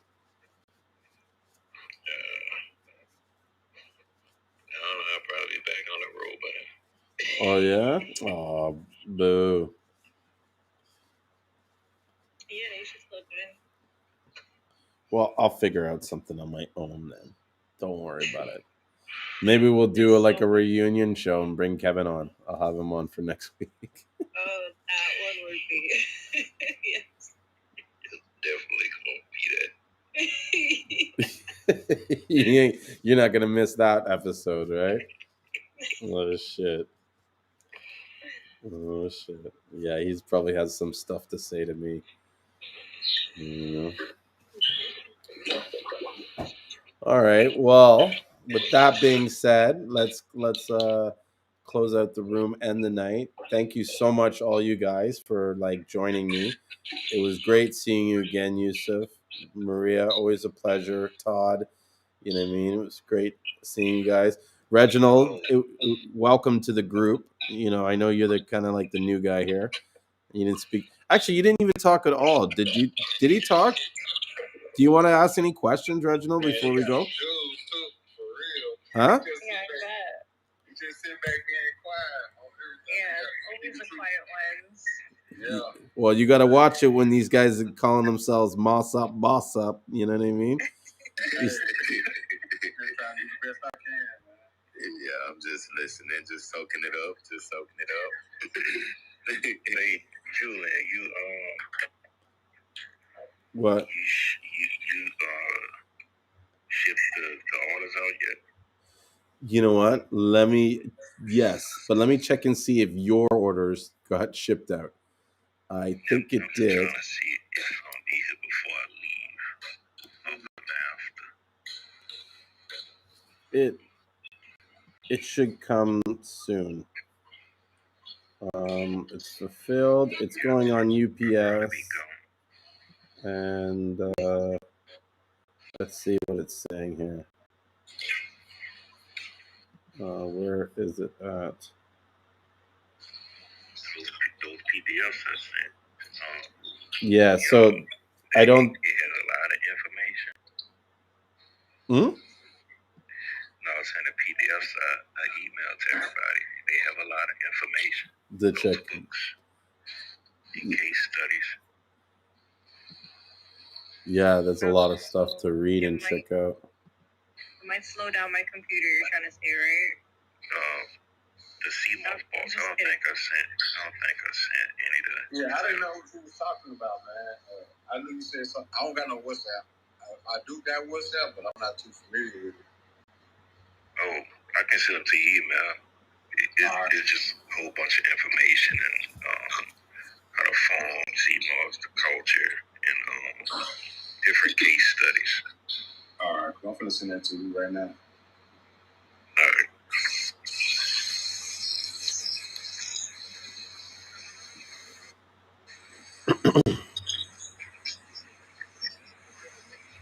Yeah, so it's shipped. UPS has it, but they haven't updated when it's gonna show up. So I think it might show up this week, maybe like Wednesday or Thursday. Let me see. Yeah, probably be gone. And again, I might not be gone. I might still stay here and wait. But you can sign it though, no? Can't you sign it online? I don't know. I've seen situations where you can redirect it. You mean, is that what you're talking about, Maria? Well, I'm not tracking. Oh yeah, the tracking you should be able to follow and see where it is, but the issue is I just tracked the tracking information and they haven't updated it.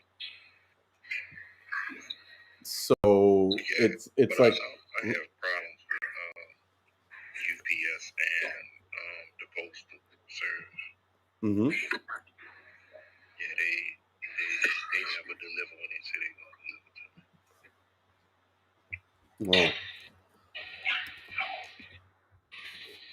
Well, no one's gonna be home.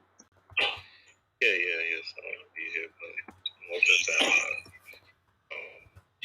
hold it. I don't know why they do it to my stuff. They may think it's like some terrorist shit. They might hold it because like you're not, no one's like physically there to like. No, my name. Okay, if you want to put it that way. No, seriously, they only do it to me. They say they deliver it, and it'll be 2 days, and then they'll bring it. What they done? Open them up stuff? Right, they will, man. Mm-hmm. Yeah. It's probably like the way your name's spelled too. You know what I mean? Like that's the more Muslim way of spelling it or something. Look, man, and them people used to take my products and pull it out. They did it to all my stuff came from the Bahamas. They broke some of them. They opened them, tore them out, and then tried to charge me. So it can leave customs. Wow. Yeah, right? USPS? All of them. Literally. All it takes is one fucking fucked up guy in whatever department who's got his own agenda in his mind. Yep, and that guy go again. That's his packages. Let's get him. Yep. It's like, we're the last line of defense into this country. We have to stop this. Do you know what I mean? Like a lot of people go on about the cops, but if you ever watch how cops are trained, it's almost like, how do you expect these guys not to act the way that they act? You know what I mean? It's the fucking training that these guys do. Who's monitoring the training to make sure that these guys are being trained properly and not, put in, like, imagine you every day you're about to step out on your job, someone says, "Hey, be careful, this might be your last. You might get shot today." Which, from what I understand, that's almost every time they go out, they get reminded about how dangerous their job is and stuff like that. You start freaking out. You know what I mean? Their mental health, Yeah, dude, I'd start panicking the moment I felt my life was threatened, because the message constantly being bombarded in your mind all the time is going to come to surface instantly. Here's the time they told they said this was going to happen. Now it's happening. What do I do? Pop, pop, pop. They shoot first, ask questions later. But that's crazy though, like being like melanated, like you don't even have to be like a police officer. This is so off topic, but you don't even need to be a police officer to really like, you can just be a normal person, you know, kind of live. And that can still happen too. Yeah, it happens to a lot of people. Yeah. You know, look at the like in Toronto, a guy got Manny something. He got shot, and he was like on a train, like the cop shot him, and he was on the subway train holding a knife. Like the how do I say it? The cop wasn't in any sort of life threatening position at all. You know what I mean? But he just kind of like snapped and shot the trigger. You know what I mean? And killed the kid. Sorry, when did that happen? This year? No, it was years ago. Like at least Okay. at least 6-7 years ago or something like that. It was like Manny something, and it was like a big ordeal because it came into question about like the fact that like he kind of just like did this quick reaction based on the fear, and that there wasn't any real threat to the cop, and so why would the cop go and shoot this kid? You know what I mean? And it was like a teenage kid with mental issues. You know what I mean? And so they're kind of like, these cops are not trained to deal with these people with their mental stuff. They're trained to eliminate threats. The guy was a threat, so they eliminated him, kind of thing. So it's supposed to change a lot of the it's supposed to cause a lot of changes to happen in the way the cops were trained in Ontario, and that they put more of these like mental people or whatever, But like it might not be the train. It may just be the people. Because you can shoot somebody because they're holding America's an umbrella. so different. Oh man, yeah. It's intense down there. So sorry, you're saying it might not be the train, it might be the what? It's not the train, it's just the people. Yeah. Because you have common sense. Like common sense isn't common, so I don't know. Not like it used to be. Common sense used to be real. You know what changed a lot? I was saying this to someone else. Like back in the days, you had to watch what you said and watch what you did, because if you didn't, someone would come and punch you in the face. Yeah. Do you know what I mean? No one's punching anybody in the face nowadays. And so these guys just say whatever they want, whenever they, Yeah. Because a couple times I said to people, it's like, you know what? I wonder how smart you'd be if I just punched you in the face right now. Like, if you knew you were going to get a shot in the face, would you be saying that shit to me? The fuck? Because I know that was for me. It was like, I mind my mouth and my business and stuff, because it was like, I saw a couple kids get punched out. It was not for me.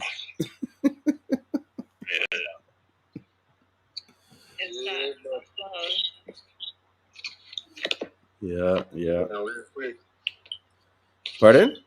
So you learn real quick.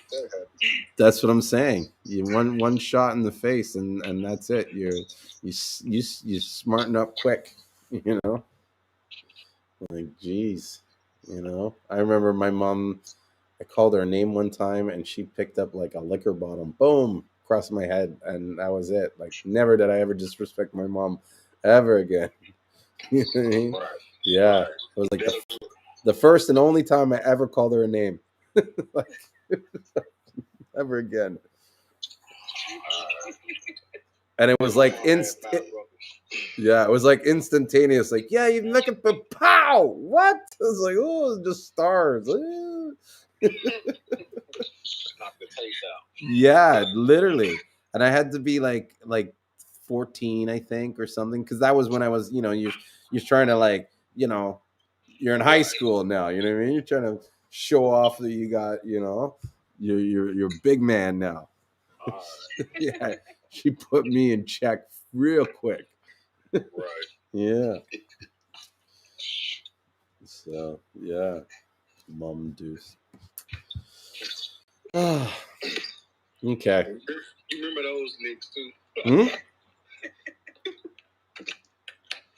Yeah, I remind my kids about those. I tell them how lucky they are that they, have never had to deal with any of that stuff. I remember my brother when he would when he knew he was going to get in trouble, he would go and put a book down his pants. Right. And like, what amazes me looking back is like the amount of times my mom never clued in that he had a book in his pants. But I remember one time I think I got mad and I told her, like, yeah, he's got a fucking bed. She pulled him out and started beating him with the book. Oh shit. Those were the days, you know what I mean? Oh my gosh. When you could get away with those things. Actually, I shouldn't even be telling those kind of stories because, like, my mom works for Children's Aid now. If they ever heard some of the stories, like how she treated her kids, they'd be like, "What?" You know how controversy is nowadays, like where they'll find some, like it's like Trudeau doing blackface or something like that. You know what I mean? Oh man. But all right, guys, I'm gonna end it soon because I feel it like I'm gonna keep talking if I don't. So again, thanks guys for joining me tonight, and I'm gonna get some rest, and I can't wait till Wednesday comes so we can keep the conversation going. I'm gonna think of some cool topics to talk about for next week, or next Wednesday. We'll see. And if you guys have anything, just shoot me a message and we can work it into the conversation. And with that, I'm going to sign off and say bye to everybody. And thank you. Good resting. Thank you. Thank you. Good night, y'all. All right. Good night, everybody. I'm going to close out the room here. And the room. Whew. And thank you guys for coming on and watching it. We had a lot of people in the clubhouse today. There's like at least, actually, I think you can look back and see like how many people were in the room the whole time or something like that. So it was we had a total of like I think over 9 people in the room.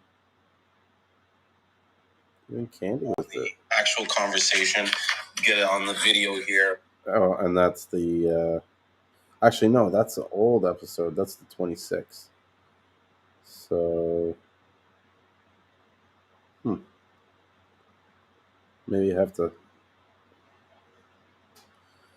Anyways, we'll figure it out.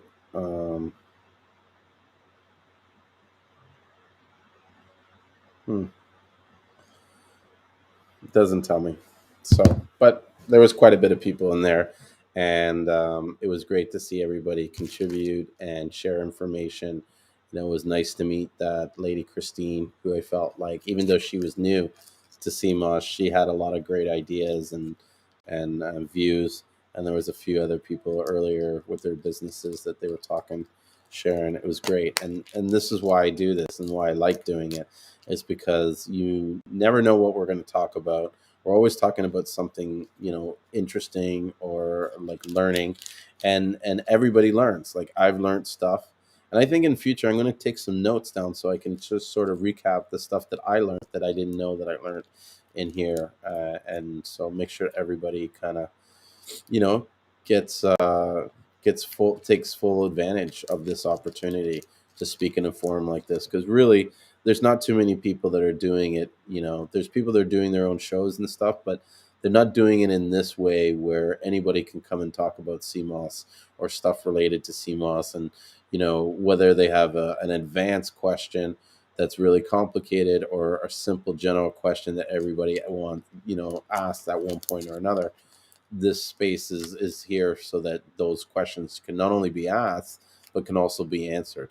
And so I'm very honored, and I really appreciate this having this platform, having you guys join me on this platform, because really it would just be me talking to myself without you guys. So, you know, thank you everyone, you know, for being a part of this, and let's see how we can grow this in 2022, and you know, create more value for everybody, because this is, you know, this isn't for just me, it's for everyone. I started the group for everyone, and I'm going to try and do my best to keep it that way. So thank you again, and I look forward to seeing you guys on Wednesdays. You know, feel free to put some comments in the comments section, especially if you're on YouTube, and I'll go back and look at these comments and use it to help shape future shows. So your feedback and your questions are important to me, because it gives me an indication of where, you know, is best to go with this show and what we're doing here. So thank you again, and I'll talk to you guys on Wednesday. All right, take care, and don't forget to take your Seamoss.